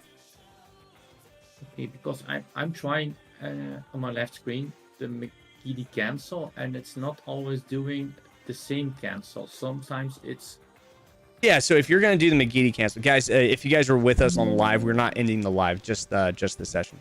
So yeah, so when we're here, if you do the McGeady cancel and you angle it this way, like it's just the standard McGeady, you're gonna get this animation. You're gonna get this animation, right? Now every cancel is gonna be different. So if I cancel going backwards, I'm gonna get this one. Now, if I cancel going forward, I'm going to get that one. It depends on your left trigger what you're doing. It's your left stick that matters, yeah. That's why I'm changing with my back to the goalkeeper. Yeah, do you keep doing this one? Yeah, so it's turning with his back. Yeah. It can be effective though, because I have a skill move from FC24 that I used to do a lot. Is this? I'm not getting it. But I used to do this one a lot. Ball roll cut, Nikiti cancel. Used to do that one a lot. The ball roll cut, then whoop. And then effort touch out. But And it's the best to use it in the 60-meter box or I outside? it's really whenever you're trying to break that plane. It's just when you're trying to cut. So like when you have a player like this coming this way, or the player coming in at you, and you're just trying to whoop, whoop, and then they have to readjust, and then you're in this position now. That's where that animation comes in. That makes sense. So let's see if I can just show you real quick.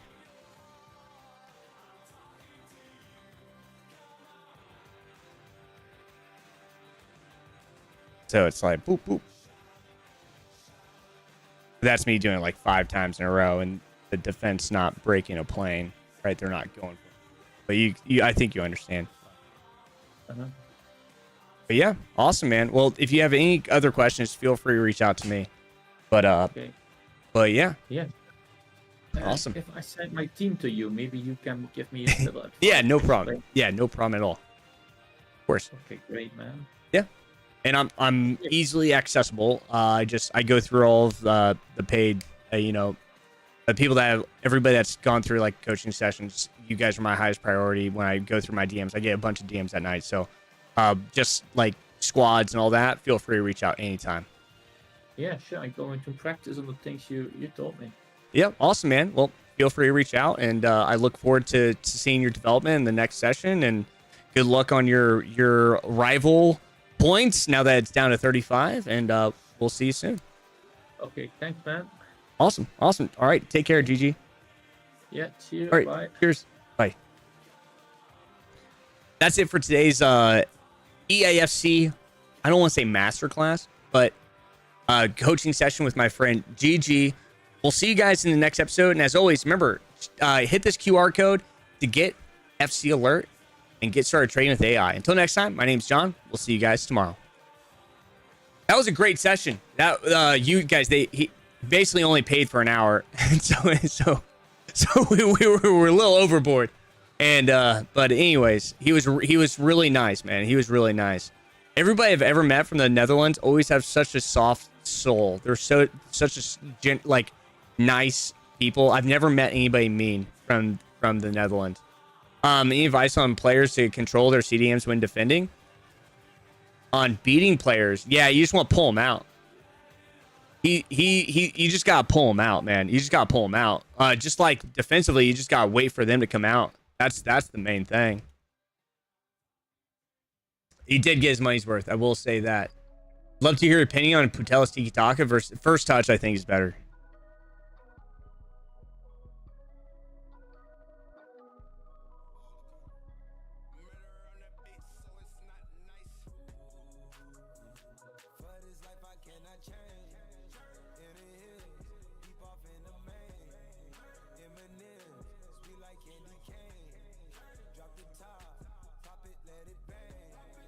He's got basically the same squad as me. He just sent it to me. What part of the field defensively do you stop being aggressive and start playing passive? It's really like the second he passes the halfway point. It really depends. It's not even that. It really depends on the structure I'm in. Bro, any investment for 2 million liquid? Let's see what the AI is thinking. Let's see what the AI is saying, boys. Fascinating watch. Thank you, man. I haven't had music on. You guys had music on. I didn't have music. Anybody new here? Type of 1 if you guys are new here. Welcome in. If you guys are brand new, what do you say to all creators and pros who say this is the worst FIFA FC? They just don't know how to play it. I enjoy this game, man. They just don't know how to play it, man. This game's the hardest FIFA I've ever played. This is by far the hardest FIFA I've ever played. And it's so technical. Well, welcome in, Narbs. Yeah, I appreciate you, man. It's just tougher, man. I'm sure they know how to play the game. It's just really I play way different than, you have to understand, I play way different than a lot of these guys. A lot of the pro scene's completely filled with like pure exploits. Like, how many times do you see power shot, Travella, finesse shot, over the top balls, long ball plus? How many times? Yo, Marino, how you doing, much? How you doing, brother? It's less than the price of a meal at McDonald's, man. You guys, for less than the price of a meal at McDonald's, Taco Bell, KFC, whatever it is, man, you guys can get AI in your trading. Slack on the trades, you get the noties though. So, here are some suggestions that it's pulling up.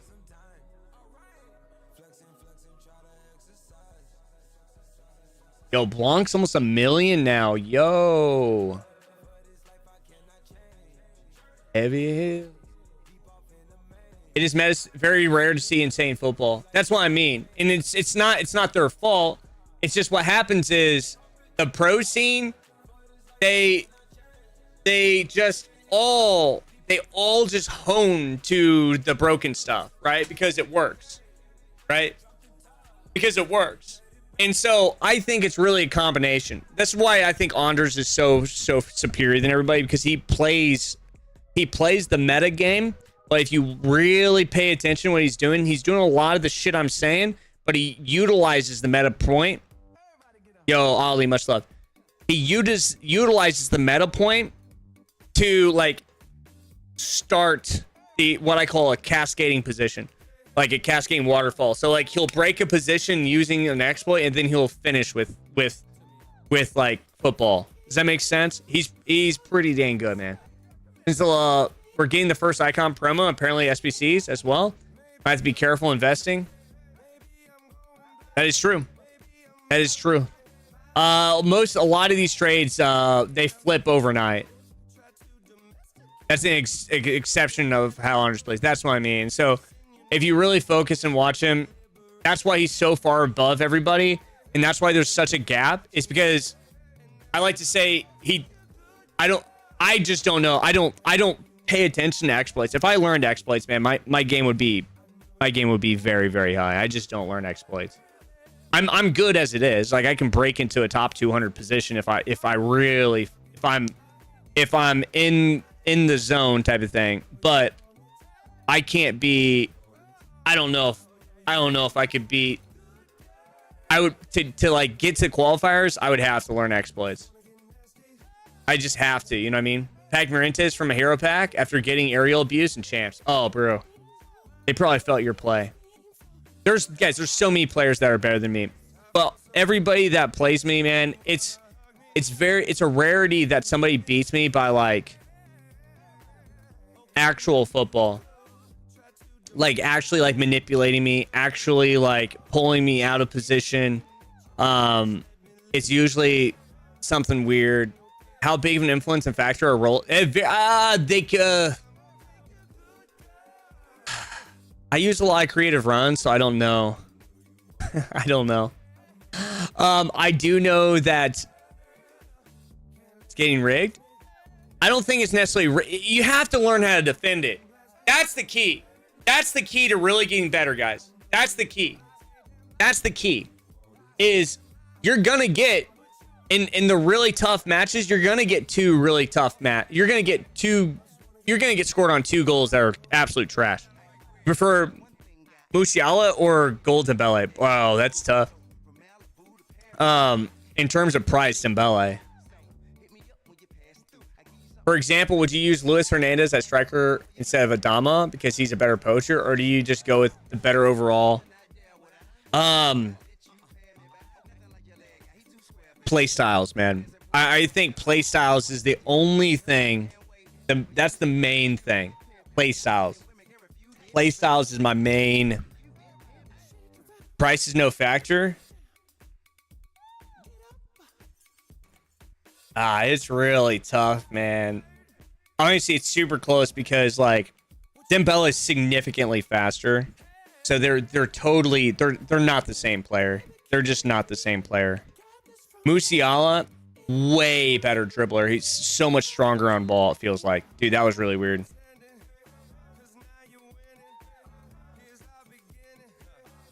There's the rotation. And oi!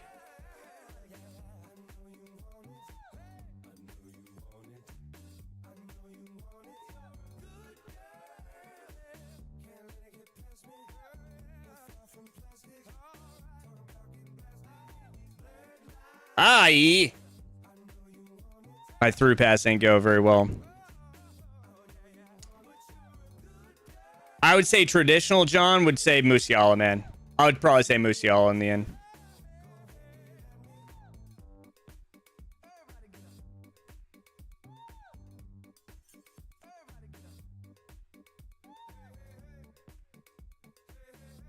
Whoop, that's not what I wanted. That's ridiculous if he shoots that. Considering Patelis, Bon Mati. 1 second.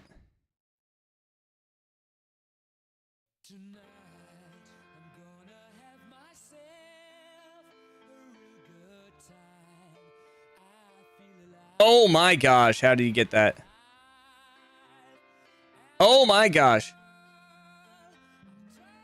Dude, that's ridiculous. But that's what has to happen. There has to be like 3-4 mechanical breaks. So I didn't do anything wrong there, really. Aye.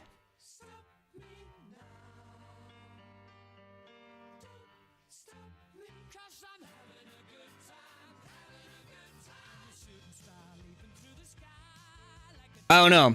What's better?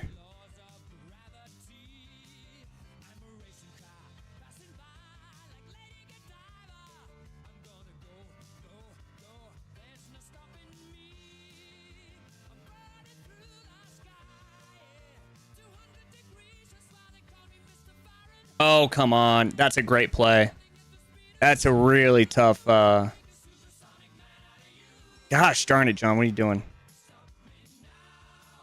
See, that's on me again. I'm not thinking correct. Oh, that's on him. Come on now.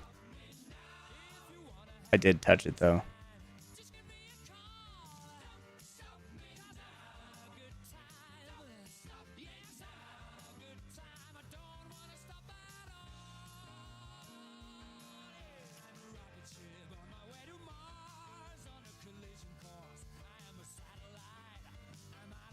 Dude, there's no way that's his play style.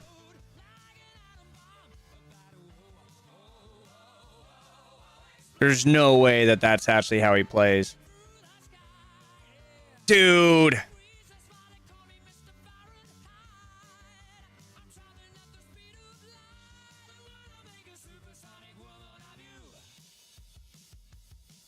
Ah.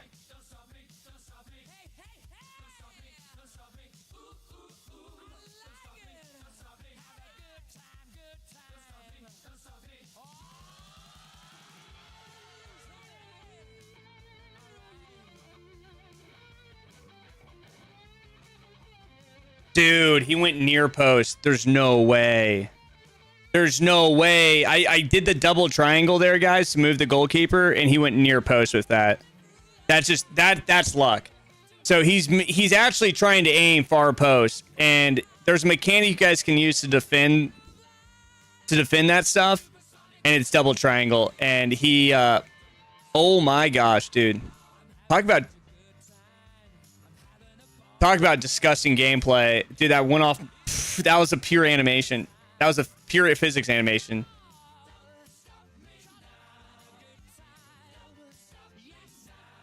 Talk about over the top.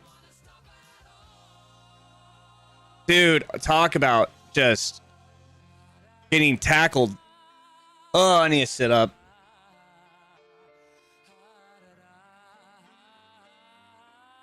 Bro is trying to be so mechanical, man.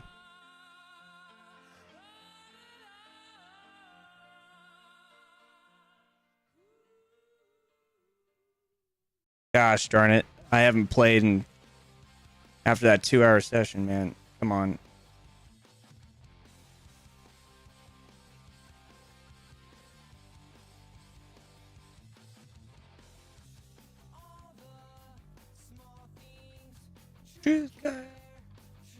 So he didn't expect that. Oh my gosh. There you go. That's a real goal.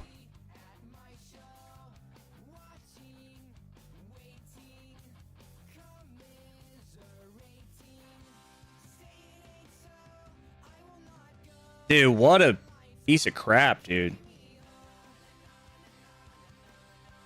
See, that's where EA could easily improve this game for the attackers. Is the positional.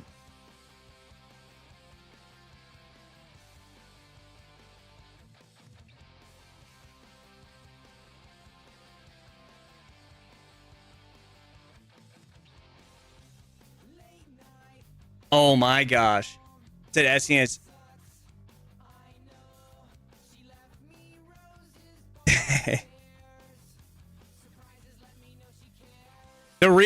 But Jonathan, dude, you're trying out foot alert without actually without the cell alerts, man. The cell alerts are what matter. Because it'd be like 3 a.m. Gotta sell. Nah, but like these cell alerts are what really matter, man.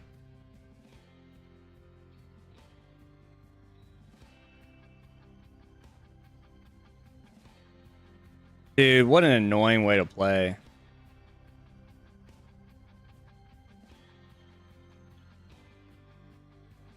Does watching you play helps in game? I don't know.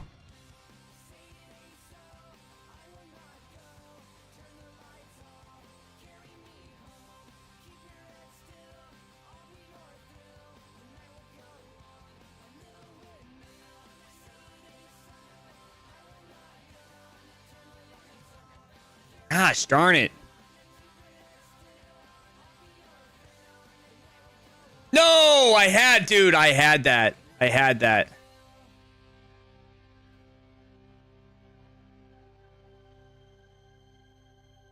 No, my gosh. Oh my gosh.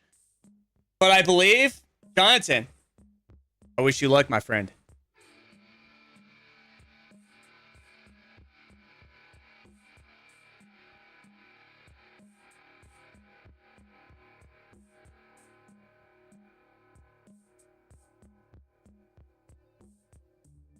Sell it for like 750, 745. That hits profit. Basically a sell alert. Basically whenever I log in, fair enough. Is it 24-hour? I'm not dedicated to no, it runs it will give you alerts all along, but like if you're on do not disturb, it won't hit you, you know what I mean? Playstyles is the main thing to focus on when somebody is in your team. 69. Raid defense. Yeah, dude, yeah. That's playstyles really, they make a difference on animations. This guy's in a really weird formation too. Dude, there was such a weird goal. I didn't even pass. I didn't press anything. It wasn't a composure issue. It just went off my player's knee because they fell into each other when the ball was recovered in the box. Tonight.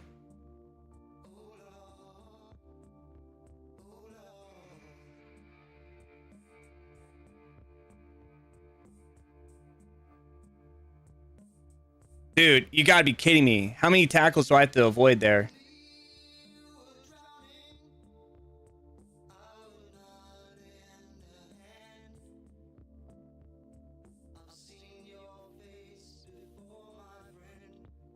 When in doubt, clear it out. I was playing a little risky there. That's me being risky. This guy just holds the ball and then goes into glitches.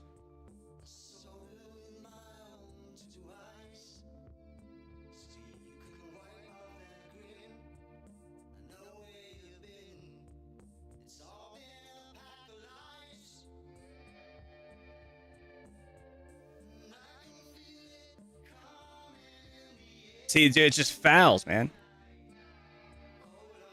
Dude, come on, EA. Give it to me.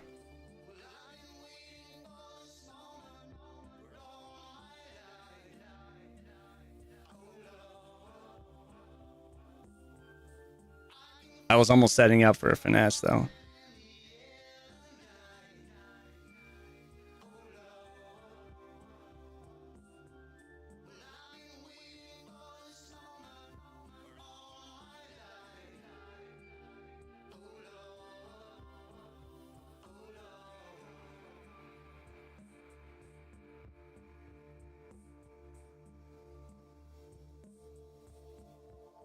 Oh my gosh, dude.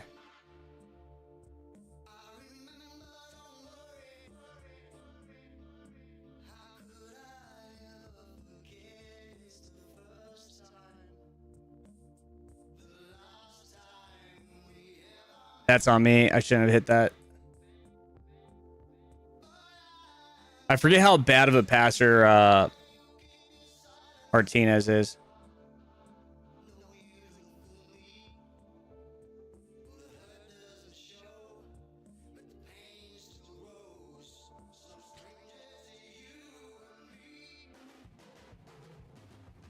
Oh my god, dude, it's so boring.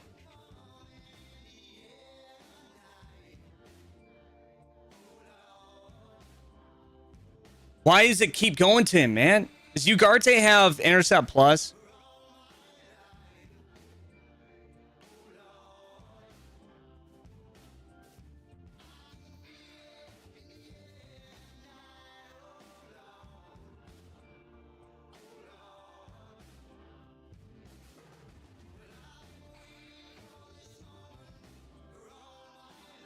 Gosh darn it, dude. Wrong player again, man.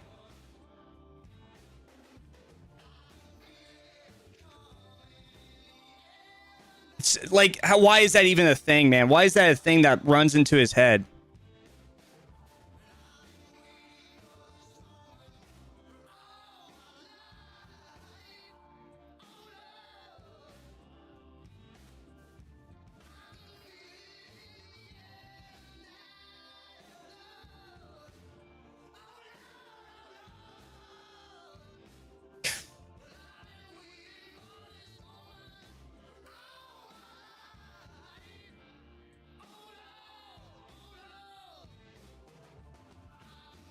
That's how you play. That's how you play, man. He's got intercept. He's got base intercept. That's how you play, though.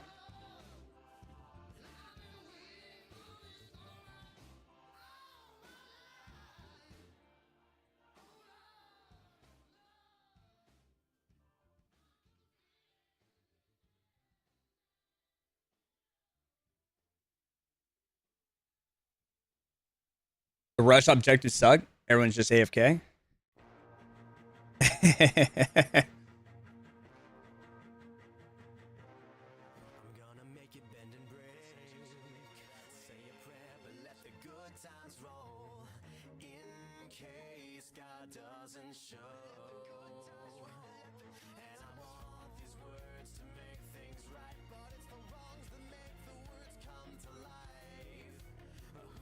So boring, man, this way this plays.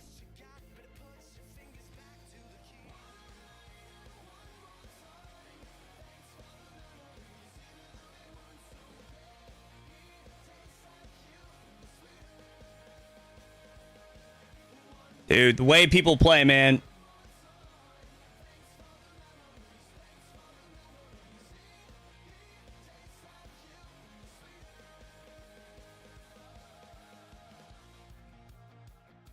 See, it's so stupid, man.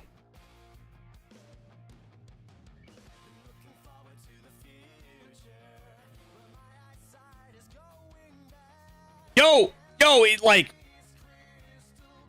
dude, my controller actually just stopped working.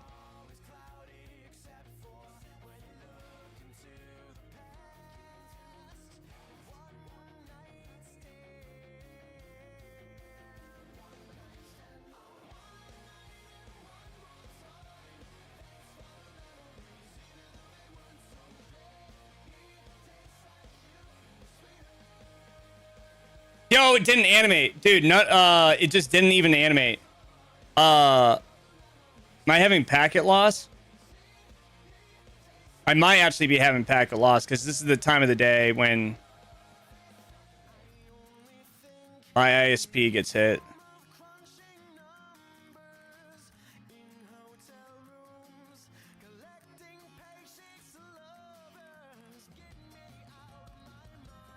Dang it.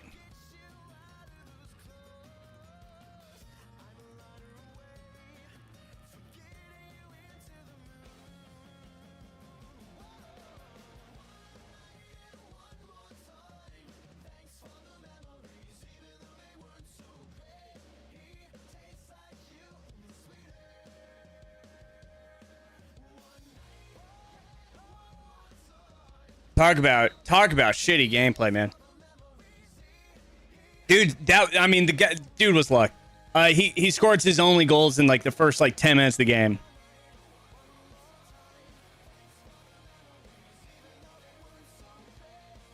This was disgusting. We defended and look at this.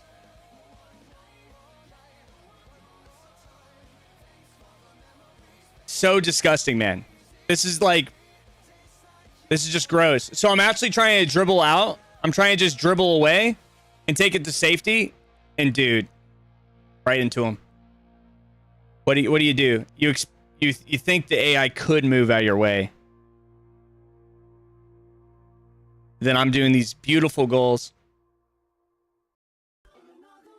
And then he goes a near post Trivella. And so if you guys don't know, you can defend Trivellas. Oh my gosh.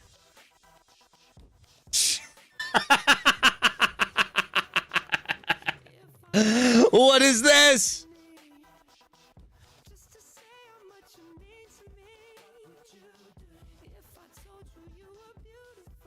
So this is his second goal. And bro probably thinks he's so good. Oh my gosh. I mean, check for the patellas, but I need an excuse to do me. What you mean? Look at this. Dribble, cut. 1, 2, rip. Woof. Like, this is a goal, man. You get the ball. You get the ball straight into the striker position. And then you get both the center backs on the same position. Looks like I'm about to finesse. Get him set. Create the space for the next. Oh, dude, that was a good one. But, dude, gross. Second goal is gross. What about this one? Oh, my gosh. And then this one, too. Look at this. I literally defend it. I mean, I don't know what else I can do, guys. I don't know what else I can do in this scenario. He has to... Look at his animation. He has to completely jump and rotate. Goes through my legs. And then it sets up a finesse shot in which it has to go around my player. Just do the card, MV. Do the card. It's good, man. Oh my gosh. Oh my gosh. Oh my lord.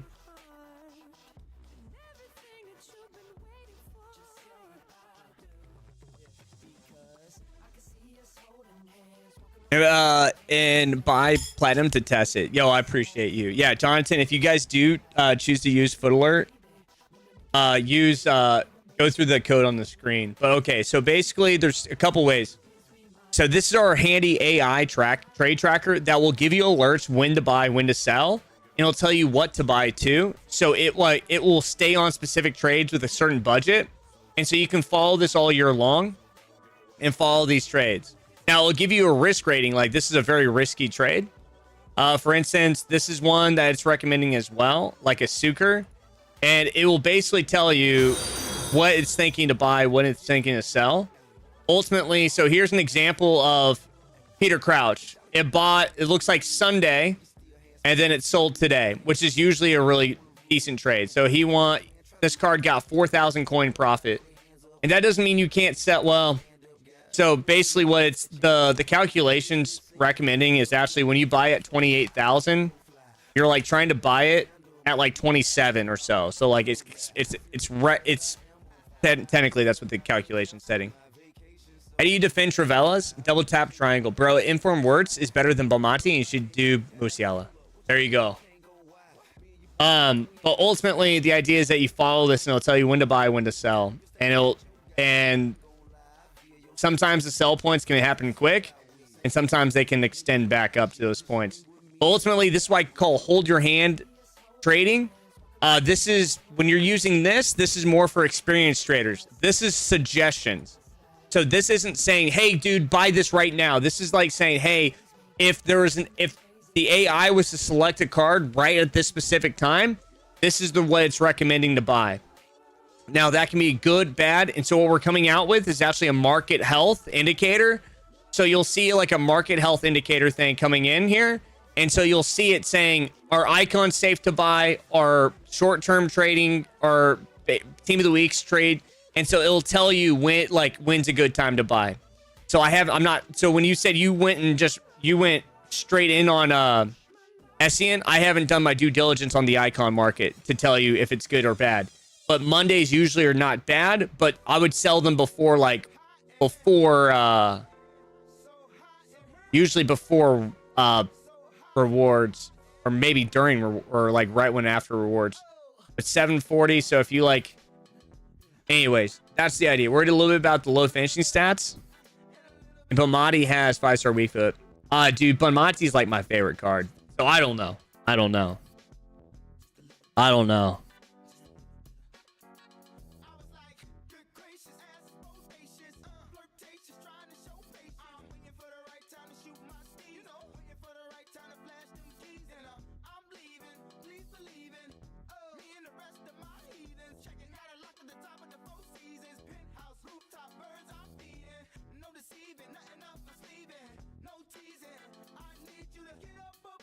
My man, Jonathan. Yes, sir.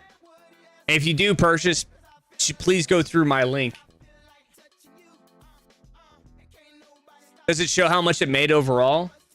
Yeah, but like that's when I show like this is it making one trade off of like one instance. So like you can technically like load up and make different trades. So like the icon trader on PC is killing it. But like, for instance, this, you can buy like 10 of these and then, you know, flip and rotate. And so the idea is that we try to do everything. We try to hold back on everything. So we give you the worst expectations for trading. Thanks for earning your opinion, John. Hey, yo, much love, MV. Much love, man. I appreciate you, brother. On this point. Oh. Whoa.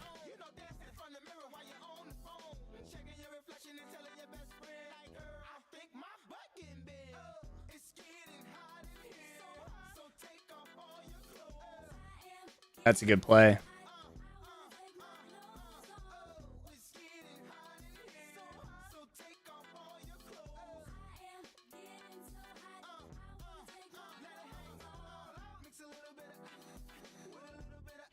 Ooh.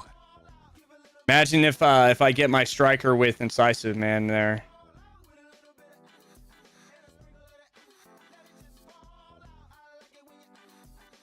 Ah, man, incisive plus on your central cam. Change your... Oh, yeah, it does, man. It does. I don't know how I missed that, man.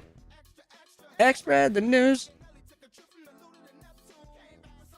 I need to get better at corners, man.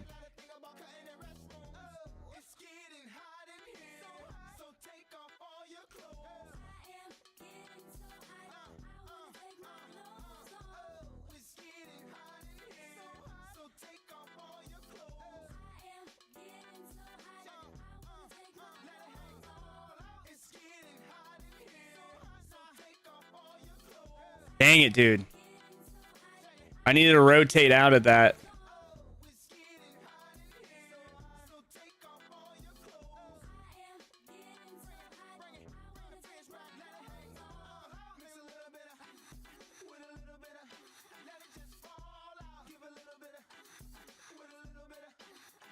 Ah, I got switched, man. I got switched, dude.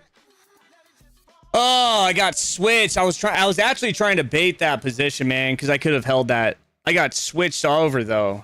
That's so annoying. And then all he does is like, it's so like like of course he's going for a finesse, man. And I didn't do my I didn't double tap. I should have double tapped. I'm way off, man. I'm way off mentally.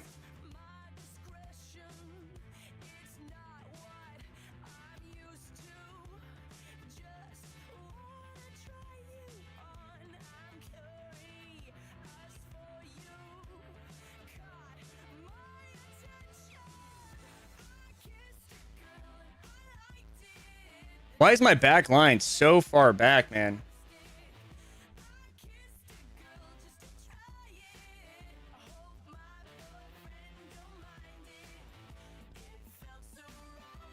Damn, dude. Sissoko.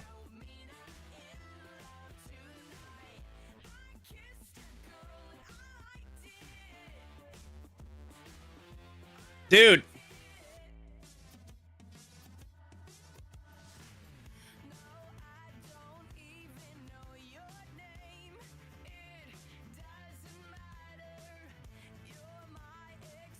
Dude, why did he go with the left foot, man?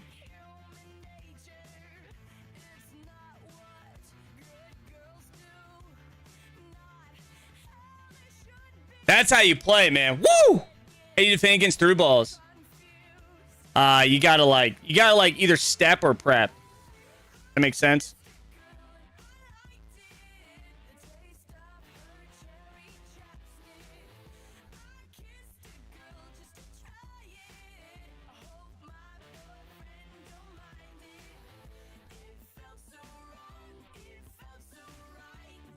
Damn, dude, that's a crazy.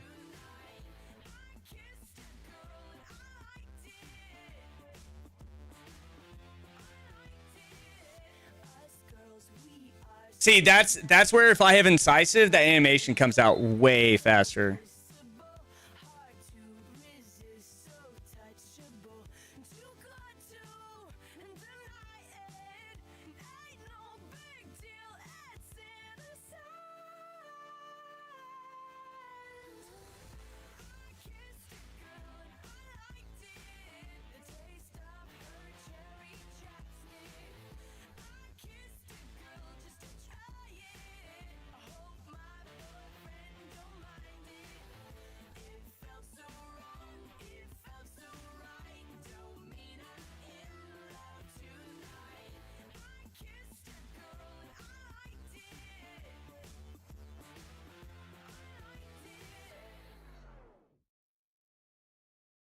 Drinking is very bad. Yo, I got a fake ID though.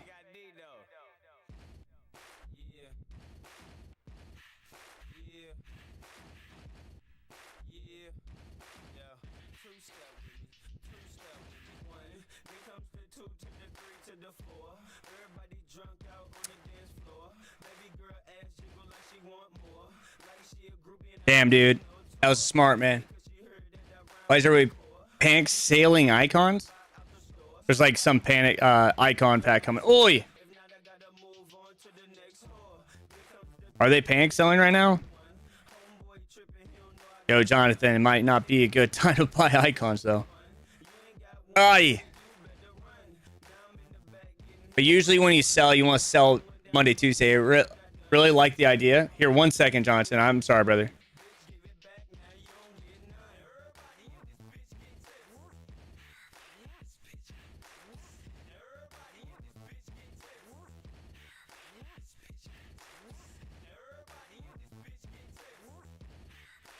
Stupid.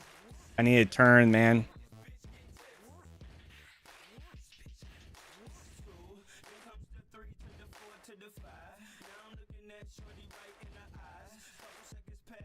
Oh, I'm off? When SCM like to test new cards. Okay, chill. You see how he's trying to shift? He's shifty. That's me being shiftier.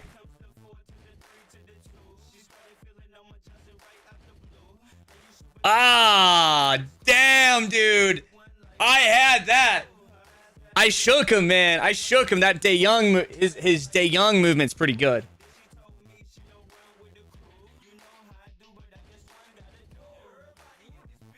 He's definitely gonna tank. Yeah, Ross, you're not wrong, man.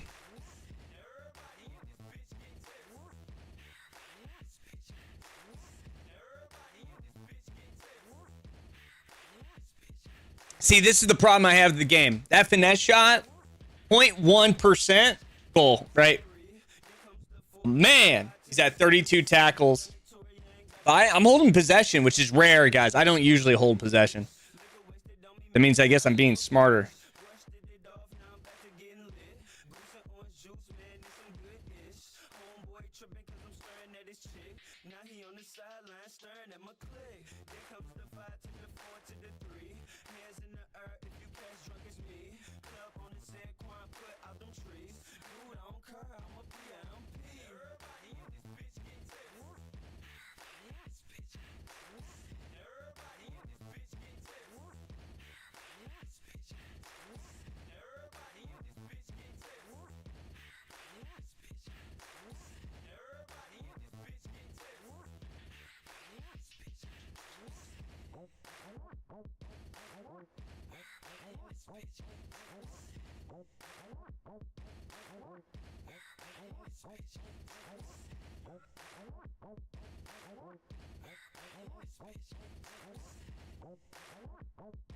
Got him. There it is.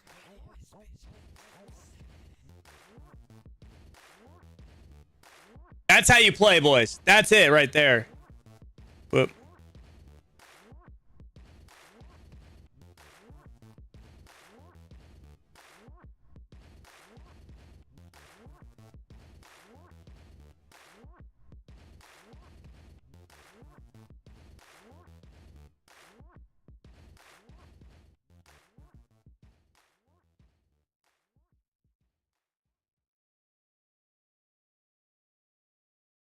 Look at that play. Oh my gosh.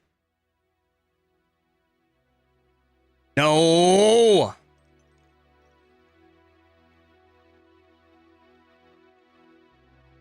That's how you play this game, man. That is how you play this game, brother. That's it. I had to recover too, man. I had a better attack shot.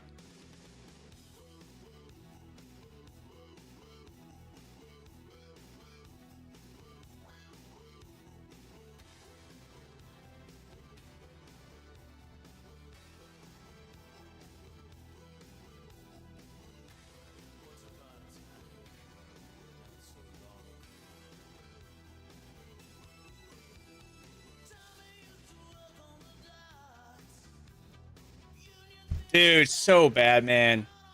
That is so bad. I mean, I played that one proper.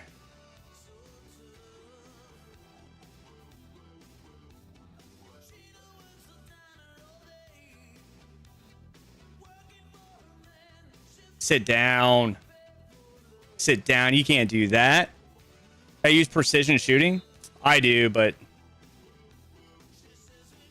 Nice try, buddy.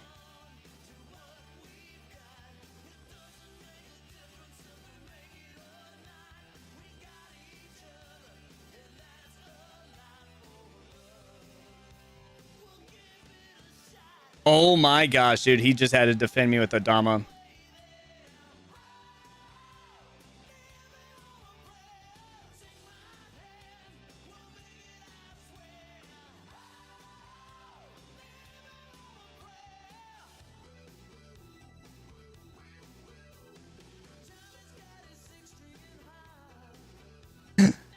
I never go over the top.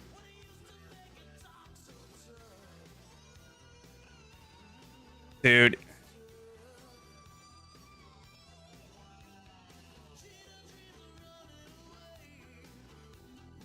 That's how you do it, brothers. That's how you do it. These are all pretty good clips.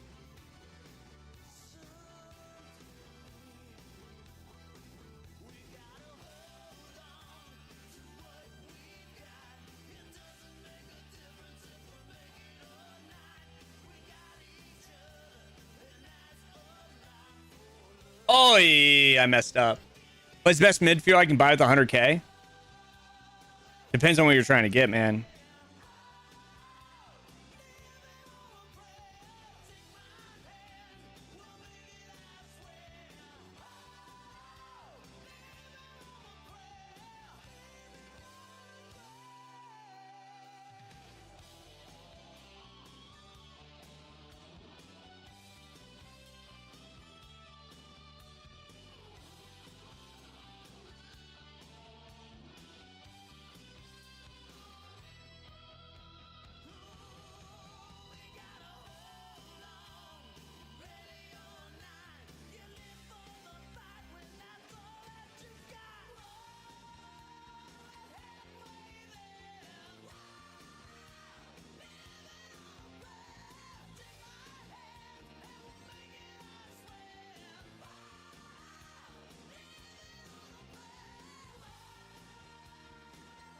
No way.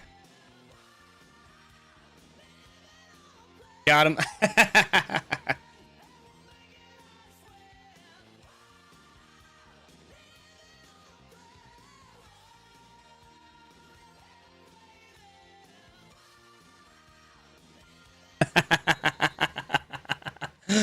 Oh man, I got him to slow up there, and then ah,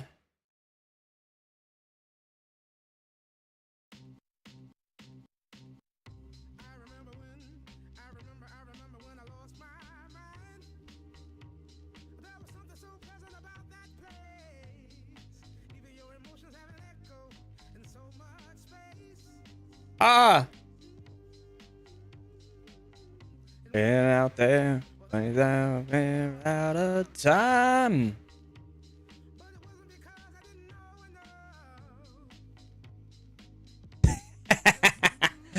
Oh my.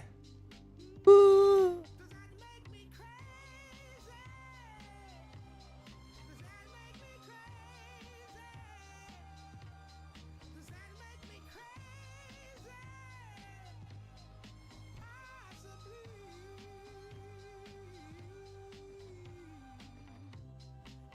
Yeah, I'll take that one. Yo, Pluto, how you doing, brother?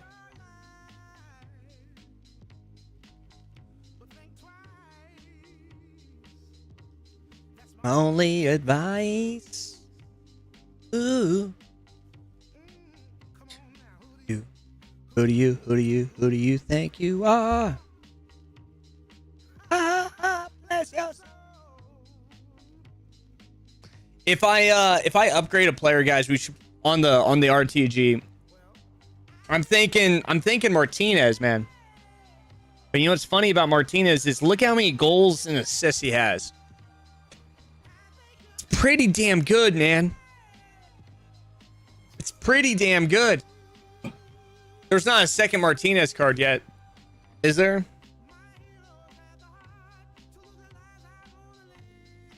Yo, this might be rough. Losing a lot, 50-50 games. Focus on your structured defense, my man. Focus on structured defense. Salah and Dembele, who should I play?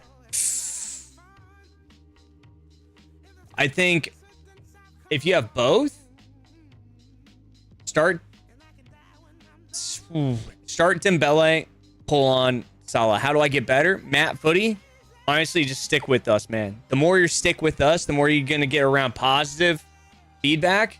It's about staying positive and like understanding trying to figure out what you don't know. Not focusing on broken mechanics. Focus on the mental side of the game, right? The structured. Oh my gosh, dude, you gotta be kidding me. This always happens right at the beginning of games. Damn it. Off the post. Oh, this is the type of guy that evos Mendy.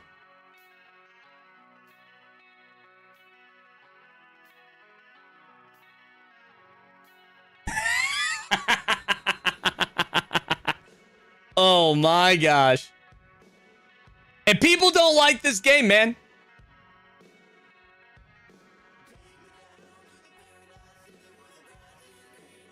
Is it, yes, you can. You can. I don't recommend it though. If you really want to support me and as a creator though, the FC Alert and us getting subscriptions for FC Alert is the #1 way that could possibly change my life. Ultimately. No way, bro. There it is.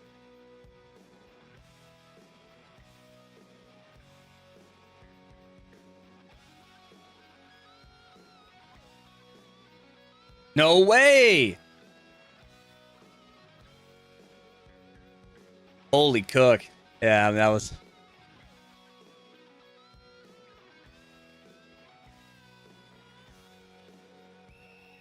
so stupid, man. Why doesn't my goalkeeper come out there, man? Like, why doesn't he come out? Why doesn't he come out? I moved the goalkeeper there and he just like gets sucked back in.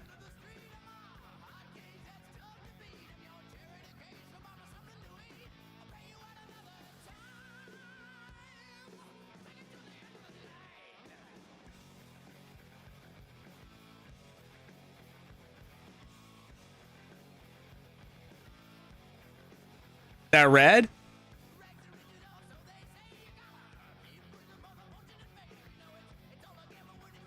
Oh man, we got lucky. We got lucky, boys.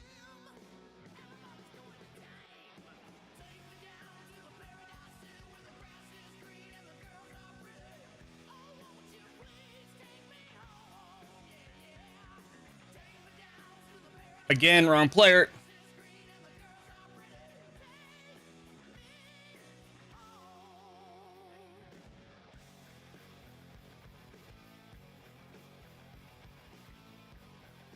Dude, I can't even see his uni, man.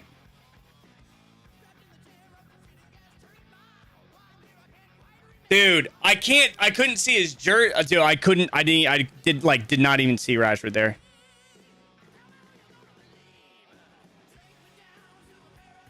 He's gotten like 3 super weird goals.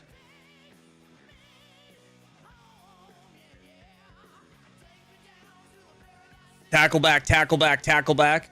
Not really, Pluto. I've launched something on it. It's just I wouldn't recommend it right now. Dude.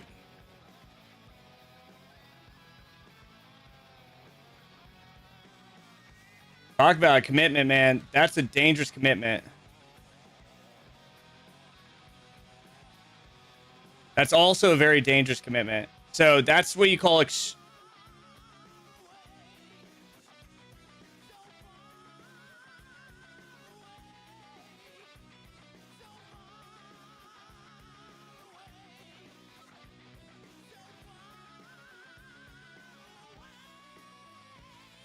There's no way. Oh man, they really need to fix the values on that. Because there's no way that they hold my animations down for that. Come on. There we go.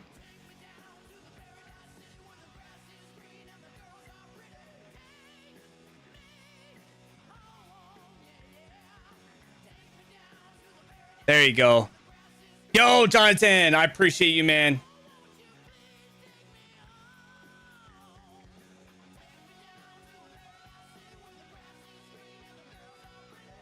I need to defend that, man. I just didn't defend that. That's on me.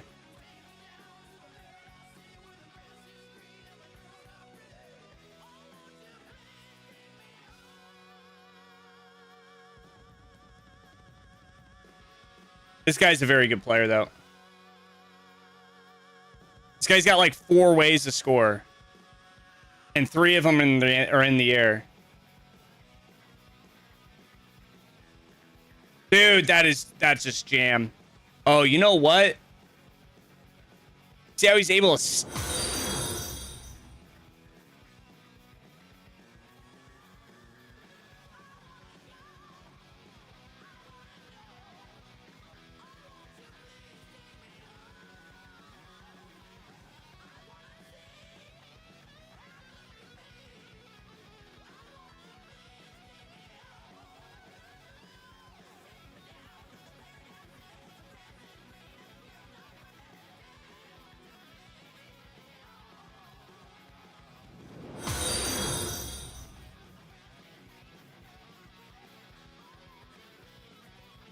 Dude, what is up with this, man?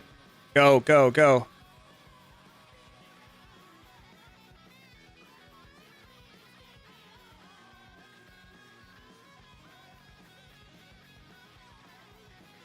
No way! Dude, they keep getting sucked into the position, too.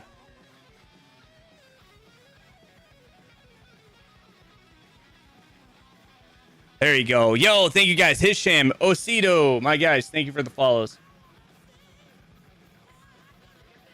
Why do you tackle it all the way out of bounds?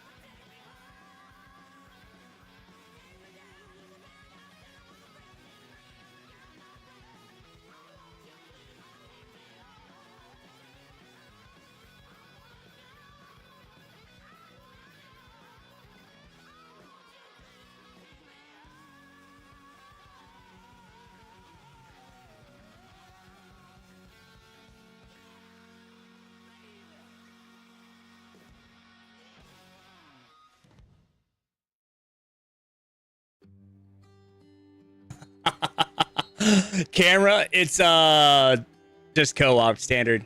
Just co-op, guys.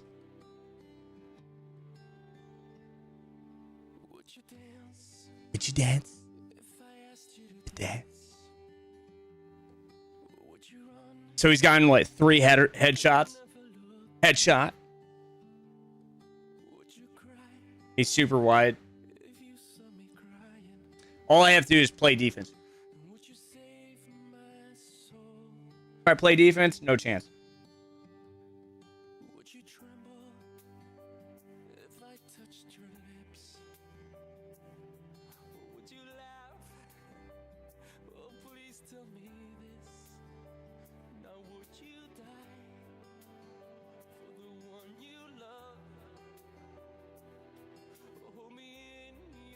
Ah, that's really good dribbling. How is it going past me, man? I can be your hero, baby. No way. No freaking way, dude. No way. Nobody pays attention to that.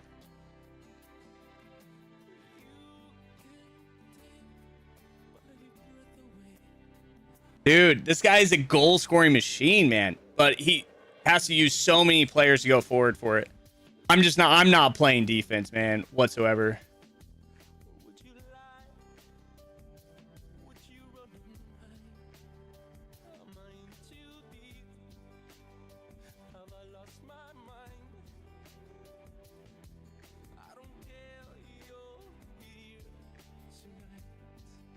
Why did it do that weird step, man?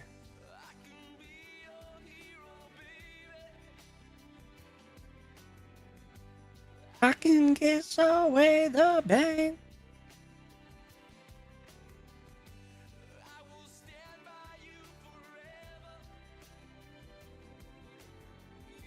Dude, it just keeps rolling slightly out.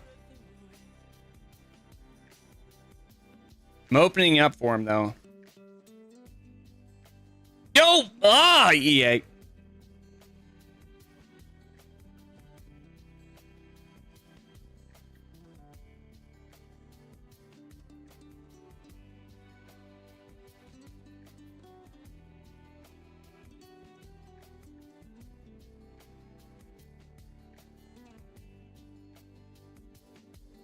Dude, that's behind. That's way behind me, man.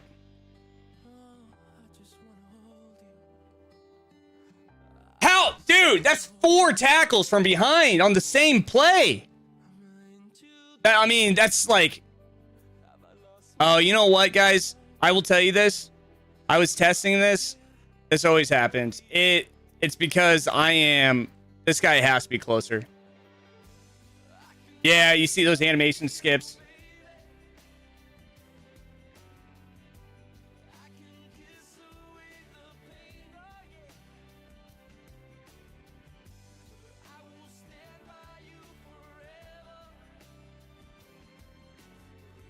You see how I'm not getting any animations?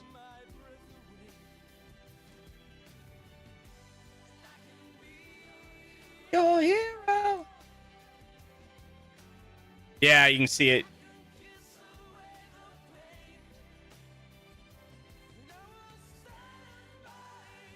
Yo, what is that?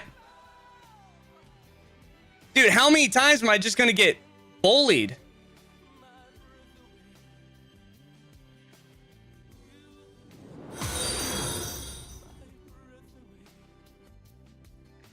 Oh my gosh.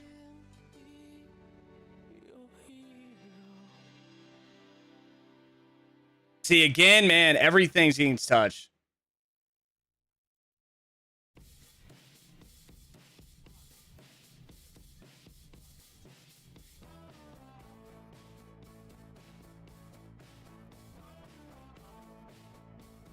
Dude, everything.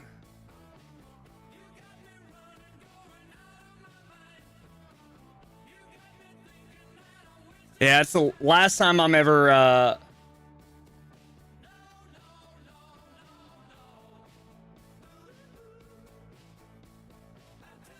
dude.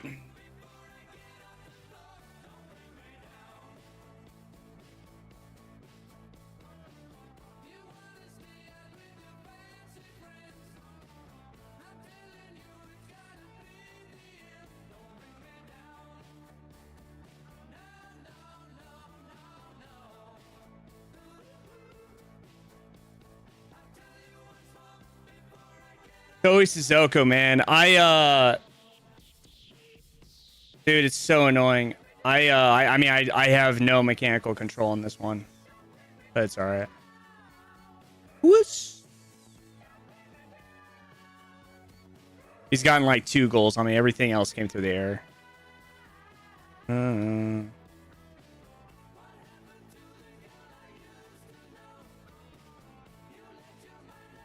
I have my other team, yeah. I have my other team. But I can't win 50-50s. And so when I can't win 50-50s, it's really annoying. Like that turn ratio. Come on. Like that turn, my turning is way off. But it's all right.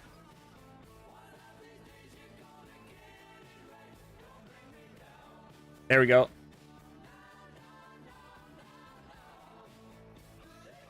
And see, that's really annoying. That shot came out. That shot came out before he moved. Before he came out as a keep.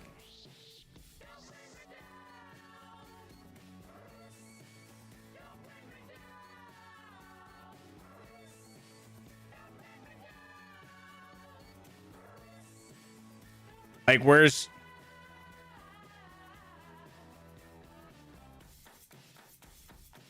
So annoying. Come on.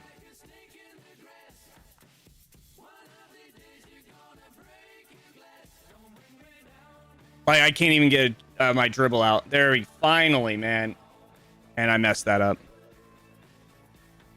Finally, I'm winning something, man.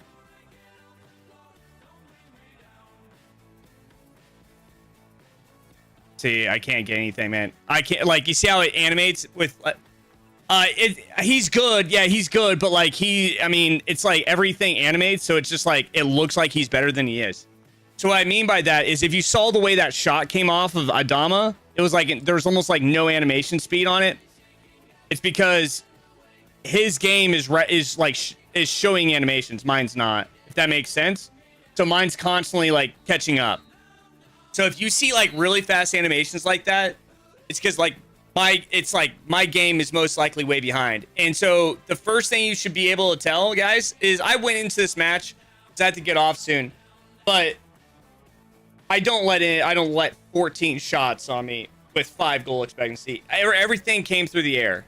Everything came through the air. So he had mechanical advantages on like everything, right? So Miroslav close. And so you can see how he's just able to, he was able to tackle me into position. Like everything came from like a weird, so I'm trying to clear the ball, and it just tackled into spot. And then you see how there's no animation here. I want you to see how it speeds up.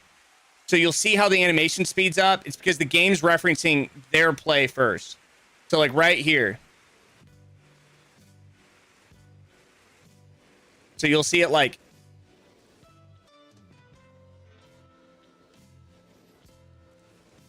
see how she's just able to boom, boom. And then there's no animation for me, animation for her. It has to do with like, of course it's Luke, so it's not like, that's it. I mean, that was a good play, but at that point I was disconnected in the 90th. He got a free kick. He got a really weird free kick in the first step of the match. Really weird game. Yeah. Simple ahead. Yeah, he's like half a second ahead. So everything I do, my animations are slightly following.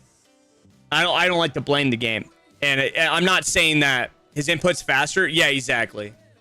It had to be closer. And so let me show you how to see. I'll show you guys how. I have to get off here in a second. Pablo, I'll drop my code before I leave. But when you find a match, it's not the MS that I care about anymore. What I care about is where it says, to be fair, like right now is a terrible time for my ISP. It's 5 p.m. Everybody just gets home. Everybody's filled. It's just, basically what happens is so many people on PlayStation just are hopping on all. Okay, so right here, you're going to see a color. You see how it goes gray for like 5 seconds? That tells you how long it takes to pull up. So let me explain this. Let me explain. I'll pull it up to show you. So if you see this, so you see how it turns green at like 36 seconds? That's usually telling you the 14 MS tells you how EA servers are doing. Okay, this is how I figured this out. The MS is EA servers. Okay? That gray bar is your server, your ISP. It's outside of EA's servers. Now, it affects gameplay more than EA servers do. What people don't realize is like your ISP, the PlayStation servers, and like your bandwidth, like if you guys aren't on fiber, like I'm on fiber and I still have ISP issues. I can only imagine if you don't have fiber. But if that's gray like that and see how long it takes, that's how long it's almost reading the game. It takes that long for it to populate.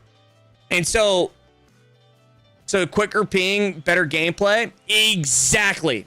If that shows up 40 MS, if that shows up 0 MS, instantly green, that's the best connection possible. That's it. So when you're looking for gameplay, the last guy, this is how it was. And so I was losing every single thing. It happens every time I play a match in this style of gameplay. It happens every single time I play in a match.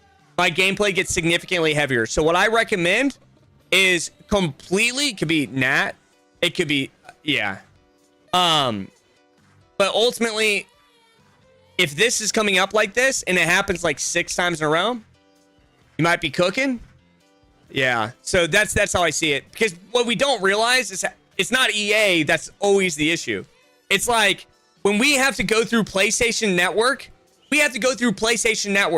There may be billions of people. There may be 50 million people that just Call of Duty just drops, and then all the servers on people are playing on PlayStation that are heavy loaded on Black Ops. We still get that feel. We still feel it. It's not as bad, like connectivity to the, you know what I mean? But basically, that's what's still happening. And so what I recommend is avoiding like 4 p.m. to like 7 p.m. every day. Once you get past like 8, 9 p.m., you're good. If you're before 4 p.m., you're pretty good. But we're at like 5:30, which is like the heavy. When everybody gets home, everybody logs in. If they crack a beer, they're at home. You know, let's grind. You know, everybody's watching Monday Night Football, right? Whatever it is, we're watching. Like everybody's on. Everybody's accessing internet at this time, and so that's how I expected. So I really just need to tell myself not to play at this time. Anyways, that's the concept, dude. I hate losing, man. That's the first. I hate losing, bros. I hate losing. So seeing myself losing a match like that was ridiculous, but it's all good. Is anybody on me? No.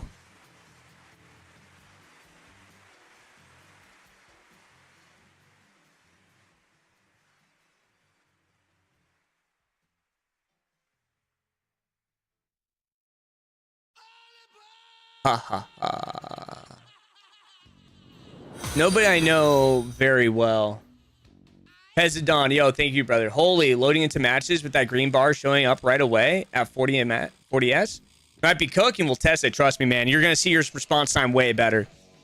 You're going to see it. I promise you. Let me know. A1, come back. Let me know. All right, guys. I think we're just going to end it for today. But I want to say thank you to everybody that tuned in. If you guys haven't, go purchase Foot Alert and have an AI trader with you all day long. Not sure we can see that on that indicator. It seems a bit too long. What do you mean? GG's glad I found it. Peace, bro. Controller settings, if you please. Abo, why is everybody asking for my controller settings? We've had like 5. Unfortunately, I have to get off here, man. Enter a valid number to save changes. I'm